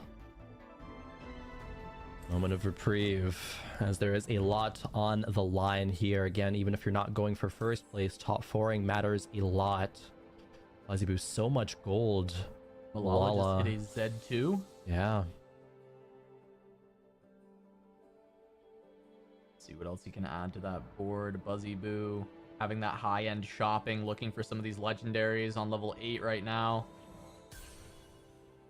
Fine. One He's more on to come for Kaisa now. too. Still's on Kaisa 1. Isn't re-rolling it and probably will end up pivoting this. Yeah, Fuzzy's still. out of recon for sure. it's like the best thing they can play on the board for now, and it's really really good to preserve HP. But it's really just fascinating that Buzzy played this in a kind of more tempo line. Decided no, I'm already a little bit too behind. I can still make these items work out for another carry with the high-end shopping now. Especially, he's going to be likely to roll some good AD units again. Like we've seen Aphelios flex, say for example, do really well this tournament. Haven't seen that much of it today, but this is certainly a good spot for it. Yeah, runs right into Basso though, who was so strong. Now Pros hanging on for one more round, but Pros gonna have to get more than a bot 4 here to have a chance at that regional spot. And at 7 HP with this board, it's not looking very likely for Pros, who had just such a good day 2, or a good day 1 as well. Been overall a nice mid-set finale for him, but the final day is just not clicked. Yeah, there's still something to say about getting to top 8 of mid-set, right? We said this point yesterday in the top 16, and it remains even more to be the case today. It's still so good. You are one of the 8 best players in North America. It is okay to get to day 3 and have it not be your day. Still getting here is quite the achievement on its own. Definitely nothing to be upset about. As we take a look, Buzzy now facing off against the other Belveth. This one's Broccoli's. Buzzy's still very weak right now, but he's got 41 gold to work with, and because of the high-end shopping, he's on level 9 shops. Definitely can put together a very strong legendary pivot from here. I think 40 gold can be enough to do it. Wait, maybe a round or two. He's got the PvE round coming up, so he can make some more money as Pros. That's likely going to be it for Pros here at the mid-set finale. He's got one more game to play after this, but making it into the top 4 is looking not possible with an 8th year. Ooh, Dish Soap, on the other hand, 3 loaded dice, has high-end shopping as well, going for legendaries, is on 5. Gadgetine has found the new Gadgetine Aphelios. That's one that we haven't talked about being a carry there, but it's going to be dealing a lot of damage. He has lost the past 4 rounds, however. He is on 4 Aphelioses. Could this ever be Aphelios 3 from Dish Soap? I mean, it's a tough sell for sure. He's only got 25 gold here. Yeah. He does have these dice. We better be seeing him use these dice here. I don't want him dying with 3 dice on the bench. Yeah. He starts rolling down. There's another one. He all did the dice pick are it still up. all the dice are still available. We're just rolling naturally, not using dice still. No, he used 1, didn't hit. Used 2, didn't hit. Used 3, hit 1 more. Yeah, I mean, you can play 2 2-star Aphelios if you want, but it's hard to fit it in. I guess you fit it in over one of the Urgots. Yeah. Be itemless? You maybe run it for stun? Let's see what he I grabbed. didn't see what he selected before that went over. It looks like just double damage. Red gun. Double Severum. Yep. And it's gonna be good enough, right? It's not gonna be the end of the world. He would have loved to see those come out a bit more favorable, but is he gonna survive though? Is it? No, it's not good enough. It's not. It's not good enough. Just barely. Minus 2 HP. Dish Up was doing so well, recovering some low roll situations, had some low roll dice there as well. And all of a sudden, Dish Up going on 7th means that top 4 is even more wide open. Yeah, because Dish now out of the conversation for first with that 7th place. Is really going to come down to who is going to make the top 4. Because if Dish does, it's just going to go down to that 5th place as well. So top 5, so incredibly important here in the conversation of regionals. And Wasian trying to lock everything away for the first place, for that world spot. He's just trying to close it out here right now, trying to run away to the point where no one can catch him in game 6. And yeah, grabbing a Riven 3 to start taking that away. Look at this board. Incredibly strong anima board. Really good items for the MF. He kind of wishes he had a mana item, but he's got uplink to make up for it. Yeah, exactly. Uplink to make up for it will do just that. Buzzyboo hit the Aphelios too as well. So this is both boards who have spiked right now. MF gets one more cast off, but the Ox Force is not enough. Buzzyboo takes the loss. Wasian is putting himself in a fantastic spot. Could maybe even lock it in after this one. We'll see where all the points end up. And there's still 6 players left in the lobby, however, and the HP totals are very, very close.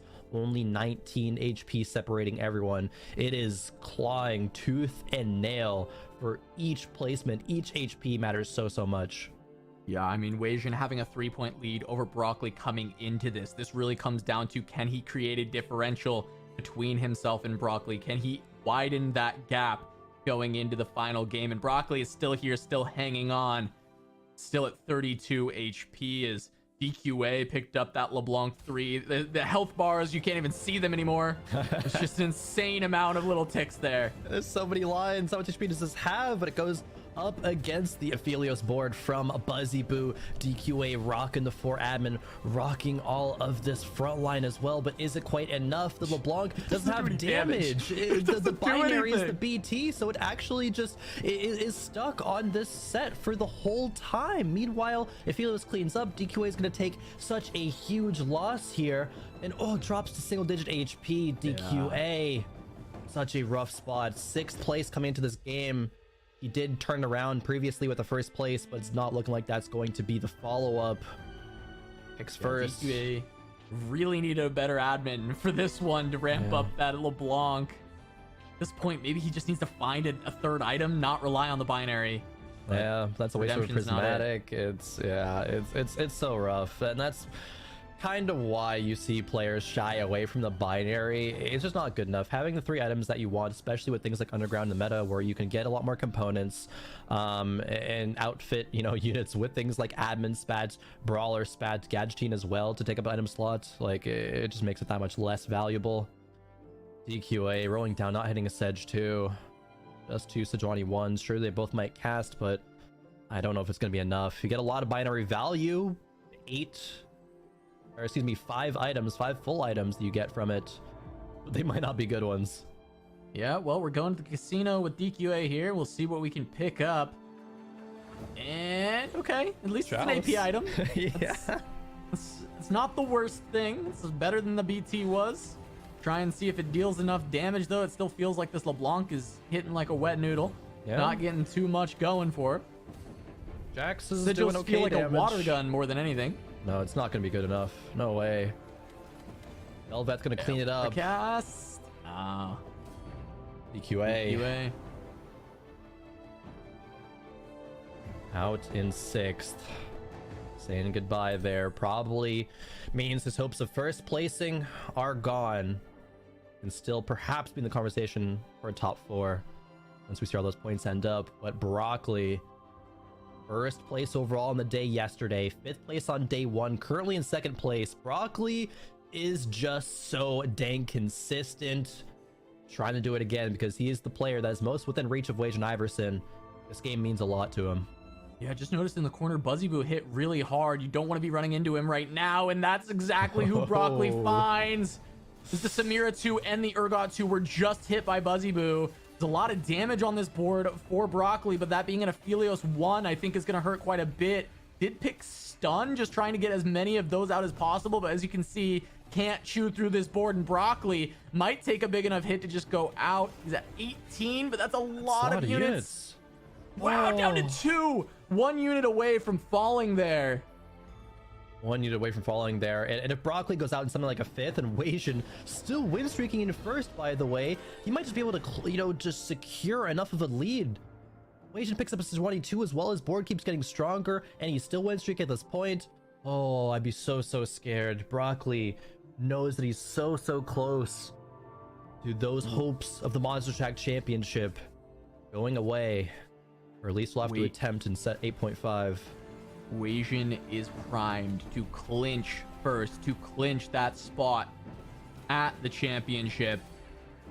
Just looking at Broccoli, watching, seeing if these 2 HP can hold on long enough to get in a place that keeps him in striking distance. But it's up to Weijin regardless, because Weijin has made it this far. He's on this win streak. He's likely to top 3, top 2 even in this game. Man, Broccoli needs to roll down and hit his Z2 in like 2 rolls. Finds 1, not able to find the other one, however. Oh, I had hope there for a moment, Cass. I really did. And Bosso just hit a Samira 2, Senna 2.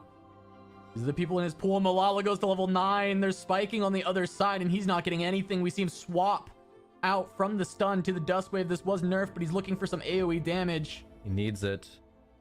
Ghost round. Finds a ghost. but look at where that Zed is coming in. Oh, right into the Aphelios. Oh, it wasn't the Zed, it was a Fiora. Wow. We got baited. I got juked. However, it No, might but not be still enough. too much damage. Broccoli No. goes out in 5th. Huge loss. Broccoli out in 5th. We have our top 4, but who is the next on the chopping block? Also, skills drops to 2 HP. Fuzzybu versus Weijin. The Riven still alive for Weijin. It might actually be enough to take out the Aphelios, and it is. This Anima squad board is insane. Weijin getting a first here will all but lock him in. And he's primed to do it. 40 HP win streak. Oh yeah. Everyone else so low. What a run from Weijin. But for players like Malala, securing a higher placement to 2nd, maybe even a 1st, locking that top 4 is huge. Zed positioning, some of the most impactful you can have right now, and it is going to jump into Buzzybu's Aphelios on the right-hand side. There we go. In this big fight, we're looking to see if Weijin can continue streaking. It seems like this Anima squad board is just so powerful, but we do have Belveth sneaking into the backline, killing off the MFs. It looks like Basso skills will live another day. The Riven can't get it done. Weijin gonna take a big hit here, but he's got a lot of gold to start working with. Try and improve his board as Buzzybu does go down to Malala. Malala trying to lock in a regional spot. The Redemption going 17th on day 1. Being able to come in because Jukyu could not continue playing. And Malala making everything count, making the most of that situation. He got the call up, and now he's in a striking distance of going to the regional final. Very much within striking distance. Regionals will be huge for him as well, considering set 7 was very good but bumped out of last regionals. This is just all of set 8 seems to be a huge redemption arc for him as he goes up against Bosso's skills, trying to secure this top 2. Yeah, Basso able to clump everything. Great positioning around the Zed. We're seeing this Belveth sneak towards the back line, but coming back, it's fighting the Zed now. We'll see if it takes it down or if it's gonna fall. Got the Edge of Night Prog on the Zed. The Ox Force now. Basso goes down. Malala top 2, but Weijin still in this conversation. Getting a first here would be just a nail in the coffin, but even a 2nd right now, considering Broccoli went out in 5th, is putting Weijin in such an insane position, just having to avoid bottom placements. This Weijin guy, man, he's too good at this game. 2nd place again, guaranteed at least for 5 games in a row. As we wrap this one up, Casanova, Weijin Iverson versus Malala, 2 of the up-and-comers in the TFT scene, showing that they are ones that should be on everyone's mind. Heavy hitters. Either one of them would represent NA well at the championships. Weijin, can he secure this game? Get his first place of the day. And Weijin gets to clump now because he's just got the Zed to contend with. It's nice that there is this, veil keeping everything from getting CC'd, so the Sejuani doesn't matter as much. But here comes the burst. Double MF, firing through the entire board, wiping it all away. Weijin gonna deal a big chunk to Malala. He's down to 1. Now there's still one more chance for Malala to try and bring this back. He's got to win against Weijin twice in a row. But Weijin being able to just corner everything makes this a tough hill to climb. Yeah, exactly. Can maybe have a slightly better Sejuani positioning, but the way that he's clumped, the Zed's not going to be able to get a good angle ever, and having to position the Vayne in the front 2 rows makes it even harder as well, because she might get targeted soon by, say the MF cast. Malala getting first would still be a big deal, but is he going to be able to do it? Or can Weijin Iverson close this one out? Here's the setup once again. We'll see if this Zed can shred through the side fast enough. He's on the set for now.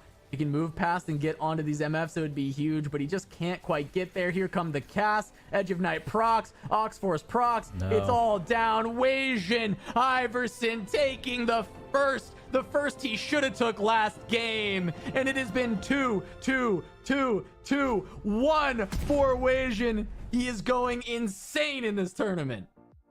What the heck? I mean, long overdue, I feel like, for Wei Iverson to have secured a first in a game. But also, the two of you got, like, the best lobby ever? I was think. so fun. Yeah. With So the good. spatula start, and then you got a full prismatic lobby. I mean, Crow, what was going through your head when you saw the first carousel? Oh, it's just one of those games, you know, it's going to be real spicy no matter how, if, you know, player perception of those lobbies is usually like, oh, you know, it's like shrug and groan. I don't want this to be the case, but it does lead to, I'll say, some exciting moments, right? You get to see where players are committing to early, be it an early duelist, an early aux force, and have that really dictate the direction that we want to take. Really was good for Wage and Iverson, you know, talking about that potential animal line. That is where he ended up going, and just played absolutely phenomenally. That was just, it was a great lobby to be able to cast. And Casanova, when we get a full prismatic lobby like that, you know, what do you feel like players' approaches need to be in order to reach those top 4 spots? You got to go with the flow. You got to see what comes up. You have to be ready to adapt. You have to be ready to, you know, increase your tempo, because a lot of times with that prismatics coming through, some people get strong very quickly, and you need to be ready for that shift to come through so you aren't taking 20-25 damage to the chin. Well, we definitely saw a couple of players make great use of the prismatic augments featured to them in that 5th game. Let's take a look at the overall standings, as we only got one more game left, but I feel like there is a big story to tell here, Crowan. I believe, yeah, Broccoli, if he gets a first and Wasian gets an 8th, Broccoli would win on tiebreakers for more number of firsts. So Wasian literally just needs to not go 8th place, and he will secure a spot at the Monsters Attack Championship. What an insane day. But just that Broccoli is still in striking distance is a big deal as well. But there's a lot of players still in reach of that top 4.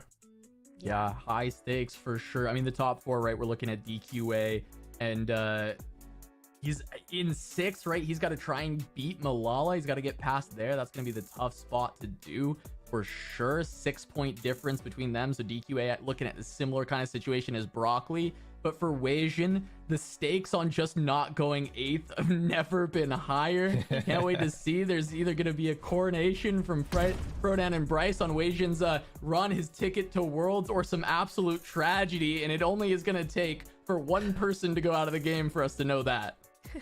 Yeah, I guess we'll have a lot on the line still for our players, but for Wasian, yeah, for sure. Still a little bit left to go to get over that final hurdle. Maybe small hurdle. Job not done. Very small. Job not done. After how the last 5 games have gone for Wasian Iverson, I can only imagine it'll be fine, but only time will tell. The curse. Now you're just Oh, no. actively cursing him. Like, No, I'm realizing now I should not have said anything in this position, so I'm gonna let you both have the last word. Casanova, how have you felt about this weekend? I mean, it has been so much fun. These have been some incredible games. Corona and I got really blessed by Mort with some of these really wild and wacky lobbies that we've gotten as well, but also just huge props to everyone who made the top 8. I know this lobby has looked weird, especially, you know, Buzzyboo and Pros having a really tough day, but the fact that they even made it here to the top 8 of mid-set cannot be under stress. They are incredibly strong players. I can't wait to see what they do in 8.5 the rest of the set overall, but Wasian, bring it home. I feel like he's earned it. You gotta bring it home.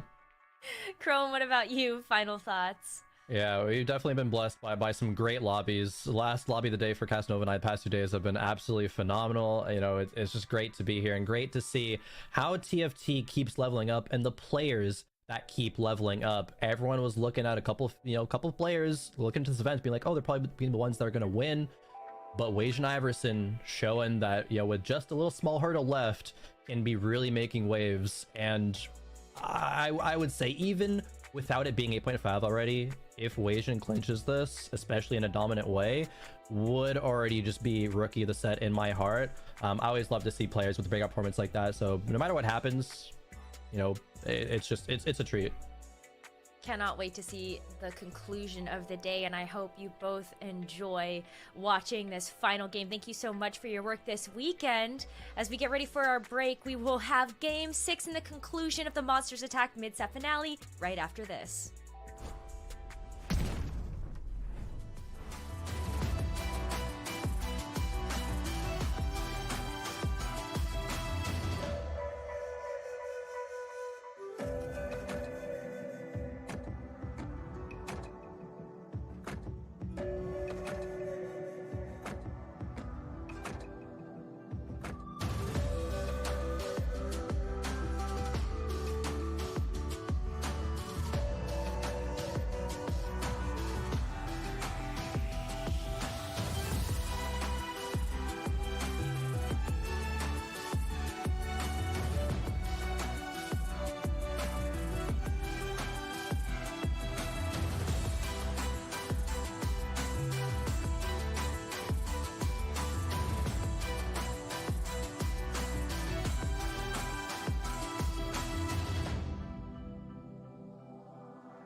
The final game is upon us here at day 3 of the Monsters Attack mid-set finale. We've got Bryce and Frodan to bring us home. Bryce, the biggest storyline in this last game is, can Wajan Iverson take it home? This would be a huge victory lap for him. Huge victory lap for him. Hopefully it winds up being one. I never want to be in the situation of rooting for disaster. Unless it's the summit. That was kind of fun. That's actually the last time we were in this situation is when Kurum and Solus just needed to go not 7th and 8th collectively in the final game, and then sure enough they did go 7th and 8th, so we got one more. They ultimately won the tournament.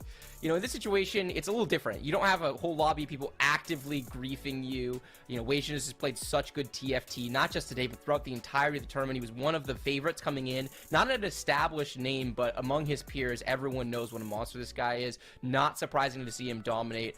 Really hope he's able to just put the finishing touches on it here, and we can turn this game into a Wajan Iverson coronation. And Dan, this like the way that the lobby is shaken out for day number 3, a lot of maybe the newer TFT players or players that are having a breakout performance, like this has really been their day. What is separating these newer players from the rest of the pack right now? Man, if I get to just say it, I think it's work ethic. Just being quite frank, I think a lot of players who are established in North America at the top just don't feel like it's worth their time to put into the game. And I understand why, because some of them have different things that are going on, right? Like TFT competitions is only part of what they do on top of content creation or other different jobs, right? Besides Sox, for example, is a software engineer. TFT is this fun side squeeze. And so I think all the hard work is paying off, and I think we're going to see it in the coronation ceremony of Wajan Iverson. Well, let's do it, shall we? Let's get right into game number 6 and bring it home. Dan and Bryce. All right, it's the beginning of the end here in game number 6 of the Wajan Iverson congratulations ceremony. I mean, you look at it, first place, 36 points. All he has to do is just avoid 8th place and ensure that Broccoli doesn't go first place, and that spot for the Monsters Attack Championship belongs to him. And I just want to say, we tried to tell you. Everyone who was like, who is this Wajan Iverson guy? Is he really for real? Where's Kuramax? Where's K3 Soju? Where's Liquid Robinson?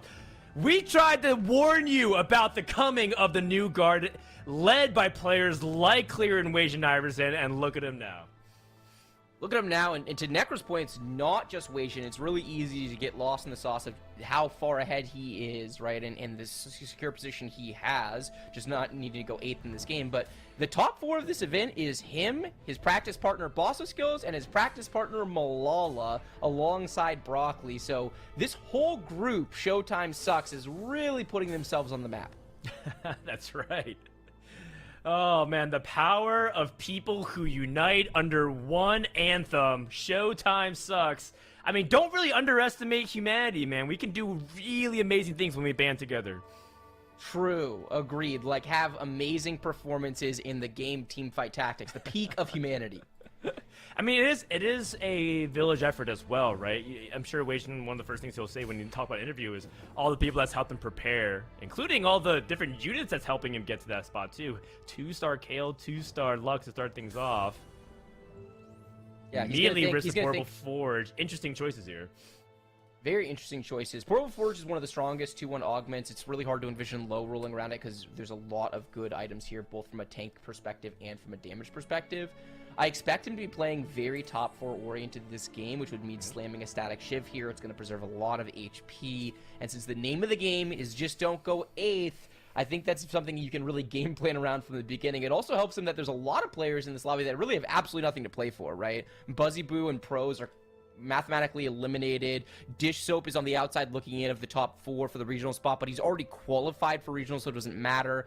DQA does have something to play for here. He is 6 points back on Malala, so if Malala has a disastrous game and DQA goes first place, then theoretically he could wind up passing Malala and guaranteeing himself a regional spot. So there's some folks with something to invest in this, but most of the people in this lobby are playing for fun.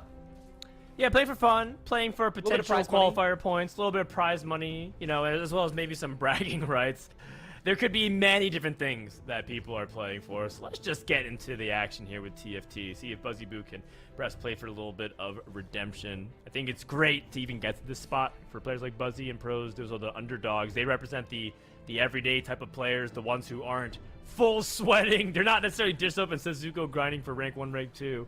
But hey, I mean, getting to this spot is also worth, you know, being commended for. So we'll see how Buzzy bounces back in future tournaments. But I think he was the person that stood to benefit the most from the regional spots. I think he is very low on qualifier points because he didn't enter Defender Cup at the very beginning of the set. So if he can find ways to go really big for this last game, maybe those extra points can help him. Absolutely. Looking on the left-hand side, we're going to see the augments. Pros with double trouble. We've seen Kaisa double trouble played. We saw Ash reroll double trouble played. I think that's it so far. Just so on calculated loss. Boss of Skills grabbing a Star Guardian emblem and then a bunch of relatively generic augments that don't tell us a whole heck of a lot about their direction.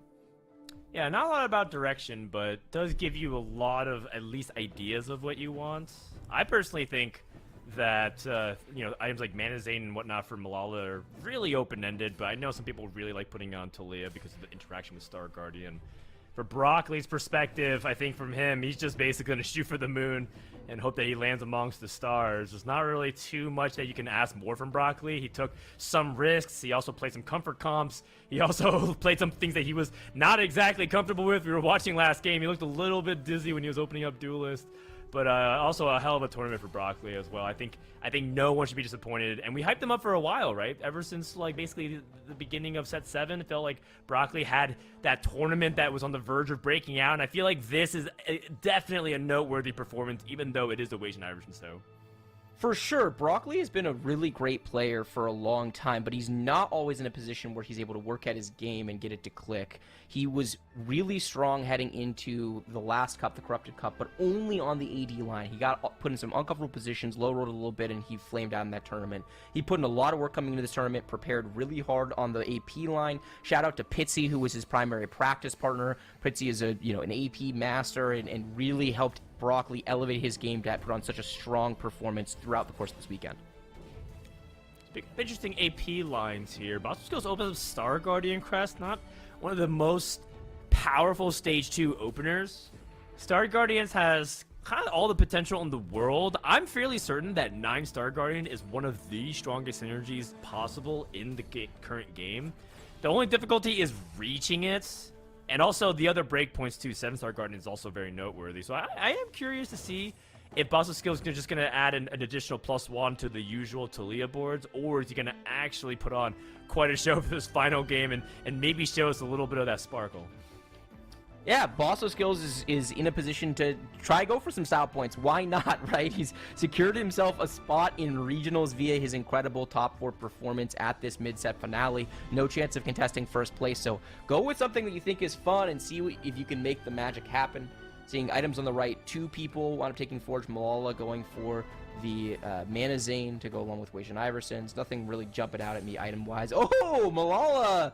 Getting a Zoe 2 off the carousel, I see. Very good. Yeah. Even has Camille 2 available in the shop, but that would, of course, nuke the remainder of his economy, and he kind of needs to make gold. He can't even make gold guarantee unless he wins, which I imagine he should, given that he has Zoe 2 and a couple of other 2 stars. Try to see his other matchups, Pros and Buzzy Boo, who are also streaking. So it kind of depends on whether or not Zoe can burst things down fast enough, which I think he should. It is Buzzy on the other side. We knew he slammed that Jewel Gauntlet with that True 2s. And I don't think this board is strong enough for Buzzy to get that win. His front line is going to try to hold it as long as possible, but with so many 2-star just being on this board here for Malala, rather, it should be able to whittle down the forces pretty quickly.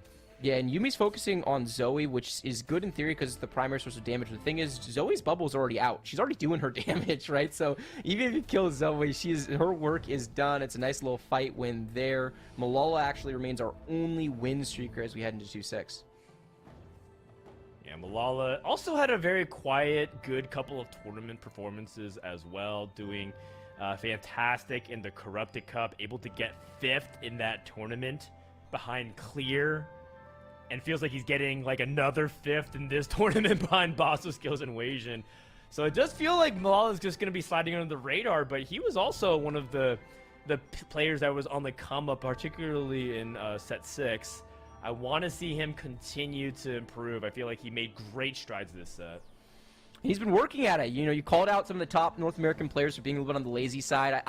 They are definitely that. It's all there's a very big mentality in North American TFT where it's just kind of like procrastinators in college or in high school or whatever school you're in, right? Where they do tend to put in a lot of work for the big events like this one. There were some in-houses in the couple days leading up, and folks kind of getting on the grind and testing things like openings and getting a good understanding of how they want to approach the patch. But that's just not the same thing as putting in that work throughout the course of a set where you can get to know the set on a little bit deeper level. Oh my god, the calculated loss, 5 loss, already having the Talon 3. Dish Soap is this is a day where we'll always look back and wonder, because Dish Soap came into this event as probably the primary tournament favorite along with Setsuko. And he winds up getting offered, being basically forced to take Cursed Crown in his, I can't remember if it was second or third game. I think it was his third game, because he had already used his reroll. His other options were quite bad, and he really felt like he needed to play for first overall since he had already qualified for regional. So he takes Cursed Crown, he flames out in the lobby because he's not able to hit, and then he puts himself kind of back against the wall for the last game where he goes for a kind of fun dice-oriented strategy going for Felios 3. But if he didn't have to take Cursed Crown that second game, who knows where this game would have gone, because Dish Soap is an absolute monster on this patch. There is no one who knows more of the strong lines than Dish Soap. He knows all the niche outs. Yeah, and even if he ends, in this case currently he's 5th and 22 points, even if he ends 5th, it feels like effectively he was first or the rest, right? Because he's guaranteed that regional spot. I think there's nothing to be discouraged about if you're Dish Soap. Another final lobby performance. He, alongside Weijin, will be the 2 players of set 8 that should go down as the most dominant forces. Alongside Setsuko, of course, who narrowly missed out on day 3. Taking a look at his matchup, he has Talon 3. Boss of Skills board does not stand a chance. I think Talon in general is really underrated as a reroll carry, even in non-hero augment lobbies. And I think Dish Soap's going to show you exactly that. I feel like he's going to dominate stage 3, going to pressure a bunch of people, especially those who aren't hitting. And he has a lot of upside, because even in these hero augment setups on 3-2, could even still stand to benefit him. Oh, when he gets offered Battle Mage, which is an insta-cop. This is definitely the strongest augment he get here, and it's doubly good for him because this is all about how he's going to scale his board into the late game. Like you said, he is going to be really strong throughout stage 3. So strong, in fact, that he's thinking about not leveling in this spot because he doesn't have a great unit to play. Ultimately, does decide to level. It's so cheap he's able to make 40 here, getting Civilian online. But he's going to be going to play around a Viego secondary carry. As you can see, the itemization on Talon is already done, so he's going to start thinking about Viego items, and that's how he's going to cap out his board. Meanwhile, we do see Boss of Skills choosing to take that immediate heist cash out on 3-2 for 10 gold. Yeah, for Boss of Skills, I think for him, it's basically trying to land second in the tournament, which would also be his best result by a big margin to date. So let's see if he can make that underground cash out a success. We've seen a lot of people just do that, kind of the slow stacking advantage. You don't have to go for a major level 2, level 3, level 4 heist for the underground. You can just repeatedly take underground caches and almost kind of like generate economy in a way that just snowballs onto itself. Get that compound interest, find a way to go fast 8, and all of a sudden you hit way faster and harder than everybody else. That's a completely viable strategy. I think that makes a lot of sense as we take a look and see Malala still streaking, by the way. Malala keeping up that pace and see how far he can take that heading into the stage 3 carousel in just a moment. Weijin Iverson, by the way, I don't know if you saw that, but there was a hacker crest on his board. He took hacker emblem as his second augment. This is a line that very few people in the field are actually open to, and it goes to show why Weijin has had so much success. He is well researched on the patch. He knows all the different outs and how to play them, and it's why it feels like he's never low rolling, because he always sees whatever is the best line from his spot. Something we complimented Dish Soap on a lot throughout the weekend, but I have to give a shout out to Weijin Iverson as well, because he clearly put in the work and it is paying off. Yeah, Hacker Emblem is one of those things you look at you look at tactics.tool/augments and you're like, man, how good is Hacker Crest on 2-1 and 3-2? The data looks awful. When I say awful, it looks one of those things like you take and you'd be like, I'm expected to bot 4 from here. But if you know how to use it, I'm a major fan of Vertical Hacker. I'm pretty sure 4 Hacker is one of those setups that you can make Zed just completely unkillable, or you have upside of putting the Hacker emblem on other units that can really stand to benefit from the Omnivamp. Not to mention exactly what's going on with this. Weijin Iverson is letting a 1-star LeBlanc be his primary carry and not have to roll a ton of gold because of all that Omnivamp. If there's anything that we can learn from Hextech Gunblade, is that stacking that Omnivamp is extremely powerful, and that's exactly what Hacker does. And that LeBlanc is going to stay on the board the whole game because with that admin 4 trait, he has not 1 but 2 permanently gaining HP admins. This LeBlanc with the Static Shiv plus the Archangel, which is an insane item combination for her, right? And now she basically has better than Gunblade in terms of the healing she's going to get off of ultimately going the vertical hacker. She's going to be able to go for like a jeweled gauntlet as a 3rd item. This is going to be a very scary LeBlanc as we get into the late game because it's going to have a ton of HP and damage. It's going to be, you know, we go into this game saying, hey, Weijin needs to go 8th for the tournament to be in doubt. It is very hard for me to envision him going 8th from the spot. Even things like the Randuin's makes a lot of sense when you have a lot of resistances. Ooh, he fights a Soraka. I'm not sure how it fits. Maybe just replace the Camille. Replace Camille. 1. It looks like he's going to go for that. But yeah, like the resistances also works really well with the healing. And you can see that this is a really aggressive rolling. I think if he wasn't playing for not 8th, he would be a little bit more conservative with his gold. But by rolling aggressively, he's just trying to make sure that his power curve is smooth. He did win 2 in a row. Hopefully he can win 3 in his mind. Pros does have double trouble Vayne and runs into a 3-star Nasus, which I'm not exactly sure how common it is to play double trouble Vayne Nasus. So Weijin Iverson does take a pretty sizable loss to Pros, who has that win streak going. Yeah, that's some Woach tech. I wasn't sure where the double trouble was going, but Pros is saving his best for last here. The double trouble Anima line with the Nasus 3. Meanwhile, DQA is choosing to take this underground cash out, going for that Zonya's. A little surprising to me, honestly. He's at 50 HP, and in my experience, DQA is not a coward, but I guess my experience is misleading. Well, I guess, I mean, Zonius is pretty strong and solid. A lot of times you do want to set up a secondary carry. You can put it on a bunch of different units. So I think Zonius is a very solid item, but maybe DQA just feels like he's going to transition out. He doesn't want to play underground starting from 4-1 onwards. He actually does kind of want to lose this fight, just so that way he can have maximum economy. And Boss of Skills has him, because he's going to lose pretty heftily at this pace. It does not seem like this Annie is going to fall very easily, and the mass of Spellslingers and Star Guardians are just going to wail onto the rest of the unit. So DQA takes a 4-unit loss here. Bosso Skills with his Star Guardian opener still looks pretty solid, but he did take that big HP deficit, still at 39 HP. Overall HP for the lobby, you have Pros, that double trouble board, win streaking all the way at 94. Dish Soap also win streaking at 65. At the very bottom, we have Bostos goes at 39, but his board looks okay. He definitely needs to find some more upgrades in order to get to a really good spot. Broccoli, the only player who could theoretically upset Weijin Iverson's coronation. And this spot is interesting. Okay. We have a Belveth cosplaying as a Talia. It is a Belveth pair. It's it's a Belveth 2, in fact, and he can actually sell it so he can theoretically move these items. Is he going to hit a better holder of these items? Yeah, and he also has a couple other questions as soon as he's done rolling down, which is like, how does he utilize the spatula? Also, how aggressively he's rolling kind of indicates that he is not going for first, because he's not going to be able to play for a very high cap with level 7-0 gold. He's also repurposing his items to all go on Soraka 1, kind of making this Belveth 2 somewhat stranded. Shiv is probably best on Belveth here. And then what else are you able to do? It feels like you have 4 components. You should do something with it, but almost every variation feels suboptimal. Goes with Death Cap on Soraka, which is okay, but is it even strong enough to win this fight? Boss of Skills has a bunch of units kind of piled up. It's still just Talia 1, so it doesn't have that much power. Looks like Broccoli is going to get the narrow win. And remember, with each loss for these players like DQ and Bosso Skills, march closer for Weijin Iverson to guarantee. He needs either to Broccoli to not finish first or for himself to not go 8th. We are looking at the augment. It is a 4/4/4 year augment, so no 5-cost shenanigans going to be in play. Broccoli has to make a call about whether or not he's going to go for Soraka 2. He is, so that's going to be the play.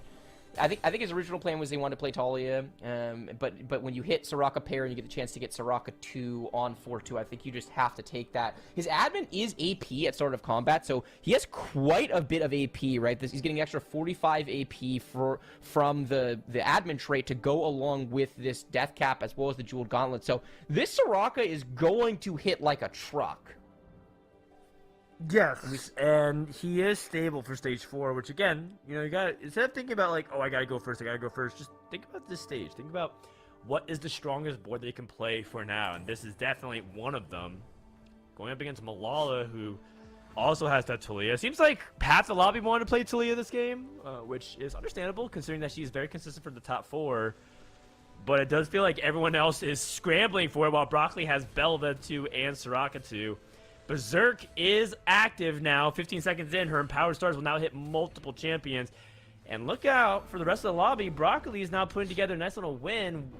What's going on with the rest of the players? Dish Soap, who's been streaking all stage 3, does finally take a loss to someone who has Samira 2. So things are heating up here for stage 4. And Wajan is still hard stuck on this LeBlanc 1. This is a real feels bad man situation. He really would like to just find LeBlanc 2. He's been investing, stacking HP in this unit since the very beginning of the game, so he does not want to sell it. And these items are outstanding on LeBlanc, by the way. Like, this Archangels is actually BIS LeBlanc, and the Shiv is quite good as well, whereas it's just okay on Soraka from this situation. So he would really not prefer to sell this LeBlanc, and I think if he has LeBlanc 2, the chances of going 8th tier are very, very low, but he was able to get a fight win.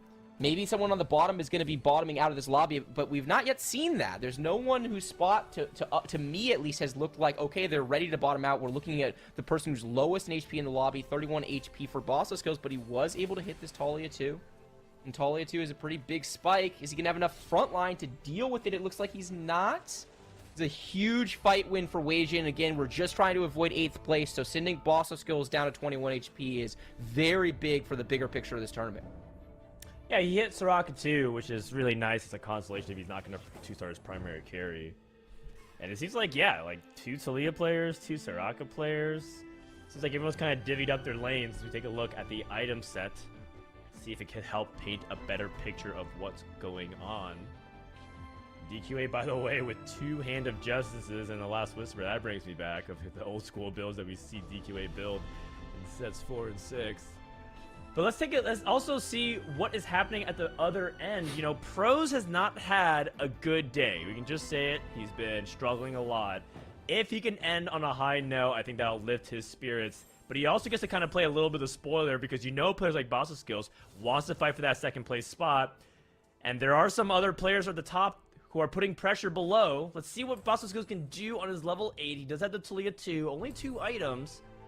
Also, with Randuin's, it kind of makes positioning super awkward for Talia, because you kind of want to have something in the front line, so that way things can center around this Annie and make the Weaver wall even stronger, but at the same time, then you lose Randuin's value. You can see Bossa is a little bit confused how he should be positioning himself.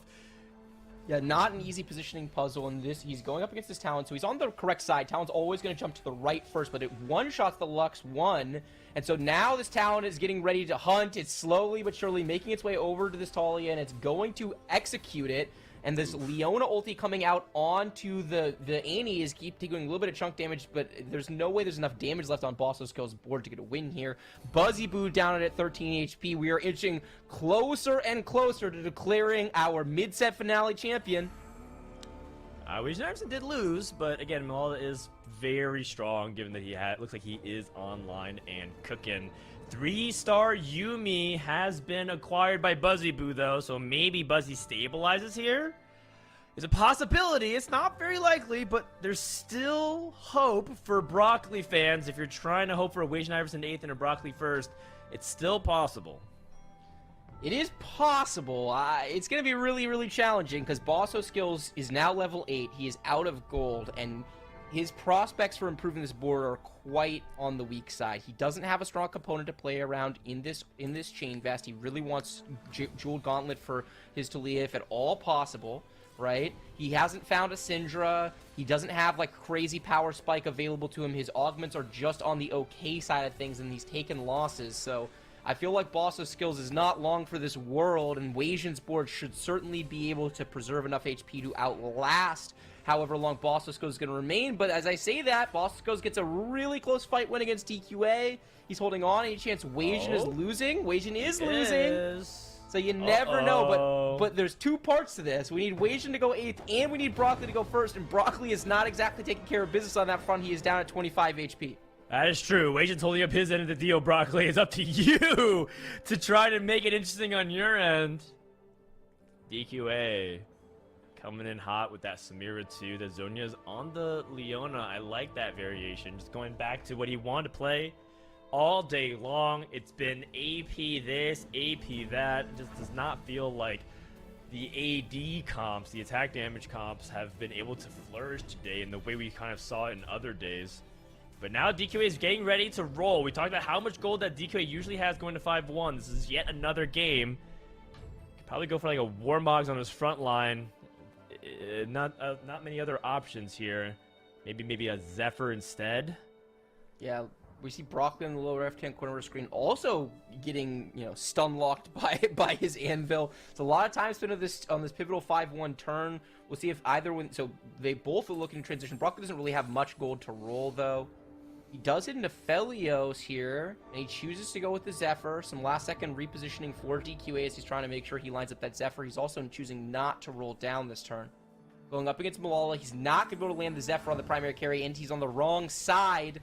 These Weaver's Walls are very likely to wind up getting onto his Samira, but not the first one.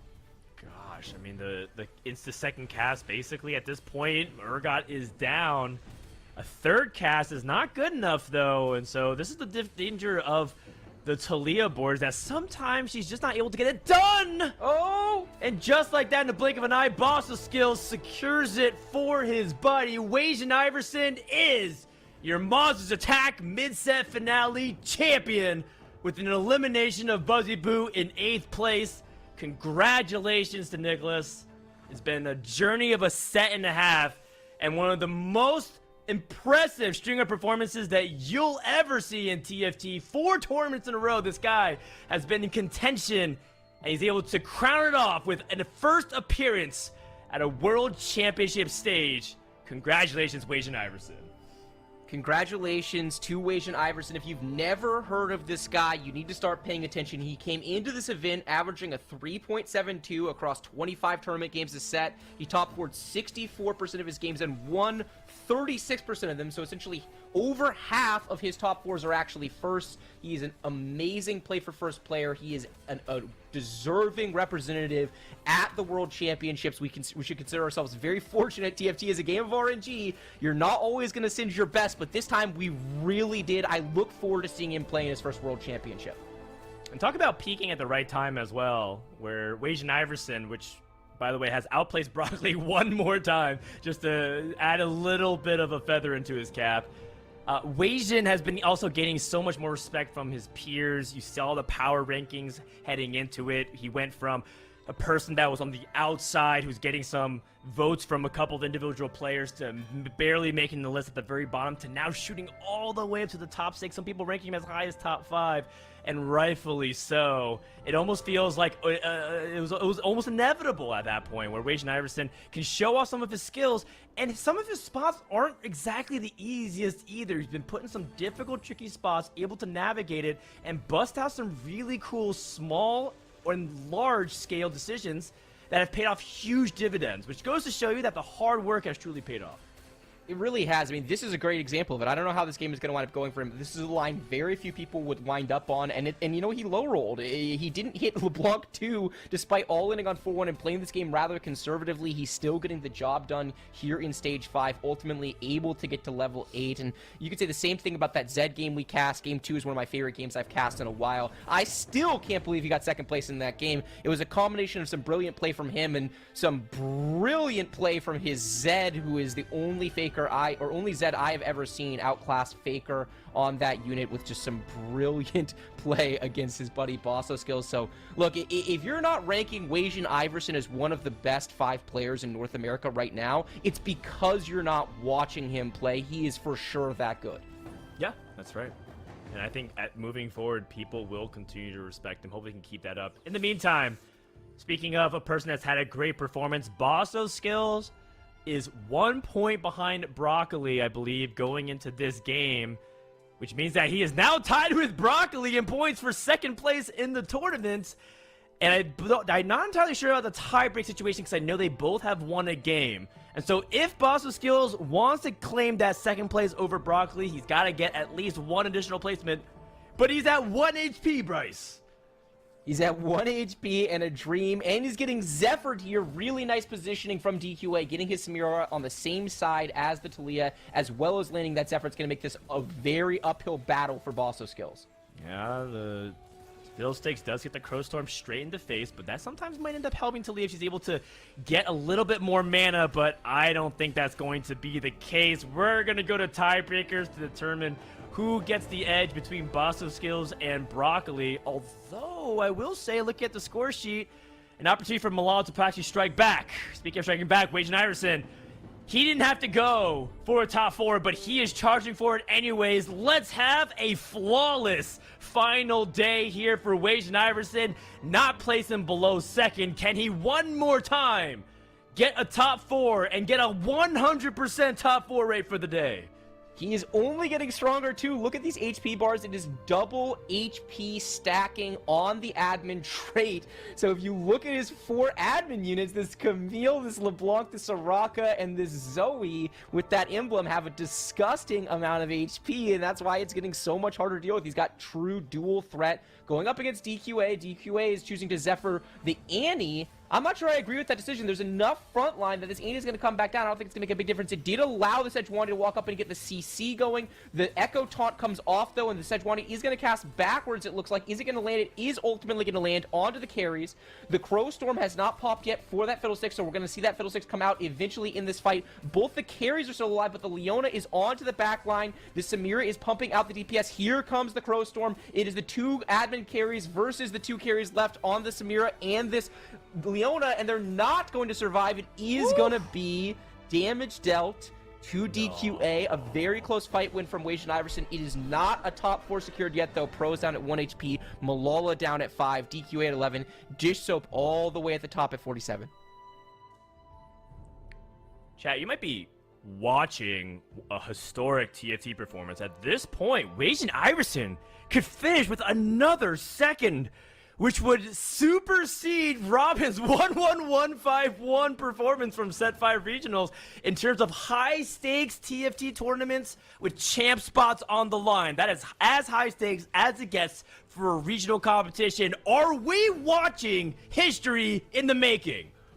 We very well might be, and do not count him out of this. We have yet to see a board that feels like it is actually stronger than him right now. We haven't got a chance to look at Dish Soap. He's topping the lobby in HP, but his board naturally falls off. He's playing around Talon, Talon primary carry without a hero augment. DQA is getting ready to all in on the lower left-hand corner of your screen. You see an Urgot 2 being hit. He's also rolling for extra Samiras potentially. He does wind up making another copy of Samira 2. It'll be interesting to see if that ultimately hits his board. Wajan unfortunately doesn't have a great unit to hold items at this point, right? It's not like, I guess you could theoretically Giant Slayer Zoe. I don't know how much DPS Zoe is actually putting out in this fight, but no tank items here for that Annie. It's not like a tank item is that big of a deal. Going up against pros who got very strong. Nasus 3, Riven 3, Vayne 3. BIS Misfortune, 2 rapid-fire cannons for her 2 guns. It only makes sense if you don't think about it. Pros trying to get 1 top 4 to end this day. Can he end Wajan Iverson's run? This is a really good chance. Yeah. Riven is into the back line. Wajan Iverson almost made another crazy top 4 appearance. Looks like he is dead in 5th place, but a hell of a run. Robin's record stays intact. Much to his relief, I think Robin wants to hold on to that title as the best performance in a tournament day for as long as he can. Wajan Iverson came dangerously close to it. GG's to Wajan Iverson. It was a heck of a run. He ultimately does bot 4 in this game. I guess that means he sucks. But what an overall tournament performance from him. Meanwhile, Malala scrapping out a 1-unit fight win. I believe it was against DQA. And that's a really impressive finish for him. DQA goes out in 4th place. You know, unlucky DQA. I'm sure his roommates will be happy to get their room back. I've enjoyed them as spectators over the course of this weekend from their beds. Pros, meanwhile, going against Malala. Malala with the last second reposition, and it's a correct reposition here. This Talia is going to get a much better angle. That's right, she's trying. Here comes the first Weaver wall. Does look like it's not enough, and with that Gunblade, that Vayne is going to heal right back up. Misfortune's bullet time kind of hitting all the relevant units. It really comes down to whose carry can get the edge over the other. Big second bullet time. Riven hang in, trying to stall for as long as it can, and the duo of Riven and Vayne shows off their strength once more. Malala gets a +3 over Boss's skills and Broccoli, which I believe should put Malala right there for that second place, which would be such a fantastic result. And of course, who else would it be but the final boss here that stands between Pros and temporary glory, as Pros wants to end his game in a forgettable first 5 games into an epic Game 6 finish. Can he take down the big bad soap? When the dust settles here, Wasian is for sure your winner, but if we're having a conversation about the best players in this event, it is hard for me to distinguish Wasian meaningfully from Dish Soap. Dish Soap has been a monster from start to finish, both in this tournament and this set. A couple of different breaks go his way, and he could easily have wound up being our winner. He is such a good player, and he is capping out a disgusting board in this final game for a final win. It will not mean anything for him, but his style points on the way out the door for Dish Soap. Congratulations to Dish Soap. Congratulations to Pros for a good finish. Congratulations to everybody. We have our winners, and I think that at the end of the day, we can all agree Showtime sucks. 1, 2, 3. You have Wasian Iverson number 1. You have Malal number 2 and Boston Skills at 3. I mean, if there's any more empirical evidence that we need, I rest my case. It's the best single performance we've ever seen from a group of players that prep together. We've seen some other incredibly powerful performances from the various different preparation groups, but I can't remember ever seeing anything close to a 1, 2, 3. It is so impressive, and Malala did not qualify for day 2 on tie breaks, and then Jukyu has to back out because he's not able to get into his game, and so Malala steps in, not expecting to play day 2, advances to day 3, and winds up taking 2nd place overall in the mid-set finale. What a performance from him. It's just been so impressive to watch these players, you know, just going for those creative lines, finding those impressive outs, and of course showcasing some incredible TFT. But I want to give just a big congratulations to all of our players that even made it this far, qualifying even for the Monsters Attack mid-set finale, because Dan, we were missing out on a lot of big names just overall this weekend anyway. So like, it just feels like every player fought hard to be here. I mean, some players didn't even know they were going to be here. Malala wasn't supposed to even be this far. He got 2nd in the tournament. Juke Yu may never step foot on a cruise ever again, because he almost should have gotten 2nd place at this tournament. At least Malala fought on his behalf, and Juki was in good spirits about it. He was saying like, hey, look, Malala, go and win the whole thing. You represent both of us. But man, that's why TFT tournaments, you never know what to expect. Never give up, because there's always somebody that might drop out of the tournament and give you that chance to play for another day. Never give up and never FF. Let's take a look at the overall standings. No surprises here. Who's taking that first place spot? Wasian Iverson, in an absolute blowout with the competition today, will secure first place, $7,500, that spot at the Monsters Attack Championship. But I mean, Bryce, it was just a phenomenal weekend and a phenomenal day overall for these players. It was, and none of them came in with bonus points, by the way. They all played impressively throughout the weekend, but they were not dominating the previous days. You see Broccoli, Dish Soap, and Pros were the people who came in with those extra points, not able to net anything out of them, but that's TFT. Some days it's yours and some days it's not. There's a meaningful amount of variance, both in terms of what you get offered, but also what you do with it, whether or not you're comfortable in those spots, and the best players are the ones who have been able to prove comfort across many different lines over the course of this weekend. You know, this patch rewarded people who knew how to play everything, and it's not surprising to me to see who won up at the top, because these were people who were prepared for a lot of what this patch had to offer. Absolutely. I mean, it was just impressive to see, even within like the AP tree, just how many different approaches these players could take in order to be able to get top fours, get wins. And I mean, Dan, so close to maybe snapping the historic run that Robin had, but there's something still to be said about the consistency of a player being able to find just a ton of second places in a row, isn't there? Absolutely, and I don't think it's luck that Wajan Iverson has had these great performances, right? You're looking at a 10th at the Corrupted Cup, a 5th or top 8 rather at the Defender Cup, being one of the leading candidates at the LCQ that should have been able to continue to play on if he didn't choke those last 2 games. I mean, Wajan Iverson's had so many good tournaments in a row, and this is just the beginning of it, right? He, I was in between games in his chat watching what happened in game number 5. And he was talking about, like, hey, like, maybe I should just, like, try to stream a little bit. Like, everyone's sub-bombing him to try to congratulate him. It's kind of a celebration of a pocket of a community that needed more spotlight.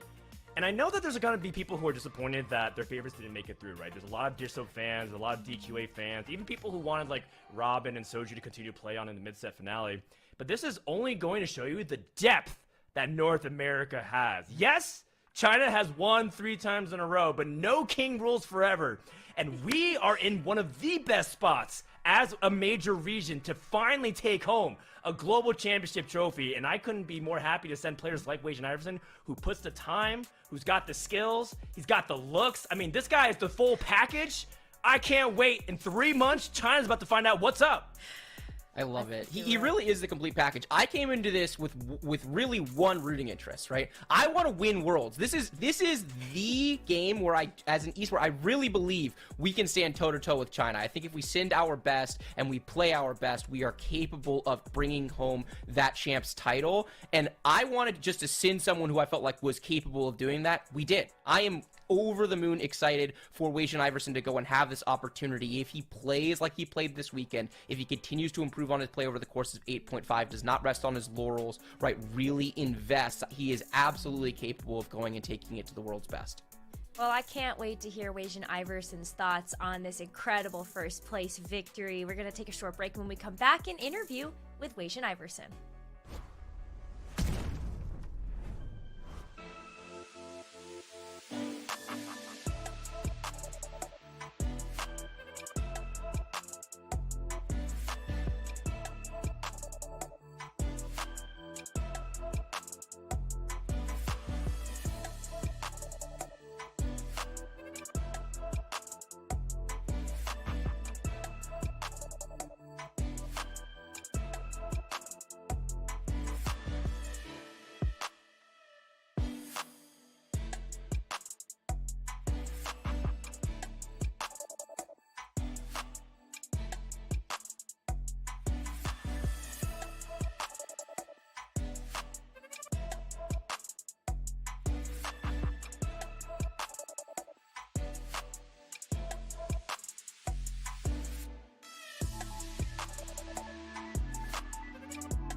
Welcome back to the Monsters Attack mid-set finale, and welcome our champion. We've got Wajan Iverson on the line. Congratulations. You've made it to the Monsters Attack Championship.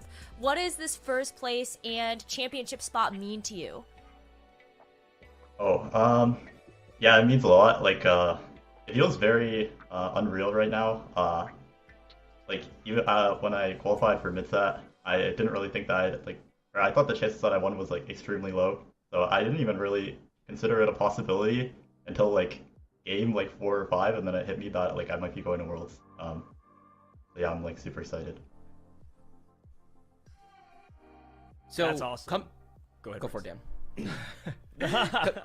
Coming into this event, Wajan, you say you didn't think you had a high chance of winning, but you rated yourself 6th overall for the field coming in. So you had to have some confidence. I'm curious how you're feeling leaving the event. If you were to redo your rankings based on your experience of playing throughout the weekend, where do you put yourself against the rest of the field? Yeah, I mean, I did have some confidence in myself, but I really feel like TFT is like a game where anything can happen. So I didn't want to like put like really high expectations on myself to do well in case you know, I got unlucky or just had a bad day or whatever. Yeah, if I had to redo my rankings, I think I don't actually think I played like too well days 1 and 2. I think I made like a lot of big mistakes that actually ended up costing me like a lot of placements. Like I think I should have probably been able to get bonus points on both days if I played a bit better. Well, I think I played like pretty well in day 3. There's like a couple of games that I should have won that I didn't, but yeah, I mean, I guess I played well on the day that mattered the most. If I had to redo my rankings, maybe I'll put myself like a tiny bit higher, but since I don't even feel like I played that well in days 1 and 2, maybe like around the same. That's fair. TFT's a hard game, but it's a lot easier if you have friends. Now, let's talk a little bit about 1, 2, 3. It's you, Malala, and Bosta Skills. So what does it even mean to be able to compete with some people that you practice with, people you consider your friends, all from the same server? I mean, it feels like it's kind of a celebration of the practice group. Yeah, I mean, it's really fun playing against them. Like, at the start of every game, we just like go on each other's boards and like spam emotes and stuff. We saw also, that. it was really nice that Malala actually got to play day 2 because he dropped out. And I don't know. I mean, we kind of have like a reputation of being like a study group, but I feel like it might be like a bit of an overstatement. I'd say we're more just like friends who just like play and call, and we just like talk about the game and maybe like talk about what's good, give each other like some advice and stuff like that. But it's not like we're like rigorously studying like ladder VODs day in, day out. We're kind of just like there to have fun, I guess. Well, that makes sense to me. So I'm curious, which player from that group do you feel like has had the biggest influence on your improvement as a player, and how have they been involved? Like, what area of your game do you think they've helped you work on? Well, I feel like everyone's helped me like in their own way, but I guess I have to say one person, maybe it'd be like Bossa Skills, because like I feel like him and I, like, we literally disagree on like every spot and like every decision imaginable, and like we're just always disagreeing on things, but getting like a completely different perspective is like very helpful, and it forces me to think about a lot of things that I might have not considered in the first place. So I think that helped me grow as a player a lot. I saw a lot of people trying to encourage you to maybe even consider like streaming some of your gameplay and open up a little bit more to the community outside of just competing in events. Are you seriously considering it and following up on this tournament victory by being able to focus a little bit more on TFT? Yeah, I think I would definitely consider streaming, especially after like so many people dropped like tons of subs in my channel today. That was like super insane. So I'd feel bad like if everyone subbed and then I just didn't stream for like the whole month. Also, like, normally I don't like to play the game for like extremely long periods of extremely long periods of time at once, like 5, 6, 7 hours on end. I'll just play like a few games and get off, but I don't know, maybe I can somehow make it work.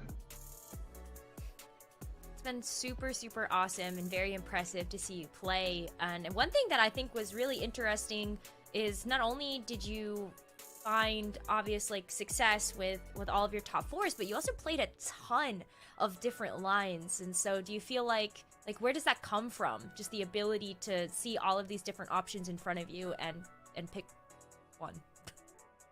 I'd say like I've been grinding a lot more ladder games this set than I did in previous sets, and I think that really helped me a lot because there's certain like hero augments and comps that you don't get to play every game, but if you really grind up those ladder games, then you can feel comfortable playing the lines. So I think that helped a lot. I also think I'm just a player who likes to play a lot of different things. Like, I'll just think if I have a really good spot for a comp, then I'll try to play it even if I'm not that comfortable. Like, I don't think I played Zed in a few weeks, but I ended up playing like 2 games of Zed today, and they both went pretty well. So that's great. What a beast. I want to ask my last question is about competing on the international stage and the fact that you'll have an opportunity to compete against China and rep North America. How much do you respect China? Do you feel like you are a very strong chance to be able to win on a global stage against Worlds? Talk to me a little bit about how you feel going into international competition. Yeah, that's a really good question. I do respect China a lot, especially like Flancy. Some of you guys might know him, some of you guys might not, but he's like a Chinese player that like I watched a lot, and especially during like sure shot meta, he taught me like like I learned a lot of things from him about how to play because I wasn't very comfortable playing those lines. But at the same time, like everyone's human. Like these Chinese players, even if they're like insanely good, you can see them make like tons of mistakes in all their games, and I mean, me and like everyone else in this tournament does that as well. So, I mean, I think if I just keep improving, I'll have a good chance. And, you know, anyone can high roll on any day, so, yeah, who knows what could happen. So let's talk about the path to keep improving as my final question, because you've qualified for Worlds, right? You qualified for Champs, so now you've got a couple of months where theoretically it doesn't matter, right? The opening cup, you don't have to play in. Regionals, you don't have to play in, although I'm assuming you will. How do you stay kind of on the grind and motivated? And have you thought at all about what your preparation might look like, knowing that you've already qualified for the championship for the set? Yeah, that's a good question as well. I think I'll just keep doing the same things that I've been doing, like you know, grinding out ladder games and also like preparing for tourneys. Even though there isn't like anything huge like a regional spot on the line for me at Mecha Cup, I think I would still like to do well, just to, you know, keep proving myself as a player and also maybe make like some money.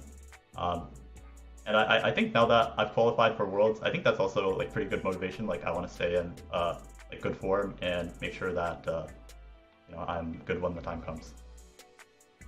That's great to hear. We are all looking forward to seeing what you do next in TFT. Once again, congratulations, Wei-Shin Iverson. I swear, your name has like the most syllables out of all the players, so I struggle sometimes. But now say it 5 times fast. No, Yeah. I will not do that. But I do want to give you the last word.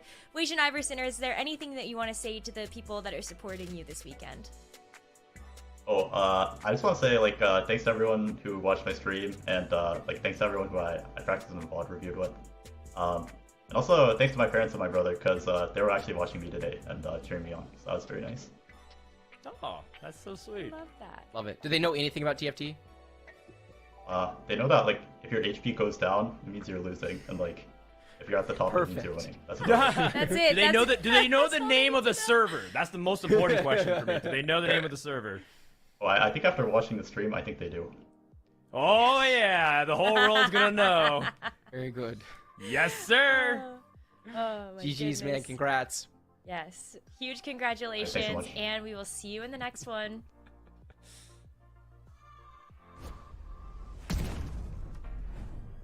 All right. Wow, Mr. Worldwide. You know, I think Wei-Shin, it's really fun and refreshing to kind of meet someone who is very grounded and also wants to kind of stay on the path. But a lot of players talk about how humble they are, and they're not that humble. Wei-Shin Iverson is very humble. He's he tilts just like the rest of them. He's confident just like the rest of them. But when it has an opportunity, he thanks his friends. He thanks the people that help him be successful. And he also trusts his own instincts. So really fun guy to talk to. Bryce and I got a chance to sit down and talk with him in long form as well in a recent podcast episode. So I really like Wei-Shin Iverson. I've become a pretty big fan of his play. Yeah, it was Plus awesome. one for I me. actually watched that episode, so I was like, oh yeah, he's like he knows his stuff, and so to see that on display, that was really, really cool to witness. But I mean, hey, this weekend has been phenomenal. Bryce, what have you thought about it, and what are some of your final thoughts? I thought the 3 best players of the tournament were Weijin, Setsuko, and Dish Soap. I think you can make an argument that Dish Soap and Weijin's kind of separated themselves a little bit. Also, Setsuko didn't get to play today because of the tiebreaker, so hard to use that. And I think that, the best or one of the 2 best players won the tournament. So I'm over the moon thrilled with the results. It was great TFT from start to finish. We had some really fun lobbies. I always love casting with Dan, hanging out with you, Necra, so I'm just excited for the next one whenever that comes.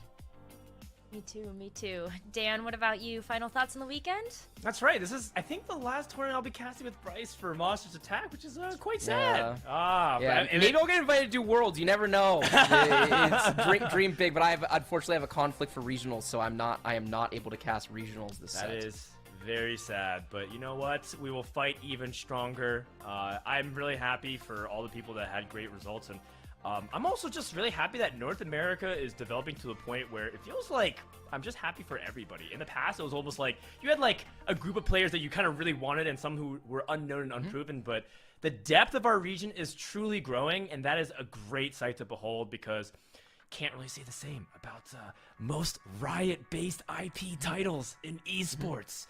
Or yeah, let's Europe, get it. Or Europe in this esport. Oh, Heck. Oh, wow. I wasn't even going to go that far. Hold on. World of the Champs hasn't even started, man. Relax. I got got 3 last champs of data I can lean on. I'm fine with it. Anyway, Dan, Bryce, thank you so much for your casting this weekend. And we're just going to ignore the last, 10 seconds of what you said about EMEA.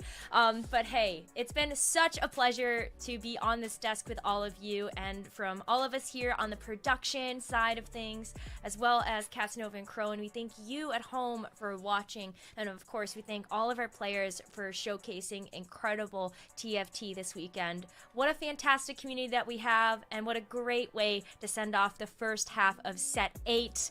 You watched the Monsters Attack mid-set finale, and we've got more TFT action coming at you later this year. We'll see you then.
Bye.